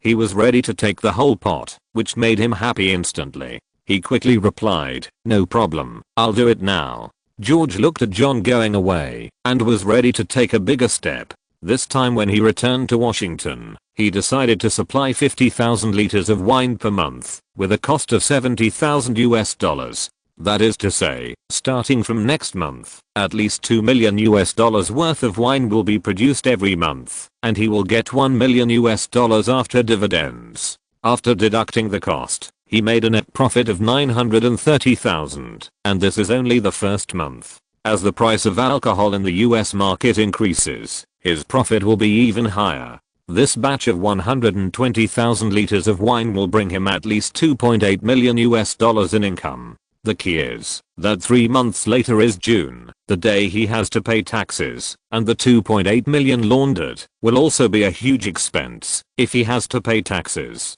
So he has to invest before then, so that he can deduct a lot of taxes. It is better to pay as little tax as possible to the United States. George estimates that it will take at most $1.5 million to complete the acquisition, and there is still money to prepare for the next plan.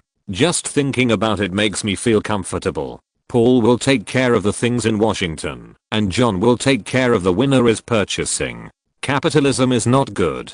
Oh, I seem to have forgotten to tell Paul where to set up the company. Well, Washington is not okay, because he will not be there often in the future. New York is not bad. When the company grows bigger, I will buy some buildings. I will buy low-level insurance at ordinary times. When the things in memory happen, I will buy high-value insurance. Someone will help to demolish the house, and I can make another profit from the insurance company. Yes, this plan is feasible. Write it down for later use. Then George took the winner's horse and found a worker to drive the car for him. He went to the market in the town and bought a lot of ingredients and condiments. Back to the winery, he put everything in different categories. Tonight, he plans to cook and make something delicious. Seeing that there are all kinds of Chinese spices for sale in the market, George bought a lot and puts them in the space. By the way, since getting the cooking skills and the recipes from Zio Dejia, George has only cooked twice.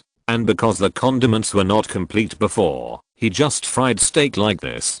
Today, I finally had the mood to cook a meal. Of course, I had to cook a Chinese meal. I heard a clanging sound in the kitchen. 40 minutes later, a dish of sweet shrimp, a dish of boiled fish, a dish of braised pork, and a dish of Westlake lean meat soup were prepared. After opening a bottle of whiskey, George had another delicious meal. After eating, he took a glass of wine and sat by the fireplace. He made a clone to clean the kitchen, but he didn't take it back and directly let him practice wings. I reminded myself that I needed to hire some servants. Just like there was no one driving in the afternoon, I also needed someone to cook after eating. After Ryan came, he didn't know how to cook. I also needed someone to clean the house. Well, I needed to buy a car. Well, I needed one here, and I would need two when I returned to Washington. I needed to make an electric starter so that I could drive it directly when I needed to talk to others. How intuitive. Thinking about it, George fell asleep. Fortunately, with his current physical fitness, he would not get sick, but he was just uncomfortable sleeping on the sofa. Then George spent a few days leisurely in the winery. Then on April 1st, George extracted the shooting and fighting skills of a character called Death Shooter from the world of Suicide Squad. Death Shooter is a mercenary and professional killer, known as the deadliest shooter in the world and the most accurate shooter on Earth. He has achieved the state of unity of man and gun in the use of firearms, and can use the rebound of bullets to accurately hit the target when shooting. But the problem is that George can't try it now without a gun. The space is full of collections, and he can't bear to use them to practice shooting. But he still made 2 clones to practice the feeling of guns. It's the kind of holding a gun but not shooting. Anyway, it's a skill, so it's good to practice. John also sent the wine in the past 2 days. That night, George put the wine into the space according to 3 quality levels in the ratio of 0.5:1:8.5. Of course, he has received more good wine than this in this wine cellar. The wines that have just been loaded are all to be sent out for sale. Then George asked John to help introduce a few servants. 5 people came this morning: a driver, a cook, a gardener who also takes care of horses, and 2 cleaners. George took a look and they were all pretty good. He could see that John had put in a lot of effort. With 120,000 bottles of wine, he wouldn't have to come here for a long time. Because this place is far from Washington, and the key is that he has already gone abroad. George had already dealt with things before Ian arrived. He told the servants in the villa that someone would come in 2 days and ask them to listen to Ryan. Then that night, he left a shadow clone that turned into a bird as a means of communication. George was ready to return to the United States. Then when George returned to the United States, he remembered that there was still an express delivery that had not been delivered, so he found a place nearby according to the contact address given before, and took the wine out of the space. After taking it out, he used the clone to send the address of the wine to the contact. Seeing the unbelievable look on the first contact's face, George wanted to laugh. However, George did not show up, and even sent the letter with his clone turned into a peregrine falcon.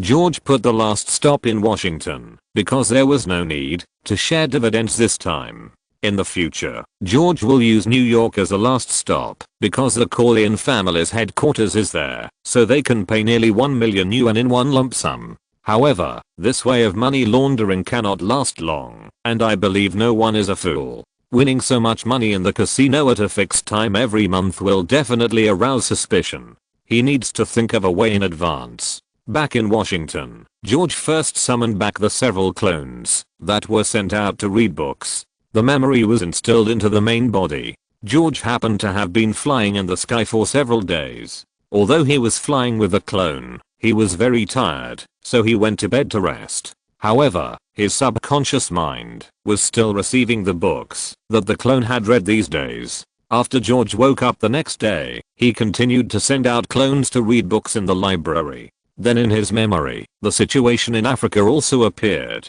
George knew that this was the clone he sent to pass on the message to him. Then George ate something and lay back and put his consciousness on the clone over there. The consciousness woke up from the clone and looked forward along the line of sight. There were many people in the valley ahead. The clothes these black people wore were very bright, which was completely different from the slash and burn farming that George had imagined. Did you find it? In fact, it didn't take George's multiple shadow clones too much time to fly to Africa. From Washington to Africa, it's only more than 10,000 kilometers at most. According to the speed of the peregrine falcon, plus the rest in the middle, it will take 2 days to get there. But there are no obvious landmarks in Africa. Although George saw the location of Wakanda on the map in the library, he still used the carpet plug method and finally found Wakanda in this valley. George knew the hypocrisy of this country from the information about Wakanda in his memory. It has been isolated for a long time. On the surface, it is a poor and backward agricultural country. In fact, it is the most technologically advanced country on the earth, with a unique rare resource, vibranium, sound-absorbing steel. The rulers of all dynasties were called Black Panthers, and the gods were Labraka. The most special resource of Wakanda is vibranium. During World War II, its price was worth $10,000 per gram. With this rare mineral, Wakanda, a small African country, has become one of the best economies in the world. But due to isolationism, they will only conduct relevant transactions when they need to. Vibranium has many uses, mainly in military development, such as special models of Sentinel robots, Captain America's shield, etc. are all made of this metal. After World War II, Wakanda also adopted vibranium plus advanced education. They sent a large number of agents to various countries in the world to learn advanced knowledge from the outside world. This makes Wakanda's scientific and technological level unique in the world. The main object of faith in Wakanda's religious worship is the Black Panther god, which is an external god. When the new leader of Wakanda becomes the Black Panther god will meet him in his consciousness. The more George recalled the information about Wakanda, the less he liked this country. His country is obviously very technologically advanced, but it still pretends to be poor every day. This can be said to be the hobby of your country. Watching his compatriots being sold as slaves, he never said a word. Prince Chala's fiancée went to rescue African refugees and was educated. Although it can be seen as cold-blooded, it is your country's own business, and it's nothing. But it is a bit shameless to talk about closing the country to the outside world after sending agents. It means that Wakanda can steal things from other countries, but no one can touch Wakanda's things. What's more interesting is that as the first generation of Black Panther, the king of Wakanda who has eaten the heart-shaped grass, pretended to be an ordinary person to promote the Kosovia agreement. The key is that you are still dead. What about your abilities? Even if you are old, where are your vibranium clothes? Everyone in Wakanda has a vibranium combat suit, and then a king was affected and died. No matter how you look at it, it's not right here. It can be said that they are partly responsible for the later heroic civil war. Thanks to bookfriend 202004031754361998 for the recommendation vote. Thank you.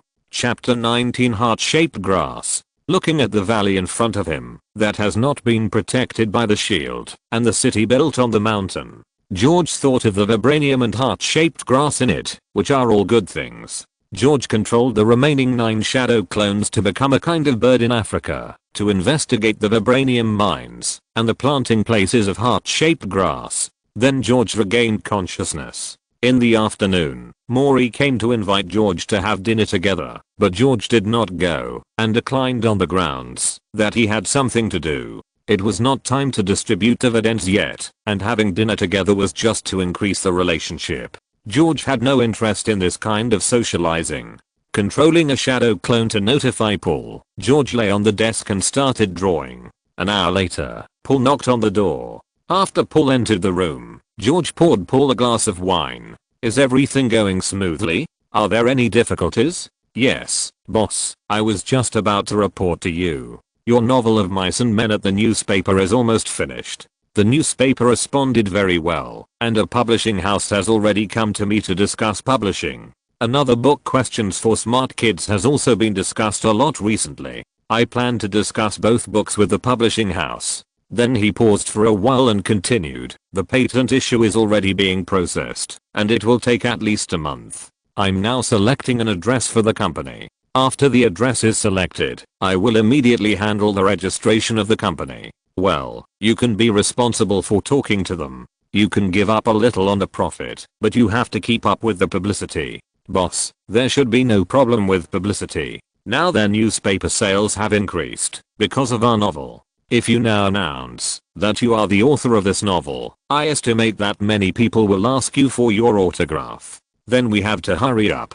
Then, we can hold a book signing event, George said with a smile. In the United States, the status of a best-selling novelist is very popular. George's purpose of writing books is to make himself famous, and fame is sometimes very useful.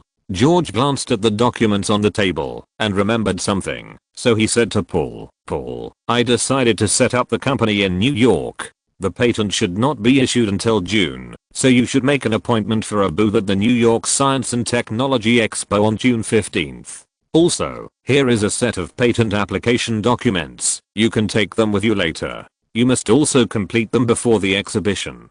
Paul looked at the pile of documents and knew that these technologies would definitely be like batteries, which could change the pattern of an industry. Paul was now grateful for his previous choice to be able to participate. Also, help me contact the shareholders of Coca-Cola to see if they want to sell shares. It doesn't matter if the price is a little high. I don't need to charge too much.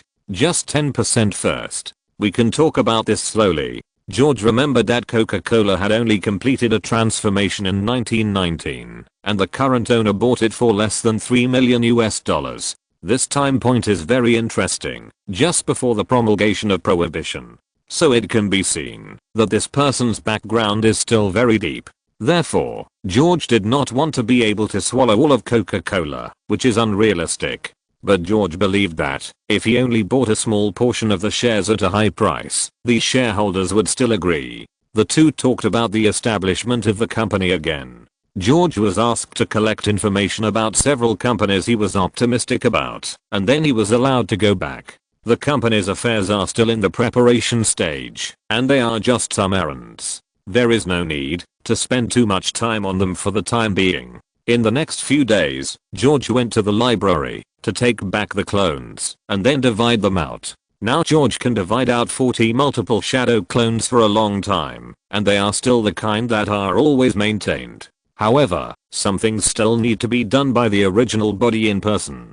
2 days later, George received the memory of another clone. They have found the heart-shaped grass in the vibranium warehouse. After George separated two shadow clones, one stayed behind, and the original body and the other began to fly to Wakanda. With the efforts of the clones, 2 days later, the bird that George transformed into was already standing on the head of the Wakanda Black Panther god. The mine cave of Wakanda is behind this statue, which was discovered by the shadow clone by accident. George is waiting now. The mine is not the primitive cave that George thought before, but a more advanced mechanical door. He needs to follow others to enter. Not long after George climbed up, he saw a team of female guards guarding an adult and a child, walking towards this side. When he arrived at the entrance of the cave, the guards at the entrance knelt down to greet him.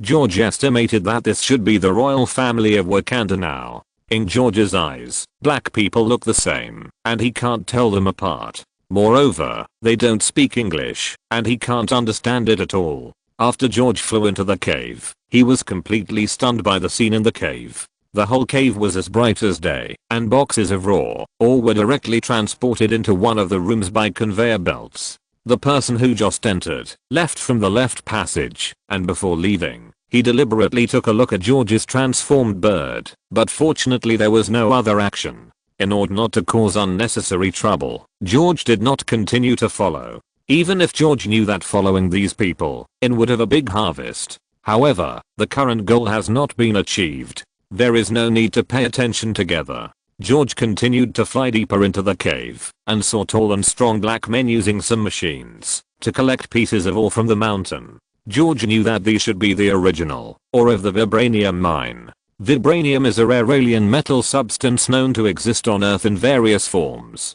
The largest known deposit comes from a meteorite that fell on Earth about 10,000 years ago. There are some in other places, but Wakanda is the best place to use vibranium. George did not touch these raw ores because he did not know how to refine it and did not have the corresponding tools. George flew back to the cave in trance he had just entered and then found a place on the mountain wall opposite the mine cave where he could see the cave entrance and waited quietly. It was about an hour before George saw the group of people walking out again. After the cave entrance was closed again, George flew up again. This time, George followed the conveyor belt and flew forward, passing through 4 rooms, before coming to a warehouse, where the refined vibranium metal was neatly placed on the shelves in bottles. Even Stark bought things by the gram, but here they are at least by the ton. In fact, this thing is of no use to George now. He can't sell it for money, he just wants to collect some. Moreover, the security measures here are too poor. George felt that he had to tell Wakanda that they should be more cautious about such valuable things. Therefore, George felt that it was completely reasonable to charge a security consultant fee.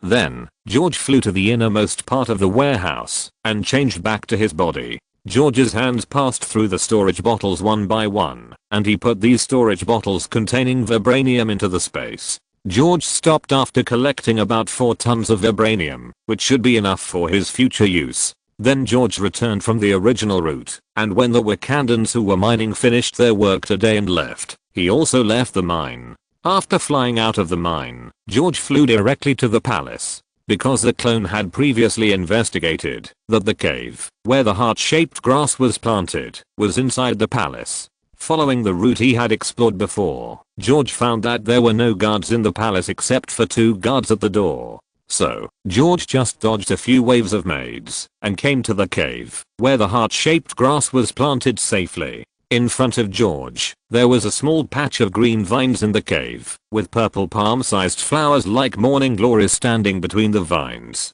There was a fruit in the middle of these morning glories, and these fruits were Wakanda's sacred objects, heart-shaped grass. This plant, which was mutated by the vibranium energy infection, is one of the few medicines that can transform the human body without side effects. George looked at the dozen herbs in front of him, squatted down and collected 3 directly. After achieving his goal, George turned into a bird again and flew away from Wakanda without stopping. After leaving Wakanda, George took back all the clones he had sent here before. Since the goal has been achieved, there is no point in keeping the clones here. As for when Wakanda finds out that the vibranium and heart-shaped grass have been stolen, whether there will be a commotion, it has nothing to do with him. 3 days later, George came to his place winery. In the wine cellar, he saw Ryan, who was learning wine tasting with Allison. Uncle Ryan, long time no see. After saying that, he gave Ryan a big hug.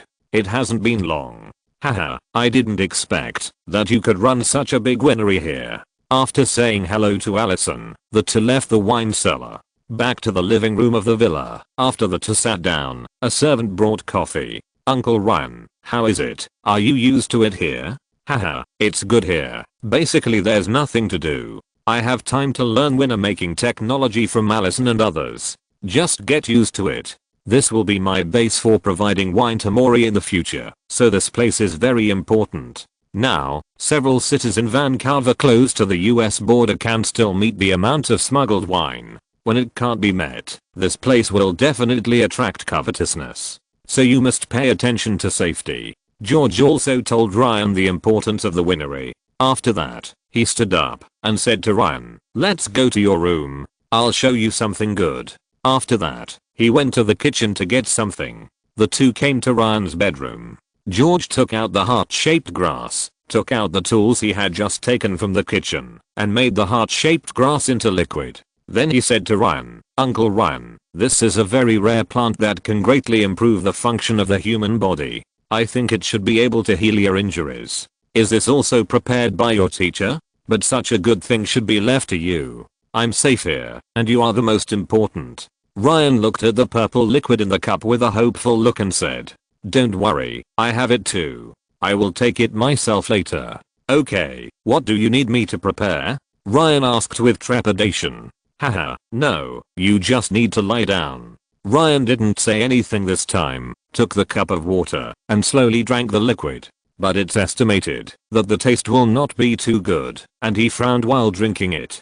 George saw Ryan fell asleep after drinking it. Without staying any longer, he went back to his room. He also made a cup, drank it and lay down on the bed. The reason why George drank it directly without worry was that he knew that the heart-shaped grass had no side effects, and he also knew that both the Black Panther and the Golden Panther would just sleep after drinking it. Therefore, George used this heart-shaped grass without worry. As for whether it can be used for treatment, of course it can. The most critical function of the heart-shaped grass is to greatly improve the functions of the human body, including the self-healing ability. Also, remember that in the movie, the Black Panther was scratched by the Golden Panther with several long wounds on his body at the beginning. But after drinking the heart-shaped grass, the scars disappeared.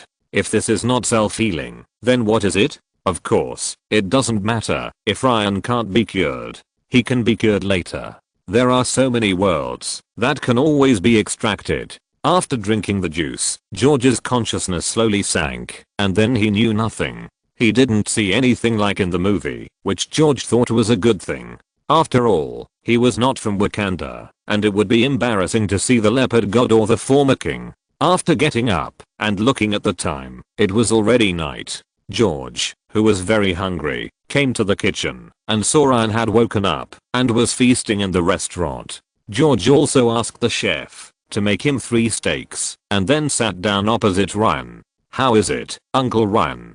Did it work?" Ryan didn't say anything. He just stood up and walked around the restaurant. Then he sat down and said, "Thank you, George." After saying that, Ryan poured George a glass of red wine, clinked it, and drank it in one gulp. Thanks to the book friend Little Divine Doctor Daughter Yuzu Love Orange for the recommendation vote. Thank you. Chapter 20 Expanding the Winery.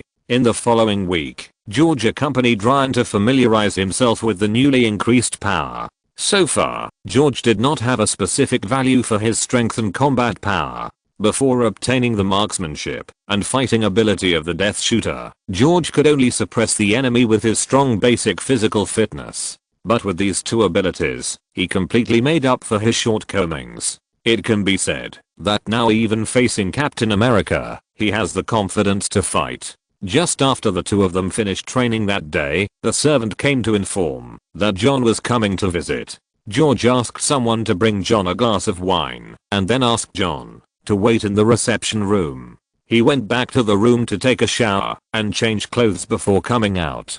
Back in the reception room, John and Ryan were already chatting happily. "Hello, John. Hello, Mr. Orwell. Why, you came to see me so early. Is there any progress on the things you arranged before?" George said when he saw the documents John put on the coffee table. "Yes, Mr. Orwell. It's mainly because of the 3 years of prohibition in Canada, and the operation of wineries in this part of the town has had problems. Moreover, they heard that your current winery pays very high wages, so if you acquire their winery, they hope that you can give priority to their workers to continue to work for you. Moreover, they hope to get the same salary as the workers of Place Winery." John did not hide anything when he saw George asking, but directly conveyed all the requirements of other wineries. John knew that these winery owners really wanted to find someone who could buy their wineries. There were more than 30 wineries in the town before, but then nearly 20 of them changed the wineries into farmland during the nearly 4 years of prohibition in Canada.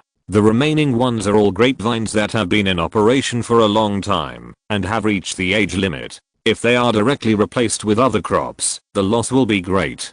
Moreover, grapevines that have been planted for many years cannot be simply pulled out and leveled to plant other crops directly. The soil cultivation and fertilization in the middle require a lot of capital and time investment. Now someone is willing to take over, and if the conditions are right, they are still willing to cooperate. All of these can be discussed. As long as the requirements of the winery are met, it is not impossible to keep all these workers. Have you finished the plan I asked you to make before? It's done. Here, take a look. After saying that, John first opened a map of the town, and then opened a plan, and handed it to George. George first looked at the plan, and after a while, he picked up the map, and studied it for a while. Then, he looked at it, and started to plan slowly. According to John's plan, all the existing 16 wineries in the town will be acquired, and some land will be purchased. If they are connected together, it will form a concave terrain that half surrounds the town.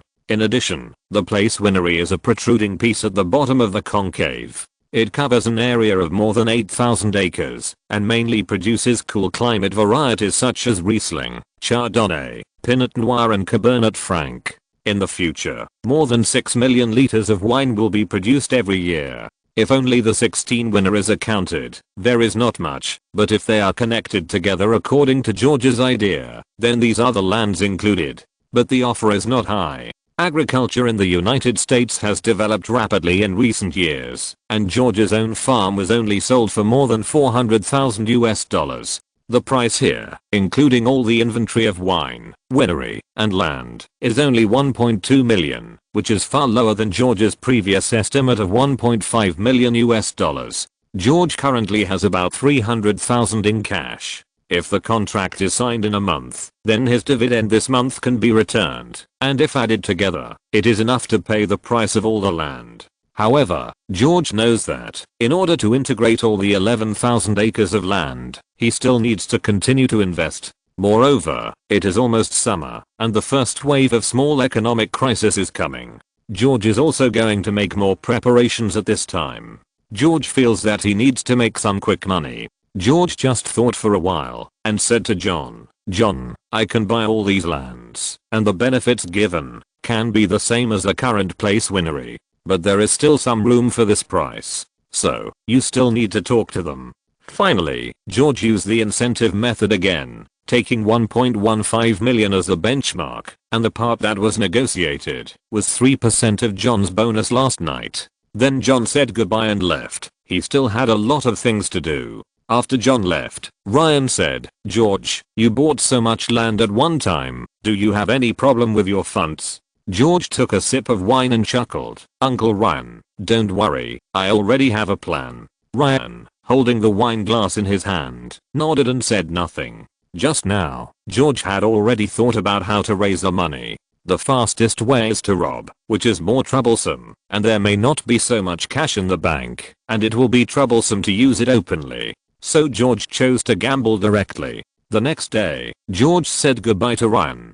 Reno, Nevada. Reno in later generations is known as the second largest gambling city in Nevada, but from the history of the gambling industry, Reno is the ancestor of Las Vegas. It is said that more than half a century ago, some big money came to Reno with a lot of money, wanting to turn Reno into the appearance of today's Las Vegas, but Reno held a referendum and unanimously opposed turning their homes into big casinos. It is because of this that Las Vegas in later generations was created. The rise of gambling in Las Vegas was after 1945, so George came here after he inquired about it. George walked into the Silver Heritage Hotel in the city center. In the middle of the casino lobby, there was a silver panning machine from the gold rush era. The hotel's promotional leaflet said that Nevada's gold reserves ranked third in the world, and it was also the first place where Americans went to the west to pan for gold and silver. The huge silver panning machine standing in the center of the hotel seemed to be telling the story of Reno in those days.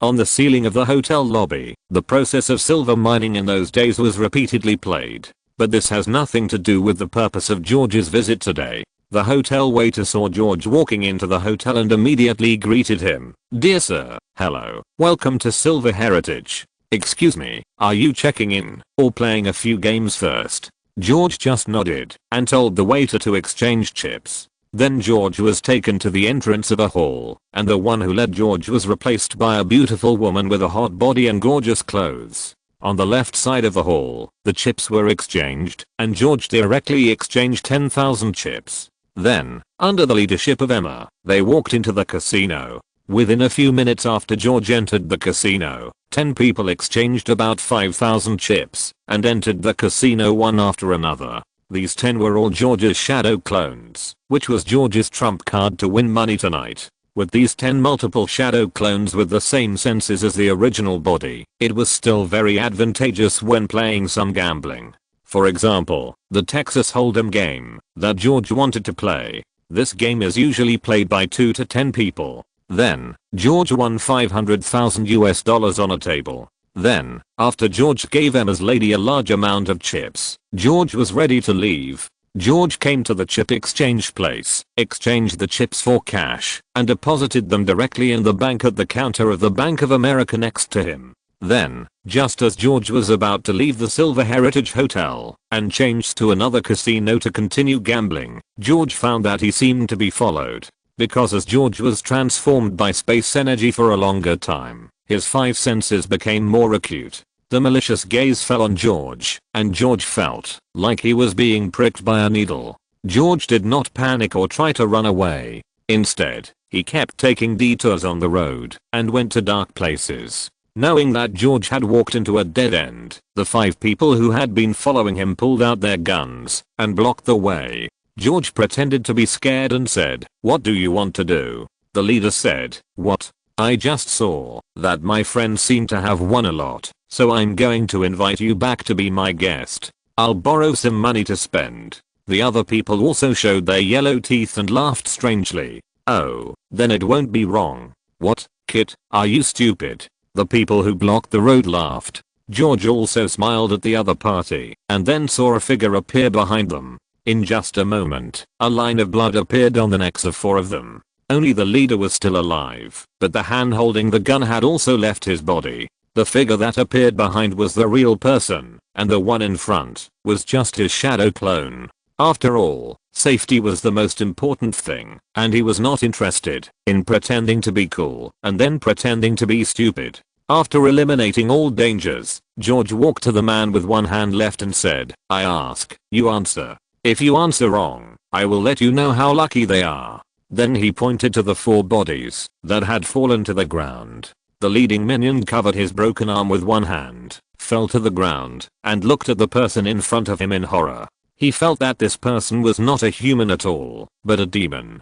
"You demon, don't kill me. We are from the Jewish gang. You can't get away. Even if you kill me, you still know how to scare me." After saying that, George stepped on the broken hand with his foot, and the person under his feet let out a miserable howl. Forgive me, I will tell you everything." Then, in a friendly exchange between the two, the minion confessed all the information he had just said about the Jewish gang. According to the description of the little minions, this hotel is now managed by the Jewish gang. Since he won a large sum of money today, a small leader above arranged for them to take back the money he won. And these thugs wanted to take George back and deal with him after he was beaten dry. This kind of thing couldn't be simpler for them, but this time they kicked the iron plate.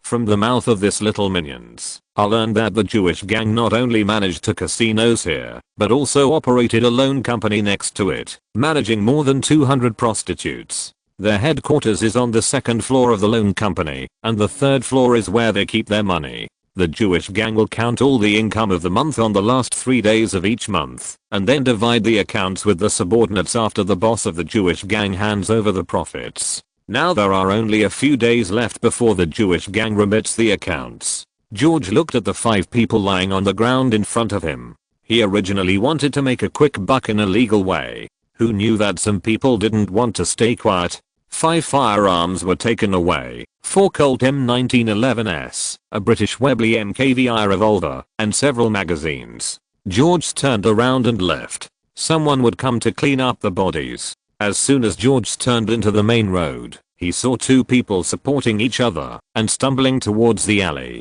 George didn't want to cause trouble, so he turned sideways and let the people pass. Then he took a few quick steps and prepared to leave this place of trouble. George happened to see a few thugs with guns rushing towards this side, shouting, "Quick, catch up with those two yellow pigs." Hearing what these people said, George stopped immediately. These people walked past George, and one of them even bumped into George. However, George directly let go of the other person's shoulder, and the other person staggered instead. However, perhaps considering that there was something else ahead, he just glared at George and left quickly. After they all entered the alley, George took out an M1911 from the space and followed the footsteps in front of him and entered the alley again. Sorry fellow readers, Zutao is not feeling well and forgot to update for a day. However, Zutao will stick to it and will not give up. Thank you. Chapter 21 Rescue. As soon as he turned into the alley, he heard gunshots.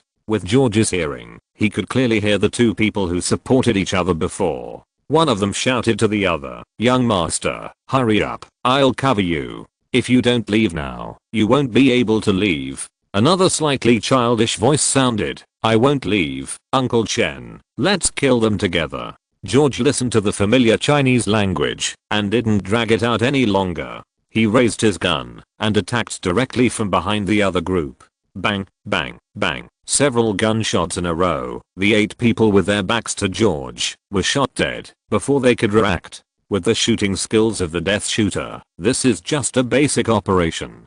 After all 8 people were shot dead, the gunshots suddenly became smaller, only the other side didn't know the situation and was still firing back. George shouted directly in Chinese, "Friends on the other side, you can stop. The people attacking you have been dealt with." The 2 people on the other side stopped fighting back after hearing the shouting.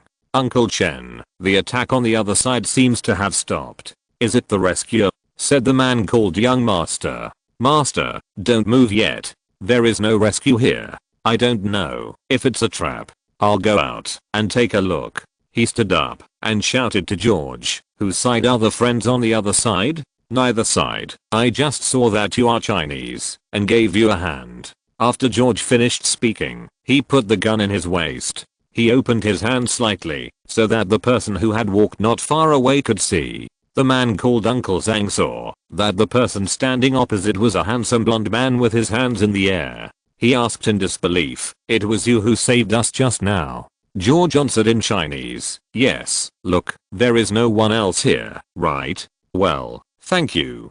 I just didn't expect you to speak such a standard Chinese language. Haha, okay, let's talk later. We'd better leave here now." At this time, the young man who was hiding in the back also came out. The 3 of them left here quickly, and George followed them to a rented house. On the way, George learned from them that the 2 were disciples of the Han gang of Chinese in California. The young man was Fu Chuangsu, the son of Fu Heng, the leader of the Han gang's California branch, and the older one was Chen Ming, an old brother who followed Fu Heng. They had been in Chinatown in California before, and this time they came to Nevada because Fu Chuangsu's classmates invited them to watch the annual Texas Hold'em tournament at the Reno Casino. But somehow the enemy found out, so they set up an ambush. Fortunately, Chen Ming protected them all the way, and although the 2 were injured, they finally saved their lives. During this period, there were about 400,000 Chinese Americans in the United States, mainly distributed in cities along the east and west coasts. Moreover, the Chinese were quite united abroad and generally did not leave Chinatown. Therefore, there were fewer conflicts with other underworld organizations. This time, according to Chen Ming, it was also the Jewish gang that wanted to sell cocoa powder to Chinatown. After being rejected by the leader Fu Heng, they wanted to kidnap Fu Chuangsu to threaten the Han gang to open up the market. George secretly thought that this was really interesting. He encountered this Jewish gang twice in a row, which made George's impression of the Jewish gang even worse. In the last world, the Jews were cleansed during World War II, which seemed tragic, but there were also reasons for it. Because Germany was one of the countries in the world that accepted the most Jews, and the Jews did not make any contribution to Germany, but plundered wealth. In the end, the Germans rebelled, and the Jews were retaliated. Moreover, in the previous world, China was one of the few countries that provided protection to the Jews during World War II. What did the Jews do? Later, a large part of the Jews got together with the chickens in the food basin and launched a famous Puffer plan, trying to establish a Jewish state in the northeast of China. Moreover, the famous Chinese Exclusion Act in the United States was directly pushed by the Jews behind the scenes. This has to be said about a Jew named Samuel Gompers. Samuel Gompers immigrated from Britain to New York, USA in 1863. At that time, he was young and worked as a low-level cigar worker, but among the cigar workers in the United States at that time, a large part of them were Jews. However, the best cigar makers were not them, but Asian workers in California, including China. The Chinese were always down-to-earth and hard-working, and the cigars they made were of good quality. The wages were low at the time, making it difficult for Jewish workers to earn too much money. From then on, Samuel Gompers hated the Chinese. Because Jews were always good at making money, and Samuel Gompers was keen on union activities, he quickly gained a great reputation among industry workers. Finally, in 1875, he became the chairman of the American Cigar Union. From that day on, Samuel Gompers began to use this identity to kick off the Chinese Exclusion Act and incite the hatred of white workers against Asians at the time. Anti-Chinese thought began to spread from Jews to all walks of life in the United States. Earlier, the East India Company dumped opium in China, which was also done by this group of Jews. Is it the Jewish gang again? When will the annual Texas Hold'em tournament you mentioned start? George looked at Fu Chuangsu and said, originally, George planned to go directly to the Jewish gang's nest in the next 2 days and take away a large sum of money. But if there is such a competition, then he can legitimately get a lot of money. Moreover, let the clone go to the Jewish gang's lair. At that time, they have the least manpower and the lowest danger, and the original body has a complete alibi. After thinking it over, George used the excuse of going to the bathroom to send a clone to the position of the gunman just now and collect all the weapons.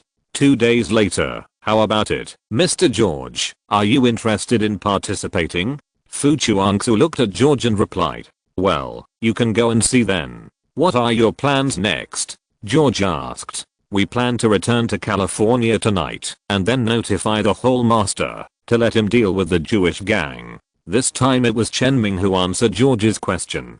Well, okay, then I wish you a safe journey. Mr. George, thank you very much for saving my life. In the future, if you have any instructions, let someone pass the message to Chinatown in California, and the Han Gang will definitely support you with all their strength. Chen Ming thanked George again. It's serious. I have always admired Chinese culture. This time it was just a coincidence, so don't worry too much. George laughed. The few of them chatted for a while, and George also asked Chen Ming about the Jewish gang. It turned out that George had always thought that the 5 major families ruled the American gangs, but it was actually incorrect. Before the Prohibition, the most violent gangs in the United States were Italian gangs, Irish gangs, and Jewish gangs, and the Chinese Han Gang did not participate in the Malay because they did not have major conflicts with them. In the end, the Italian gangs headed by the Corleone family won in a large-scale war. Then several major gangs began to sit down and form a gang committee, forming a 5-family system. The 5 major families include the Italian family, Corleone family, and family-style gangs composed of Irish and Jewish people, as well as dozens of large and small gangs distributed throughout the United States. In terms of strength, the largest Corleone family has no more than 500 direct gunmen. It is estimated that the armed personnel of each of the other 4 major families are about 300. After understanding this, George had an overall understanding of the current gang environment in the United States. Then, after George sent them out of Reno, George changed his appearance again and checked into a private hotel to rest. The next day, he sent out more than a dozen shadow clones to monitor the Jewish gang's base until the Texas Hold'em tournament at the Silver Casino started that night. At night, George restored his original appearance in the shadows outside the casino and then walked to the entrance of the casino. The people who had been sent to attack him disappeared, and the little leader would definitely know that he was the one who did it. Although he didn't know whether the little leader had told the Jewish gang about his affairs, George was not afraid because this was a public place and there were so many people tonight. The Jewish gang would definitely not dare to make the matter public. If people knew that their place would kidnap guests and take back the gambling money after they won money, no one would dare to come to their casino to gamble in the future.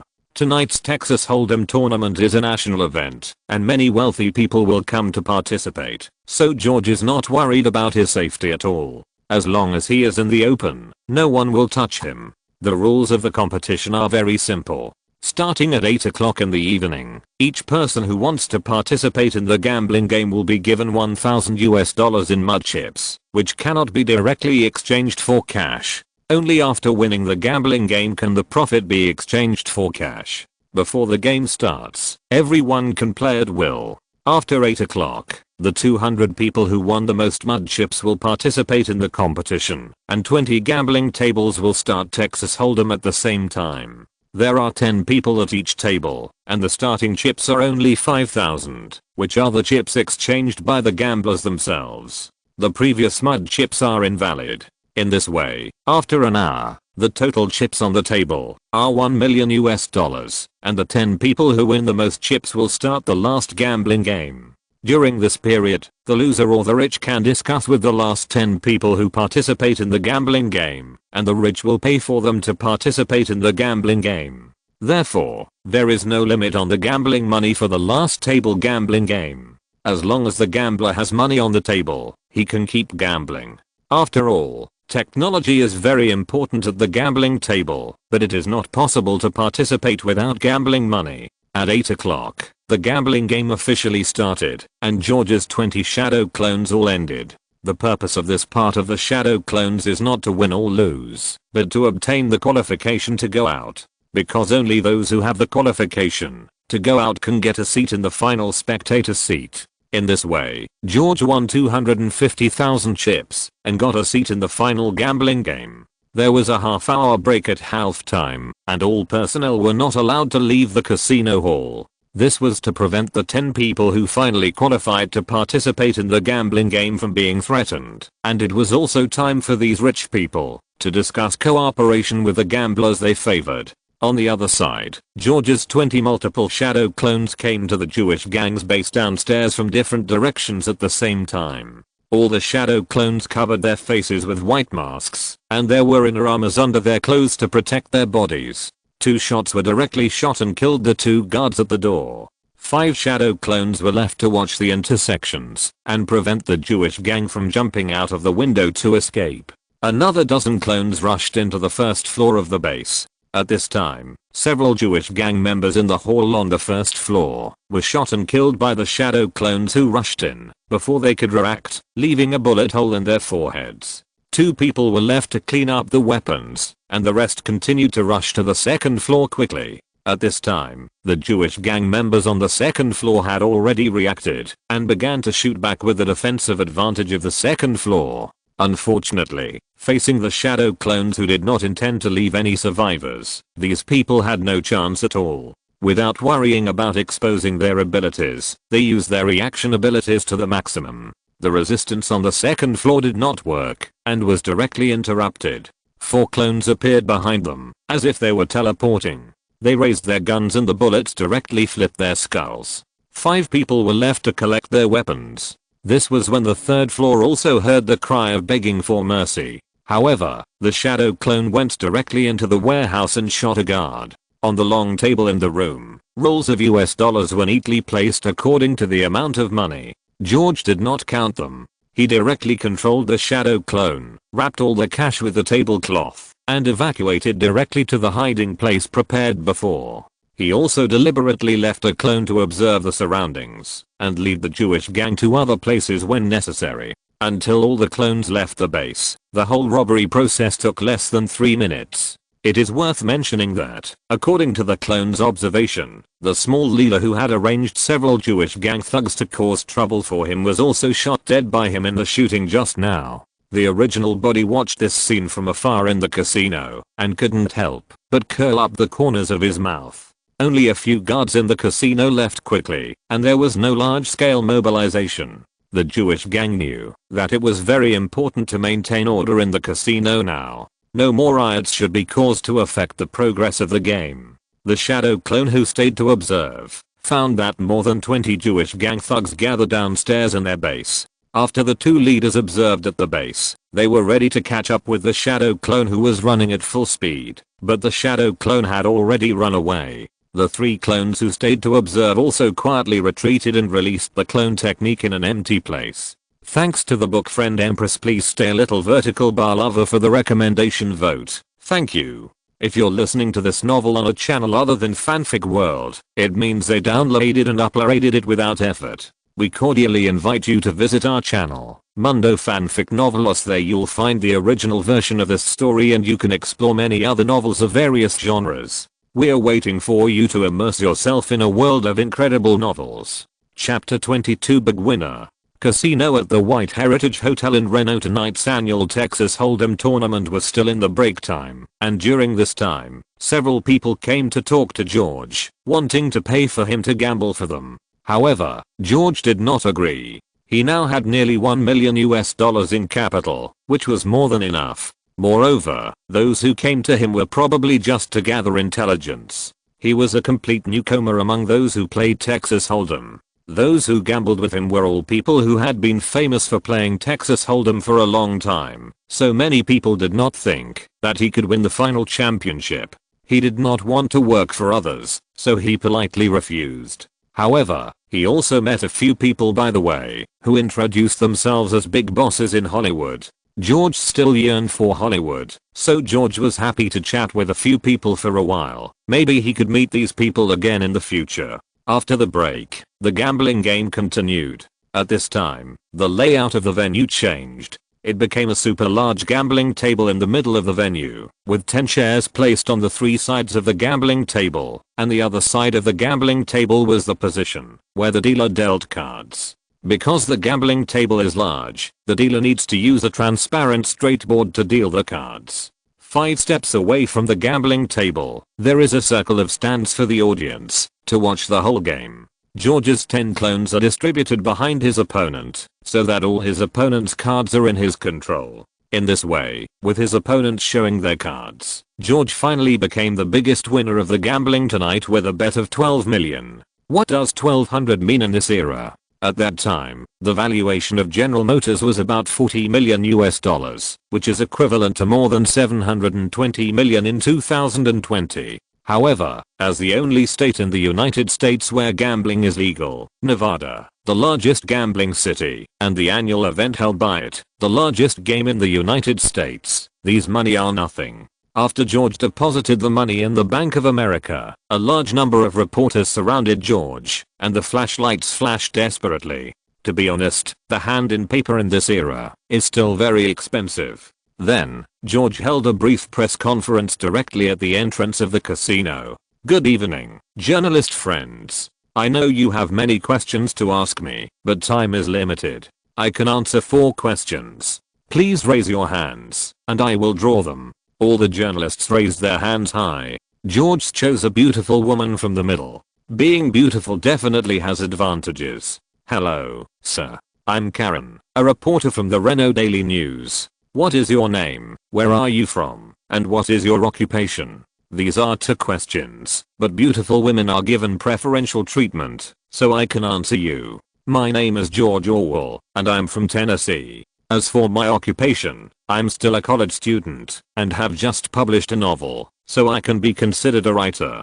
George smiled and replied. Then another journalist raised his hand quickly. This time George chose a man in the front. Hello, Mr. Orwell, I'm Court, a reporter from the California Times. I want to know which novel you published, and how you plan to spend this huge sum of money. There is no preferential treatment for men. George laughed twice after he finished speaking, and the other journalists also laughed. Then George continued, however, since we are talking about my book, let's promote it. The novel I published is called Of Mice and Men, and I have no plans for the money yet. You know, I think I won the final championship purely by luck, and I never thought about such a thing before. After George finished answering this time, another reporter raised his hand immediately, and this time he once again chose a male reporter in the front. Because those who work hard to move forward should be treated preferentially, right? And there was a sound of surprise from the audience. George heard someone say that he was the George Orwell who published Of Mice and Men in the newspaper, and he was really young.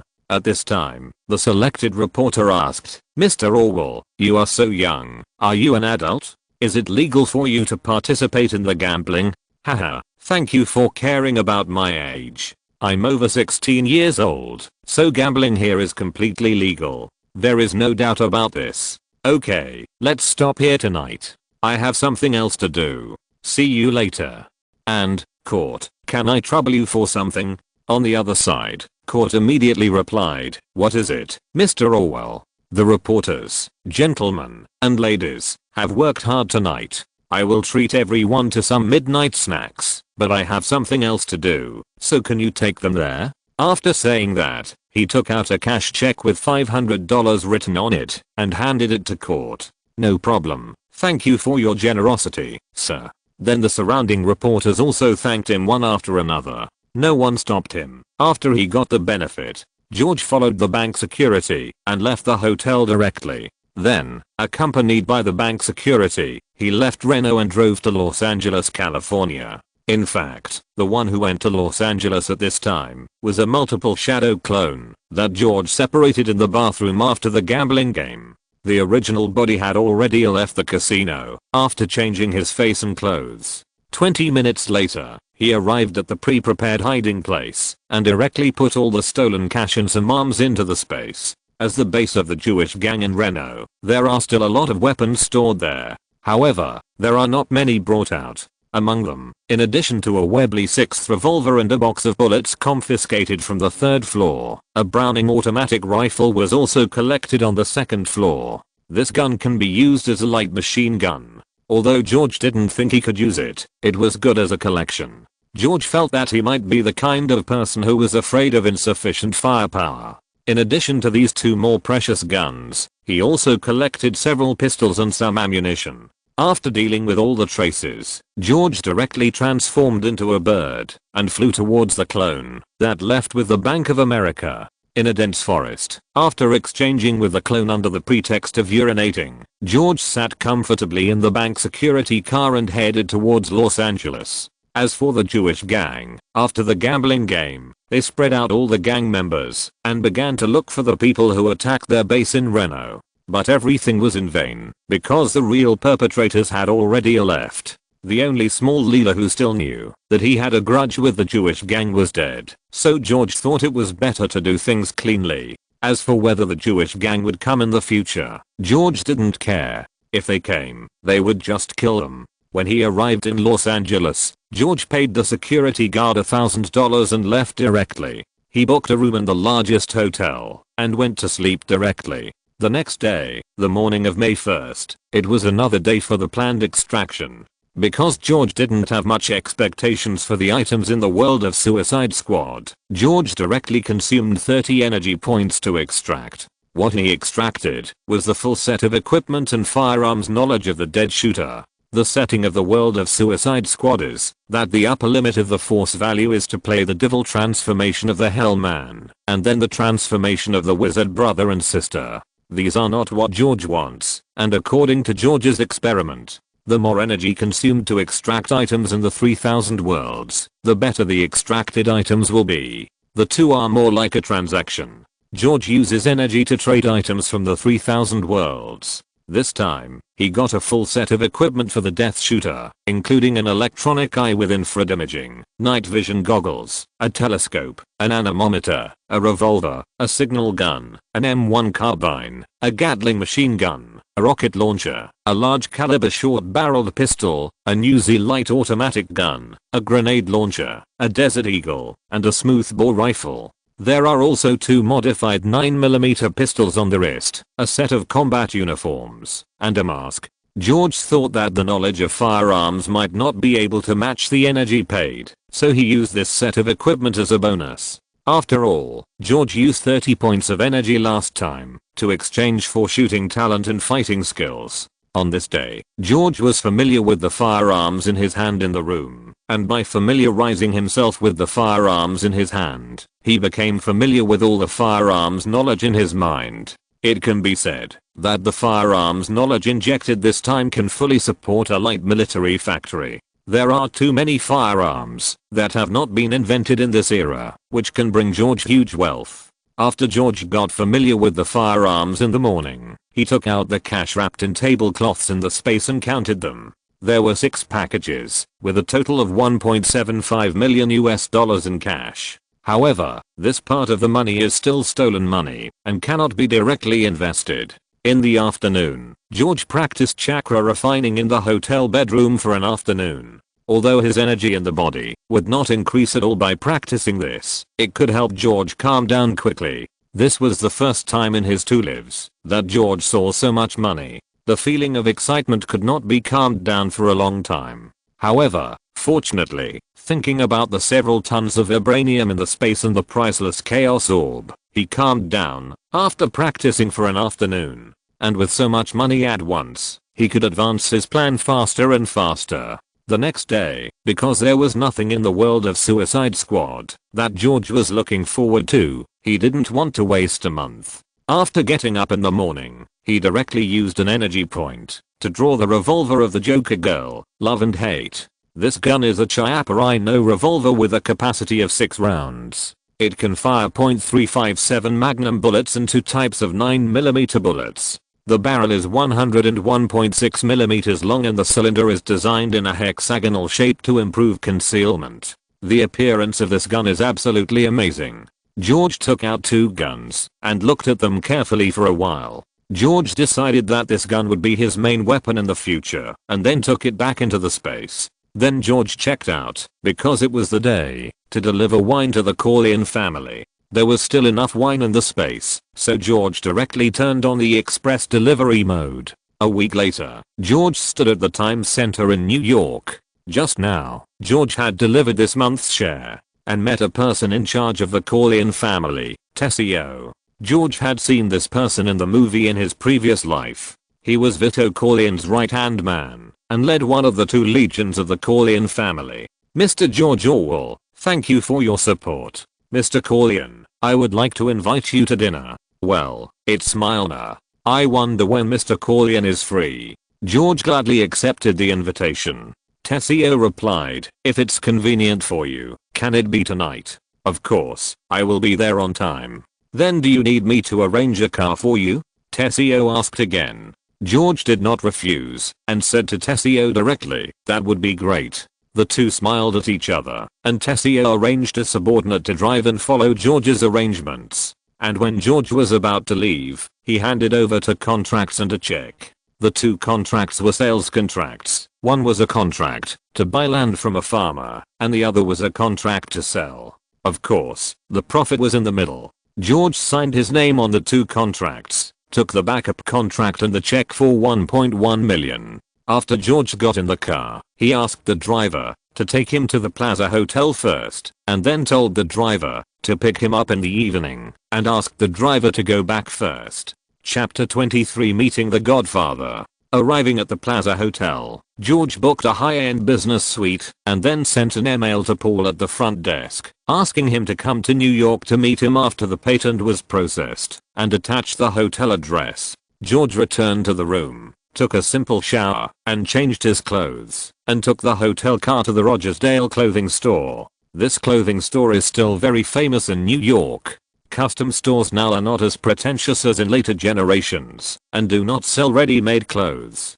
Custom stores still have choices in the area of ready-made clothes. So, George bought 4 sets of clothes from inside to outside, including ties and windbreakers, under the recommendation of the designer. Moreover, under the careful measurement of the designer, 2 more suits were customized, and it was promised that the customized clothes would be delivered directly to the door after they were made. So George left a cash check of $2,000 and the address of the hotel room, and then left. George went to the shoe store next door, bought 2 pairs of high-end handmade leather shoes, and then bought 2 handmade hats. To be honest, George doesn't like wearing hats, but out of courtesy, he still bought 2. George, who was about to go back to the hotel, remembered that this was his first visit, and it was not good to go empty-handed, so George went to another antique shop on this street. After George looked around the antique shop, the first thing that caught his eye was the row of porcelain on the shelf by the wall. George walked closer and saw that they should all be Chinese porcelain from the drawings, but he didn't know what year they were from. Now he is not ready to buy Chinese antiques because it is not the right time yet. George looked at the other side of the Western antiques. At this time, an old foreign driver came up to him and said, "Hello, sir. Is there anything you like?" George said directly, "I'm going to give a gift to a friend who is from Sicily. Does the boss have any good recommendations?" "Of course, I have." After that, he pointed to an oil painting and said, "This painting depicts the beautiful island of Sicily." To be honest, George couldn't see how to tell that it was Sicily, but it was just a hint, so he asked, "How much?" The old man said directly, $200. George laughed and said, "Are you kidding me?" In the end, George bought the painting for $95. After asking the boss to pack it up nicely, he paid the money and left the antique shop with the gift. After returning to the hotel, he took a short rest, took a good bath, and then changed into the clothes he had just bought in the afternoon. After a while of packing, George looked brand new, with a handsome and resolute face and upright figure, as well as the confidence from his own strength. He was completely different from him a few months ago. Standing in front of people, he was like a nobleman. As the old saying goes, clothes make the man, and saddles make the horse. It's true. It's a wise saying. George went downstairs when he saw that it was almost time. As soon as he walked out of the hotel gate, he saw the driver sent by TCO in the afternoon waiting opposite the hotel. After George got in the car with a gift, the driver drove to Corleone's manor. Sitting in the car, George thought that Vito Corleone should have just become the Godfather. After all, he had just killed Finuxi 3 years ago and completely embarked on the path of the Mafia. Vito Corleone should be only 30 years old now, and he is still in his prime. The impression left on George in the movie is that he is always so measured and steady. It seems that nothing can hit him. He is a man full of wisdom. Is George looking forward to this meeting? Maybe. After all, he is the most masculine man in the movies in the previous life. He is a man who will get different inspirations when watching that movie at any time. However, George doesn't feel much expectation. After all, this is the Marvel world, and superpowers are the final prelude of this world. George and he are from two different worlds. Being able to meet Vito Corleone in person may be more of a remembrance of the previous life. So, in this complicated mood, George met the godfather of the New York Mafia in the manor, where Corleone had just moved in. After getting off the car, someone took George to a study. The layout of the study here is almost exactly the same as the one George saw in the movie, which made George feel an inexplicable sense of familiarity. George also met the 30-year-old godfather, Vito Corleone, at the door of the study. "Hello, Mr. Corleone, I'm George Orwell. This is a gift for you. I'm very happy to meet you." After seeing Corleone, George politely greeted the new godfather Vito Corleone and presented him with a gift. At this time, Corleone was not as powerful as in later generations. He still gave enough respect to George, a partner who could bring him nearly $1 million in income every month. "I'm also very happy to meet you, my friend. Please sit down." After the two sides exchanged greetings, they sat down separately. "What would you like to drink?" Corleone asked first. "Coffee is fine, thank you." Then his men brought in 2 cups of coffee. Corleone made a gesture of invitation and took a sip of coffee himself. George also took a sip of coffee and put down the coffee cup. George heard Corleone say, "George, you see, we are already friends, right? Then we don't have to be so formal. I call you George, and you can call me Vito. How about that?"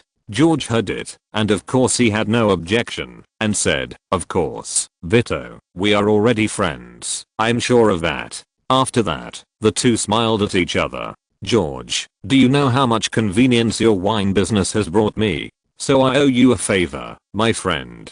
George could understand this point. Vito Corleone, who had just taken the position, had taken the position by force. Now with the addition of the wine business, he could use the wine business to win over a large number of people close to him and consolidate his position again in terms of money. George certainly would not take credit for it, so he said modestly, "We are mutually beneficial." I have heard that Vito is a family-oriented person, and you have connections with Pombo, so Corleone has become my most preferred partner.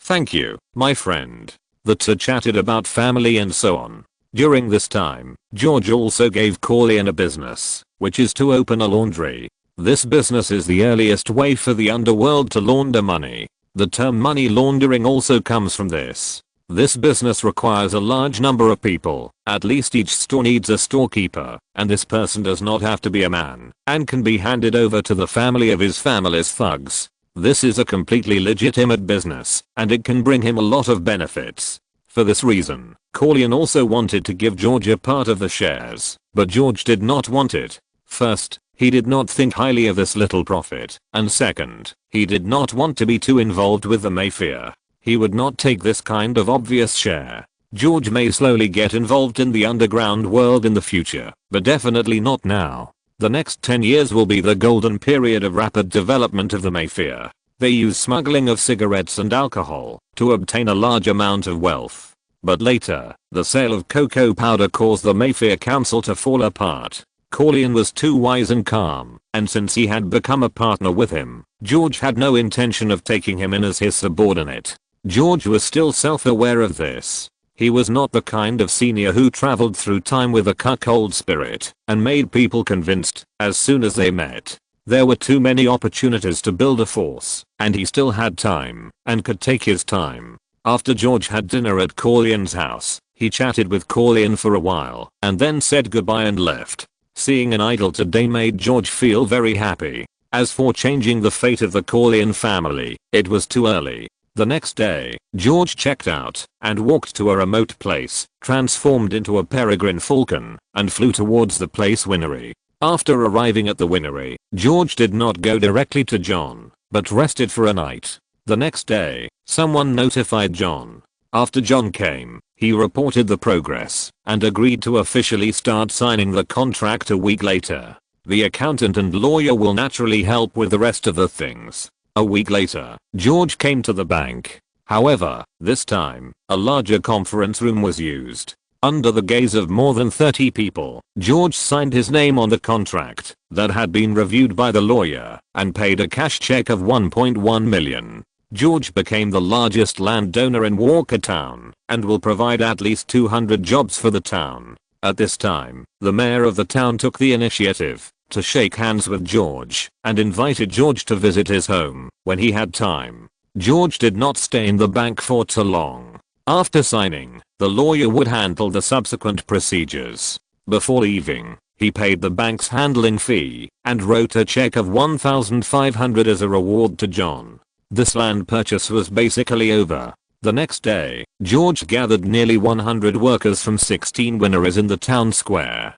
gave a speech, and reassured them. Then he only left the winemakers of each winery and asked them to be managed by Allison in the future and to notify them separately if there were any adjustments in the future. Afterwards, George gave Ryan $10,000 in cash to cover the cost of renovating the newly purchased winery. He required that all the land be fully utilized and an overall planning map be established to separate the grape producing area from the whiskey raw material producing area and manage the scale. In addition, a more complete winner-making base and wine cellar were built. According to the estimate, the wine produced by the improved place winery will be of two types, whiskey and wine. Whiskey is a whiskey with a unique flavor in Canada. The types of wine can be divided into 6 flavors according to the grape varieties. According to the quality and age, it can include all grades of red wine, and the annual output is 6 million liters. As long as the wine is well stored, there is no need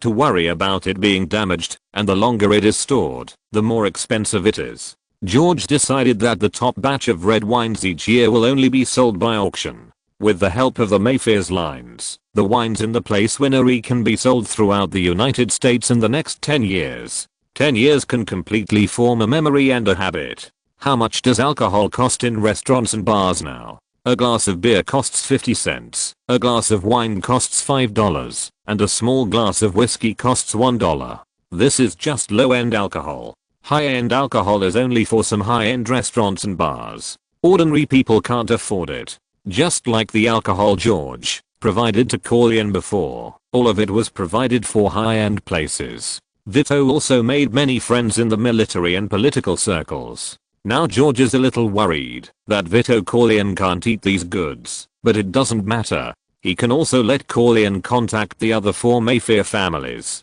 It is completely possible to turn the business with the Corleone family into a business with the entire American Mayfair. It can also contact the Han gang. The Chinese also need to drink. But at that time, how to deliver the goods is another problem. In the next few days, George didn't go out much in the winery. He practiced ninjutsu in the room. Now all his clones have been taken back by him, except for the large amount of knowledge given to him by the few shadow clones arranged to read books in the library. The biggest gain is the Rasengan, that is spinning in his hand now. After several months of exploration, George can already condense this skill with one hand. After observing it for a while, George dispersed the Rasengan in his hand. Then he came to the middle of the room, and with just a silent thought in his mind, a set of bone-colored Sagittarius gold armor condensed on his body in a maximum of 1 second. The 2 wings retracted behind his back, like a shield. This set of armor can now provide George with the ability to fly. George also tried it at night. The flying speed is not as fast as that of a peregrine falcon, and the wings on the wings can also be used as weapons to launch. George just tried it and put away the bone armor. Now George's combat skills can be said to have no shortcomings. In terms of long-range shooting, there are guns, plus sniper rifles within 4,000 meters, which can be said to be able to hit whatever you point to. In close combat, the 3-body technique combined with the fighting technique will definitely become the most difficult existence. In terms of defense, there is bone armor, and he is basically immune to attacks such as pistols. With the transformation of the heart-shaped grass and chaos energy, his physical qualities such as nerve reaction ability can beat Ryan, who took the heart-shaped grass alone. With the addition of spiritual power, George is now a true hexagonal warrior. Therefore, George decided to extend the time for the next item draw to 1 year. After all, this kind of monthly draw is at most icing on the cake, and it cannot bring him a fundamental leap. Thanks to the book friend DajuWX Tanhuashu Fiayu for the recommendation vote, and thank all the book friends for the collection. Thank you. Chapter 24 Futures. George stayed at the winery for a week. After all the newly merged wineries were stabilized, George said hello to Ryan and left the winery alone. The next day, George came to the Plaza Hotel in New York again and opened a new premium business suite. He was told by the front desk that someone had left a message before. George took the letterhead and saw that Paul had arrived in New York. After George gave the hotel front desk a $1 tip, he asked the hotel to arrange a car to pick up Paul at the address on the letterhead. George returned to the room, took a shower, changed his clothes, poured 2 glasses of wine, and waited for Paul to arrive in the study. Not long after, there was a knock on the door. George opened the door and it was Paul who arrived. After bringing Paul into the study and sitting down, George asked, "How are things going in Washington?" Paul replied, "Boss, we've already negotiated with the publishing house. The publishing house is only responsible for the publication of the book, and all other adaptation rights are in your hands. The royalties are 10%. Our patent documents have come down, including 2 batteries for car chargers, 10 car seat headrests, and an electronic starting device that was applied for later. Here are the original patent documents. I also went to Georgia to meet Mr. Ernst at Coca-Cola, whom you asked me to contact. He said that, if the price is right, he would consider selling part of his shares. Well, okay, give me the address of Coca-Cola, and I will go to talk to you in person. Next, you will help me register the company, and you can arrange the company's office space. Then buy 2 cars, and put them in the name of the company. 1 for you to use, and 1 to be stored in a warehouse for me to modify. Also, please help me reserve a booth at next month's Science and Technology exhibition." After listening to Paul's report, George assigned him several tasks in a row. Paul took out banknotes and wrote down all of George's requests to prevent him from forgetting. "Is the funding enough?" George asked after taking a sip of whiskey. "Well, if we buy a car and rent a warehouse, it won't be enough." "Well, okay, I see." George knew that this was probably the case, so he asked, "It's not formal enough now, But after the company is opened and has financial affairs, he won't have to worry about all the accounts. After that, he took out an envelope from the drawer, which contained the cash he had prepared in advance. Then the two chatted for a while before Paul got up and left. After Paul left, George also turned downstairs and used the hotel car to go to the headquarters of Bank of America again. This time he walked directly into the VIP room, then showed the $1.1 million check he had just received from the Corleone family and transferred all the money into his account. He didn't touch the money in the space because it was still black money. A vice president named Henry came directly to Bank of America. George estimated that it might be because of the $16 million in the account that he was asked to come in person. "Hello, Mr. George Orwell. I'm the vice president of the New York branch of the Bank of America. My name is Henry Grumman. It is a pleasure to meet you. It is an honor for our company to serve you." The old man walked up to George and stretched out his hand to shake George's hand. Then he said, "Although I already know your age, I'm still very surprised to see you in person. You have so much savings at the age of 16. You have accumulated wealth that many people cannot get in their lifetime. You are too flattering. I'm just luckier," George said modestly. "Okay, young man, let's sit down and talk," Henry said with a smile. The two sat down, and the others around stood far away. Grumman picked up the coffee that had just been delivered, took a sip, put down the cup and asked, "George, what are your plans for the future?" George knew that Grumman might want to talk to him about some business matters, or he might want to make some investments together. But would Grumman really be so kind to help him make money? George didn't believe it. For these capitalists, he is now a piece of fat meat, and they must want to take a bite. Moreover, he was so young, and all the money was earned from the casino, which could be easily checked. For a rookie like him with no business experience, as long as he agreed to cooperate with them, they would have 100 ways to make him lose all his money. Capital is always bloody. Therefore, George did not give Grumman room to play, and directly answered, "Yes, Mr. Grumman. I have already made plans for the investment direction for a period of time in the future. Of course, if I can cooperate with your bank, it can also save my time." "Oh, I wonder what investment you are going to make."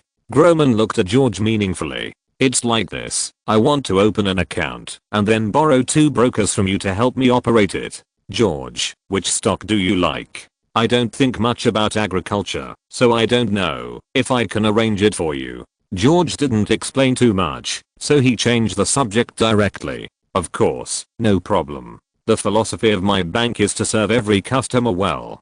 Don't worry, I will arrange your request later, and everything will be ready tomorrow." Grumman smiled and said, "Then I'll trouble Mr. Grumman." George said gratefully, "Haha, you're welcome. I hope there will be room for cooperation in the future." After saying that, Grumman stood up and shook hands with George, then left. However, before leaving, he also arranged a manager named Pete to cooperate with George. The next day, he first asked Paul to bring a lawyer over, and then told Paul that he was not optimistic about agriculture. Then he told Paul that he was going to take out $10 million as a margin to short wheat in futures. George took Paul to the bank and let Pete of Bank of America connect. George first opened an account and deposited the money into the account. The rest was for Paul to communicate on his behalf, and he could directly direct Paul. George now has a total of 16 million funds, and George did not use all the funds for shorting. Shorting wheat with a margin of 10 million means that George can use $100 million to purchase futures contracts. Futures all have their own leverage, and even if the 10 million is lost, it will not affect his next plan. George is going to go to the exchange to take a look, and several people came to Manhattan. The streets here are very narrow, and the towering buildings on both sides of the street make people feel very depressed. And the car at the intersection looks very energetic. In recent years, the stock market on Wall Street has indeed maintained a long-term high state. This building located at 11 Wall Street in New York City was opened in 1903. The exchange has 3 stock trading halls, including the main hall, the blue hall, and the garage, and a bond trading hall. It is a place where securities brokers gather and trade with each other. There are a total of 16 trading booths, each with 16 to 20 trading counters. The surge and plunge of the stock market here will have a chain reaction in the stock markets of other capitalist countries, causing fluctuations. In the exchange, the roaring trading method is very ridiculous to George. I can't understand how both parties confirm the delivery of this roaring trading method. Fortunately, these transactions are all done by the stock economy, and there are no retail investors. Ordinary people probably can't accept this at all. This group of stockbrokers roared like chicken blood. If there is a surge or a plunge, people with a bad heart will definitely not be able to do this job. Seeing a group of traders with ferocious expressions, George was powerless to complain. It's not his own money, why should he make himself crazy? The stock exchange is a very conservative place, not to mention that there is no online trading now. In later generations, when everyone sat in front of the computer to buy stocks, the New York Trading Center still looked like this. I really don't understand why this thing is necessary. After a circle, George led a few people to leave Wall Street. Before leaving, he took another look at the cow in the distance. George couldn't help thinking, in the coming year, where will there be a bull market? Starting the next day, the people arranged by George intervened in wheat trading. There is no doubt that the choice is to short. Wheat has been very popular in recent years. The price of wheat has increased from $0.92 per bushel in 1914 to $1.96 in 1920. Here, 1 bushel is equal to 27.216 kilograms. But George knew that the lowest price of wheat would drop directly to $0.86 per bushel in 3 years. But George was not prepared to buy futures contracts for so long. George wanted to buy only a 3-month contract. Because George remembered that the most serious impact of the economic crisis was on agriculture. After the crisis broke out, the price of wheat has been falling. 1 month later, the value of wheat will fall to $0.98 per bushel. It is no secret that George is shorting wheat. Logically speaking, George alone cannot do anything about this market. However, chance is on his side. Boss, half of the position is completed.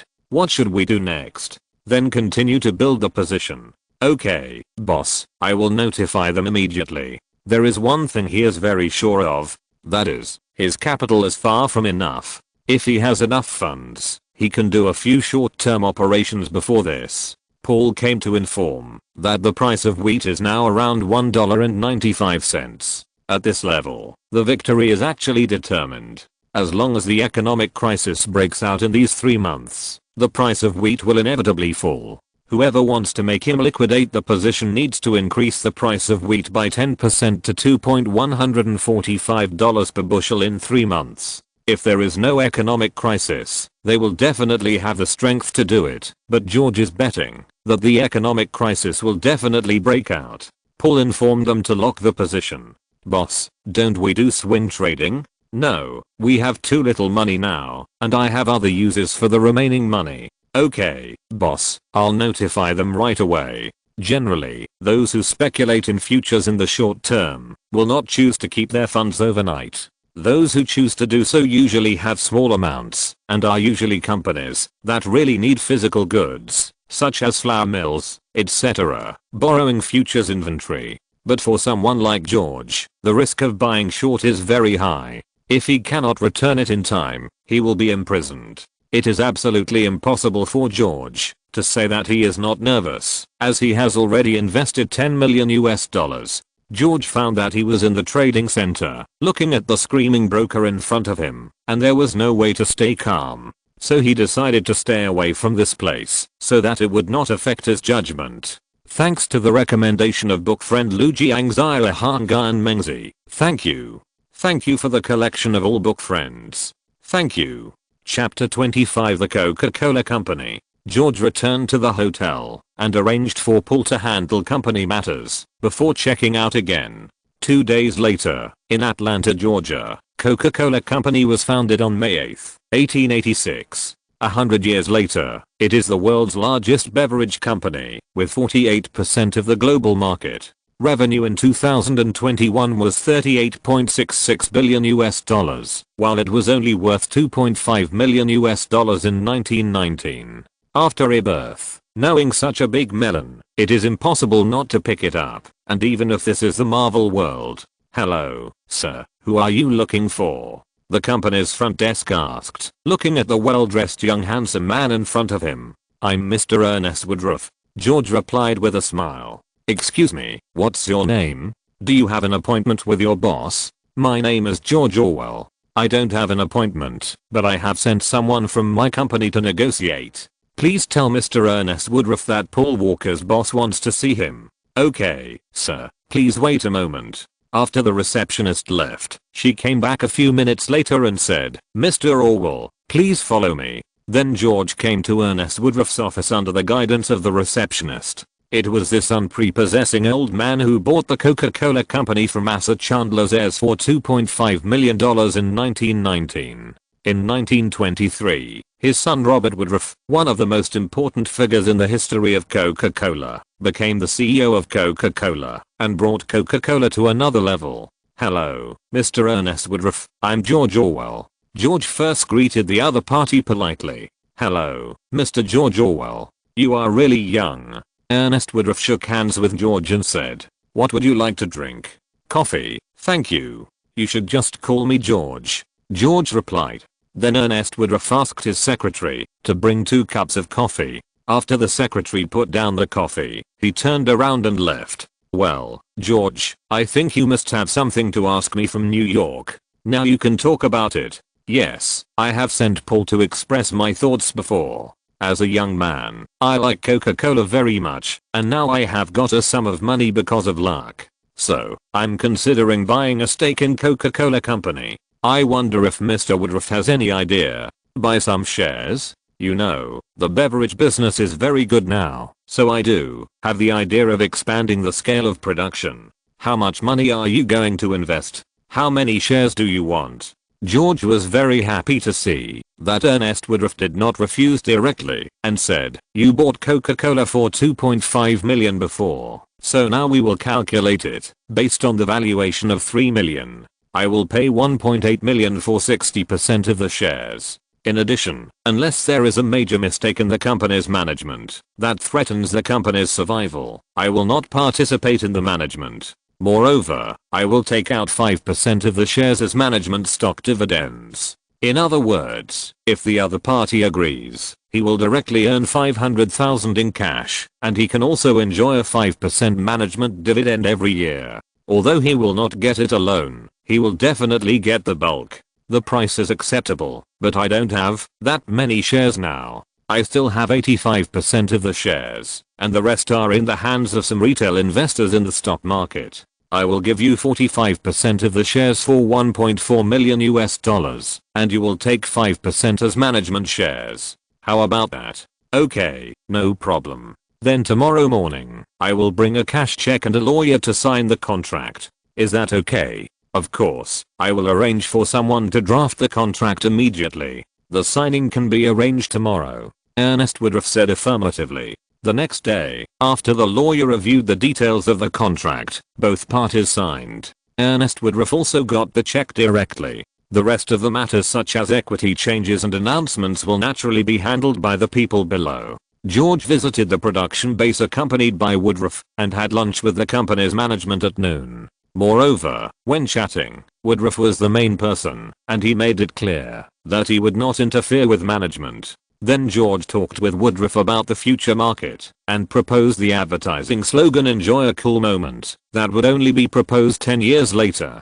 He did not intervene too much in other matters. George was ready to leave Georgia in the afternoon. In fact, George knew that it was not the best time to buy Coca-Cola. The current price of Coca-Cola per share was $40, and it would depreciate to $19 per share after the crisis. However, George was worried that something might go wrong if he waited until the stock price fell before making a move. Moreover, the value per share in 100 years would not matter. Its average rate of return in the next 100 years would be 13% per year. More importantly, the glass bottle used by Coca-Cola now costs $6 million to purchase the patent for this bottle. So it was a profit to get 45% of the shares with only $140. Moreover, he could still absorb some more in the stock market in the future. 3 days later, George returned to New York. Then he planned to buy a house in New York through Bank of America. It would be used temporarily, and he would have a lot of time to stay in New York in the future, and it would not be convenient to live in a hotel for a long time. Moreover, the tax payment period was coming soon. He could buy the property at a low price when the economic crisis broke out, but it would be almost enough for tax deduction. The next day, accompanied by Pete, George looked at 5 properties and finally chose a brick limestone mansion located between Park Avenue and Lexington Avenue in Murray Hill, a historic Manhattan neighborhood. The mansion was built between 1901 and 1903 by a banker named James Lanier. However, due to work commitments, the banker chose to sell the house, and George paid a cashier's check for $450,000 for the mansion.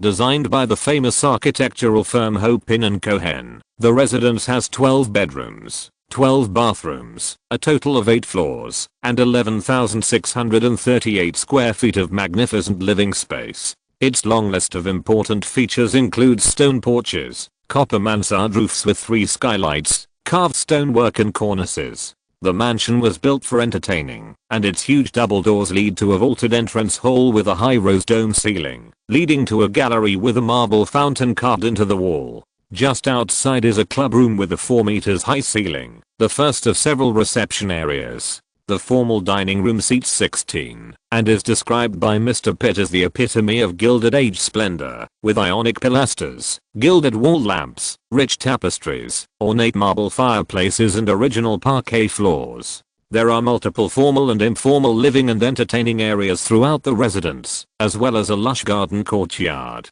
There are 2 kitchens, one for catering to the staff and the other primarily for residents. Both are equipped with the best appliances of the day, and of the 9 master bedrooms, 5 are huge suites. There are 7 luxurious bathrooms, as well as 3 powder rooms, and each floor has a grand mahogany staircase and an oak-paneled private elevator. Elsewhere in this sprawling property is a study and library, fitness center, lap pool, sauna, hot tub, massage room and 1,000 bottle temperature-controlled wine cellar. The staff wing includes 3 bedrooms, 2 bathrooms and an office. The mansion has clear views of the famous Empire State Building and Chrysler Building from the rooftop of the house. After buying the mansion that afternoon, George found 4 helpers through the bank, a driver, a cook, and 2 cleaners, who would serve tea and water when guests came. George was unwilling to clean such a large room by himself. By the way, before the servants came, he selected 1,000 bottles of wine that Ryan had bought at the beginning and stored them in the wine cellar.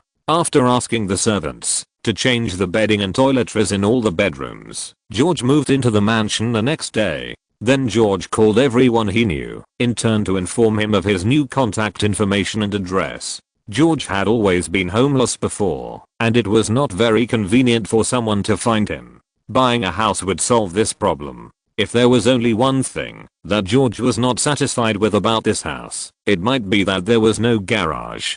Fortunately, George bought a large parking room in a parking lot not far from his residence, so it was no problem to park 2 cars. In the past 2 days, after George asked Paul to deliver the car he wanted, he stayed alone in the garage during the day. Later, George felt that 1 car was not enough, so he bought another Lincoln. George planned to use the Ford car that Paul bought as his own means of transportation, and this Lincoln would be used for his own modification. Paul had also registered the company in the past few days, and the negotiations for the exhibition had been completed. Then George asked Paul to start keeping an eye on the stock market recently, and call him immediately if there was a major change. For the next few days, George stayed in the garage. Although he knew the principles of some things, it was still a bit troublesome to operate them specifically. Fortunately, George's memory is good now, and he had crashed cars a lot in his previous life, so it was okay to just add an electric start system.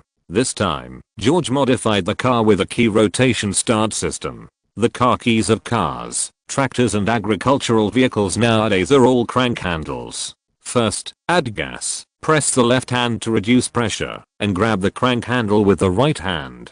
Press once, twice to reduce pressure, and shake it about 8 or 9 times to convert internal energy into mechanical energy. Complete the intake, and start the car with the compression stroke. This method is simple and crude, and it is also effective, but it also has many disadvantages. First of all, this way of starting the vehicle is undoubtedly more laborious. For women at that time, this operation was almost impossible to do. Secondly, this starting method not only has relatively strict requirements on speed and strength, but also has a high risk factor. It was common to break a few fingers due to improper operation. Therefore, although the rich people of this era have cars, they never drive them themselves. Just think of the well-dressed bosses standing in front of the car and shaking the handles in circles. What a picture. George now calls it a knife key. In fact, in his previous life, Chrysler began to use it in 1949. The principle is that turning on the key turns on the control power supply connecting the motor, ignition system and oil pump, and the motor drives the engine. To do the trigger movement, the starting movement triggers the ignition system and oil pump to start working. It is very similar to the current door key. As long as the key teeth match the lock, the car can start.